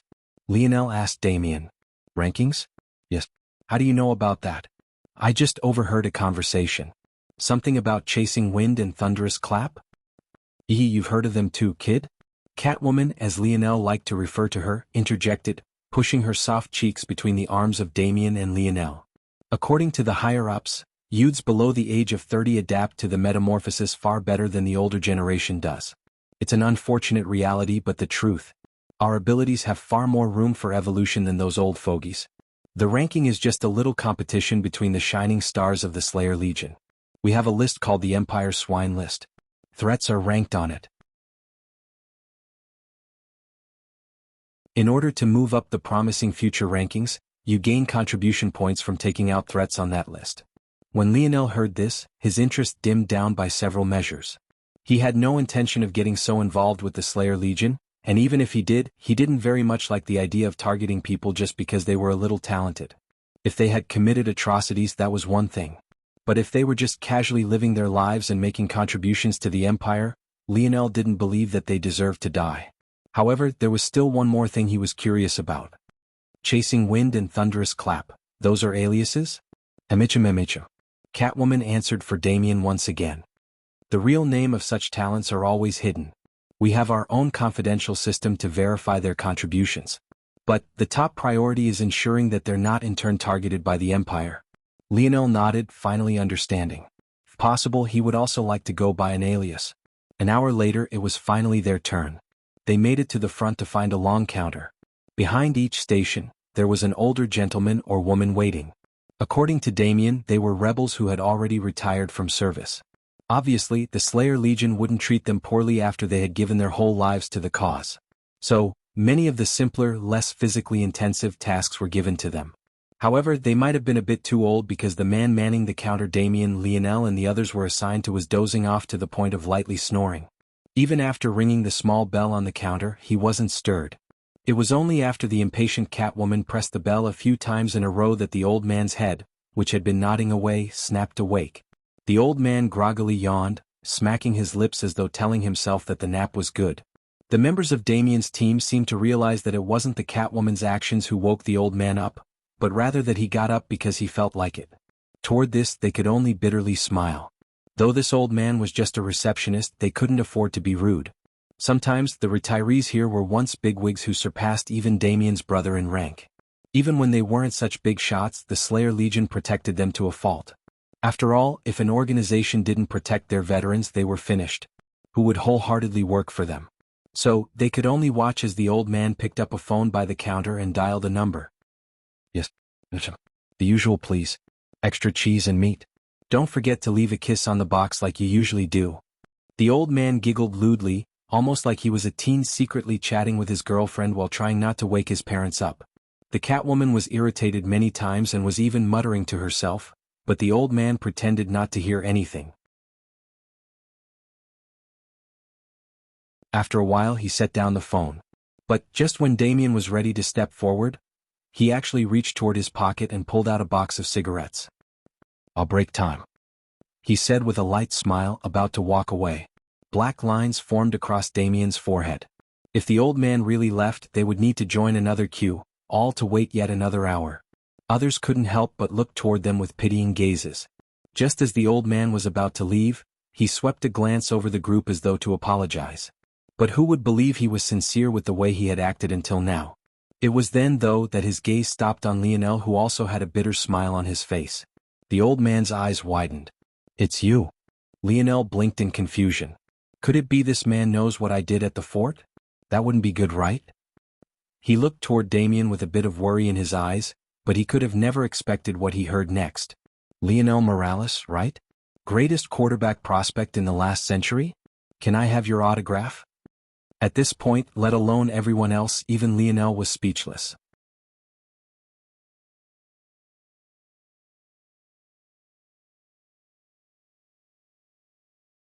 Chapter 123. Lionel scratched the back of his head, feeling a bit embarrassed. The truth was, even he himself had almost forgotten just how famous he was. But he had neglected that fact for good reason. First, it had been too long. His life of training every day for football seemed like a lifetime ago. After all, it had been a bit over a year now since the metamorphosis began, and he had experienced longer than that within zones. Second, even if he was still playing football, people coming up to him like this was rare. After all, he usually lived on a paradise island. Everyone who lived on one was like family. They had watched him grow up, so obviously they wouldn't fanboy over him. And when he wasn't home, he was on campus. Who on their campus wasn't an elite of an elite? Obviously they wouldn't fawn over him like this. Thirdly, he had still been an academy student. His level of fame compared to a player in the NFL was still lacking. It could be said that he was only approaching them in name recognition because he was among the very best academy players of all time. And finally, football was a sport where everyone wore helmets. The average fan wouldn't be very familiar with his face to begin with. Only those who loved the sport and followed it diligently would know his face at first glance like this old man did. Still, the embarrassment Lionel was feeling wasn't because the old man had spoken too loudly or even because numerous gazes had fallen onto him. Rather, he was embarrassed that he had neglected something so important. How was he supposed to keep hiding his identity like this? By now, at the very least, those in the immediate vicinity all knew his name.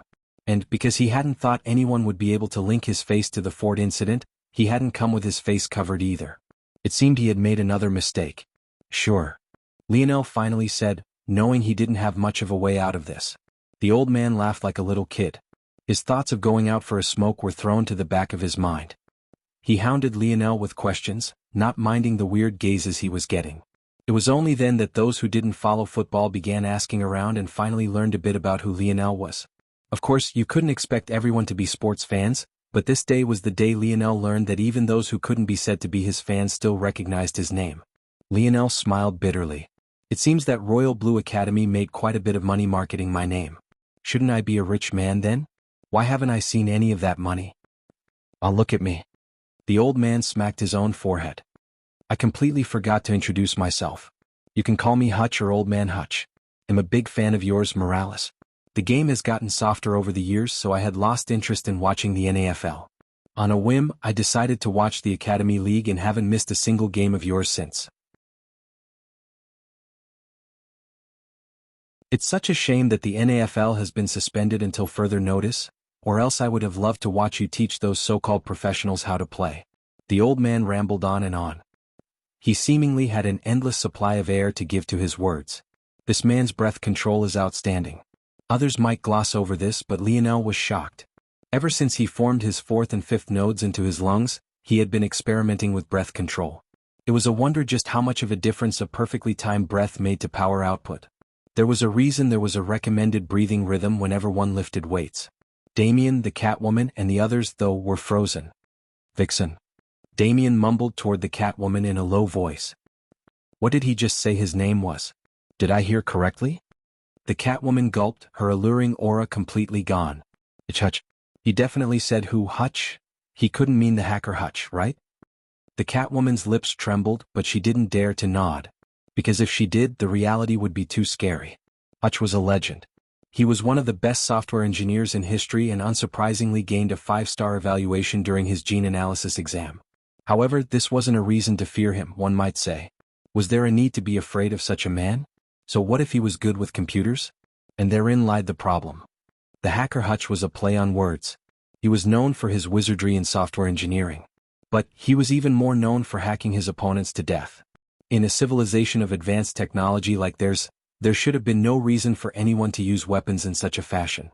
It was barely alright now that the metamorphosis had descended.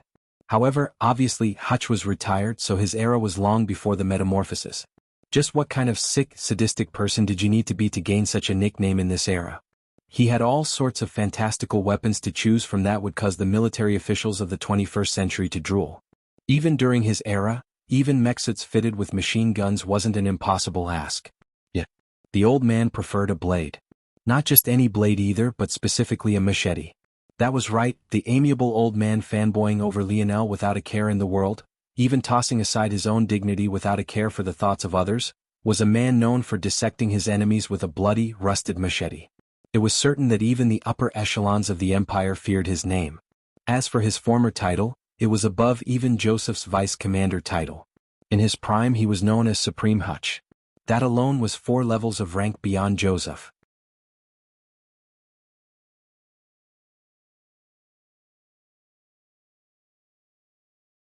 Chapter 124. Under Hutch's reign of questions, Lionel could only smile and take it. Compared to this old man, he wasn't nearly as passionate about football, but he didn't mind talking about the game he devoted so much of his life to. Even compared to the old man who seemed to have dedicated his whole retirement to the sport, he was several levels above. I has hoped to one day become a coach, but it seems that my knowledge is still too lacking. As expected. Lionel's lip twitched. How would a rebel become a coach exactly? He'd be lucky if the Empire didn't point all their weapons toward him the moment he even stepped foot into one of their provinces. However, Hutch seemed completely unaware of his status. Or maybe he was just so free and unrestrained that he dared to do anything. He was quite an adorable old man. Lionel couldn't help but take a liking to him. Of course, Lionel had no idea about his past. If others knew he was calling Hacker Hutch adorable, the weird gazes he received would probably drown him in embarrassment. AI, look at me rambling on and on. You came here for the check-in, right? No problem, no problem. Just have your leader come forward. Lionel smiled and turned toward Damien. But his expression turned a bit weird when he saw just how pale Damien's face was. Was there a need to react like this? It can't be that Damien was a fan as well, right? After a while, Damien realized that he should probably pull himself together. If he made Hacker Hutch wait, who knew if this old man wouldn't hack him to pieces next? He cleared his throat with maybe too much strength before stepping forward. Yes, Your Honorable. We're here for our biannual check-in. I've already prepared the report, please take a look. How could he dare to call Hacker Hutch by his name? Let alone the fact he didn't know if the old man was fond of his nickname or not. Damien respectfully handed a file over. If one opened it up, one wouldn't find words at all. Rather, it was all written in a special kind of braille that was almost imperceptible to the eye. This braille was a special language that only the computers of the Slayer Legion could understand. This allowed the process to be expedited and also kept confidential. However, what shocked Damien was that instead of feeding the files into the computer like one was supposed to, Hutch actually began to read it? What the hell was going on? It's him? Why don't I see anything about Morales on here? Damien's eyes widened. It can't be that the old man actually read it, right? That's impossible. Let alone the fact it was hard to even see the braille, each file was encoded. The possible combinations couldn't even be counted in the trillions. How was this even possible? He's a new recruit. Actually, we were planning on registering him today as well. So it's like this? All right. I'll register him beneath my fleet then. Once more Damien was struck speechless. But before he could refute, the old man had agilely leapt over the counter and grabbed Lionel's shoulder. Lionel couldn't even react before he felt an undeniable strength take hold of his body. Your body is pretty good, Morales. Didn't expect that. Let's go. Like a little boat in a storm, Lionel could only helplessly disappear behind the counter, Hutch's hand latching onto his shoulder like a clamp. Damien, the Catwoman, and the others watched on without knowing how to react. Lieutenant, what just happened? Damien cleared his throat. I hope that kid doesn't blame me. This really isn't my fault at all. Damien knew that Lionel didn't want to get tied up with the Slayer Legion, he only wanted to partner up with them for a moment. However, the attack of a fort was too large of an operation. After all, there were only 8 such structures on the Ascension continent.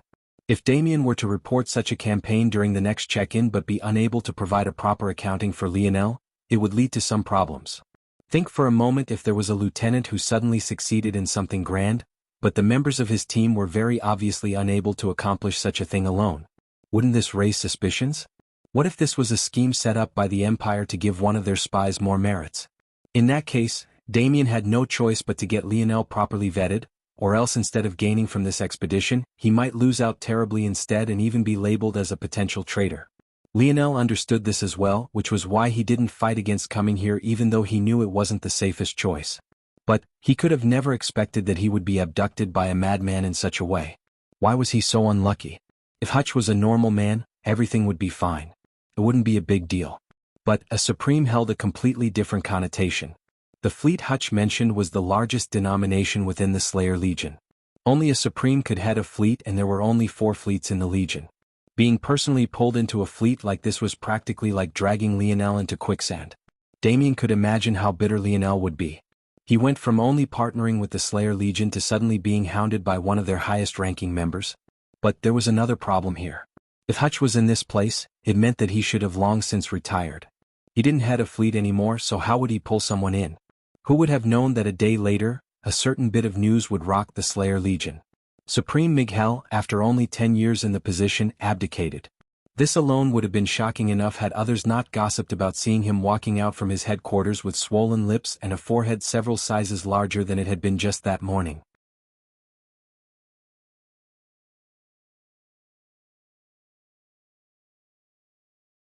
Chapter 125.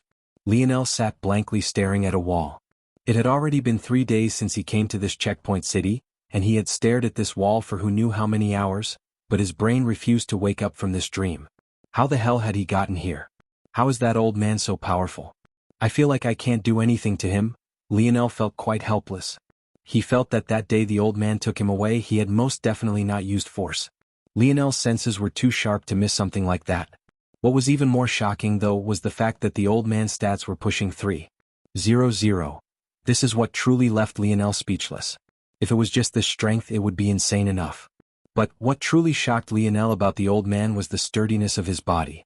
He was almost like the metal invalid Lionel met all those months ago. But unlike that invalid, his stats hadn't been tempered down by his own weight. After some thought, Lionel's mind drifted toward something in particular. When his father retired as a general, he had gone to work as a researcher. It was while in that position that he produced the vomit brew Lionel was forced to consume daily. To this day, Lionel didn't know what the name of that department was. All he knew was that his father was involved in the evolution of human food and the consumption of it. The Ascension Empire had brought technology basically to its upper limits, so they wanted to test the limits of the human body. If the Empire could run such tests, why couldn't the rebel army do so as well? If Hutch was part of these experiments and could be considered a success, then maybe the waters of Earth were far deeper than he thought. But if such was the case, then why was Hutch the first person he had seen with such ridiculous stats? If such a good thing existed, Lionel believed that the old man definitely wouldn't be the only one to benefit. For example, the Governor Duke's son had stats that could barely be considered average among non-athletic humans even before the metamorphosis. If the son of a Governor Duke wasn't allowed to partake in such benefits, how could others? Of course, there was the possibility that only the Slayer Legion had access to such technology. But if that was the case, wouldn't the Empire have been taken down long ago? What could they do against a legion of superhumans? Maybe I'm just overthinking all of this. What if the rebels have someone amongst them like that monocle-wearing prick? If someone awoke the abilities to alter their genetics, that could explain it too. But if that was the case, why would they choose an old man first? Ag. Lionel ruffled his hair with both hands as though trying to hurry his brain to the answer. But not unexpectedly he failed. At that moment, someone threw a kick at Lionel's door, sending it flying off the hinges, again. Time to train. Lionel's expression darkened. Old Hutch, I've already told you 1,000,000 times, I have no intention of joining the Slayer Legion. If you keep treating me like this, the day you train me to be your better is the day I'll directly betray the Slayer Legion. If other rebels knew that Lionel was speaking to Hacker Hutch like this, they would plop to the ground in fear for him. Who of the rebels dared to speak to this madman in this way? Wasn't that just asking for death? Ha ha ha. Hutch laughed uproariously. Speak of that the day you defeat me. Otherwise, obediently listen to me, boy. Lionel felt helpless. Did this old man really think he couldn't defeat him? If Lionel activated his force, his stats would also be pushing 300. If he used his spear domain lineage factor on top of that, defeating Hutch wouldn't be impossible. Unfortunately, this entire city hidden without a block of metal was covered in force-disrupting towers. And secondly, even if it wasn't, Lionel would still feel hesitant.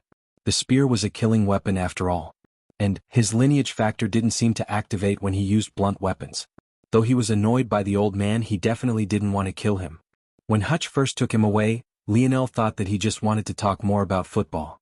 But who knew that when this old man sensed how strong his body was when he resisted being pulled away that he would actually react so crazily. First, he stormed into Supreme Miguel's fleet headquarters and claimed that he would be taking over. When Supreme Miguel obviously resisted, he beat him to the point he was black and blue. Then he claimed a promising future quota for Lionel, directly booting one of the youths who had previously held the position away in favor of him. It was suffice to say that this enraged a great many people, but old Hutch was a madman that seemed to do whatever he wanted. Even after Lionel explained that he wanted nothing to do with that ranking, old Hutch actually brought out a stick and started whacking him with it in the name of training. No matter what logic Lionel used, the old man didn't seem to care in the slightest. Lionel's shoulder was clamped down once again and he once more let out a helpless sigh. Old Hutch, I'm definitely not participating in that promised tournament. You have no choice, Morales. Who asked you to now represent my face? Not only must you participate, you must get first place. Lionel almost couldn't refrain from rolling his eyes. Why did he say it like he asked for this? He most definitely didn't ask for this. I don't need your training to get first place even if I did participate. Lionel said, a bit annoyed. Who wouldn't be annoyed in his current condition?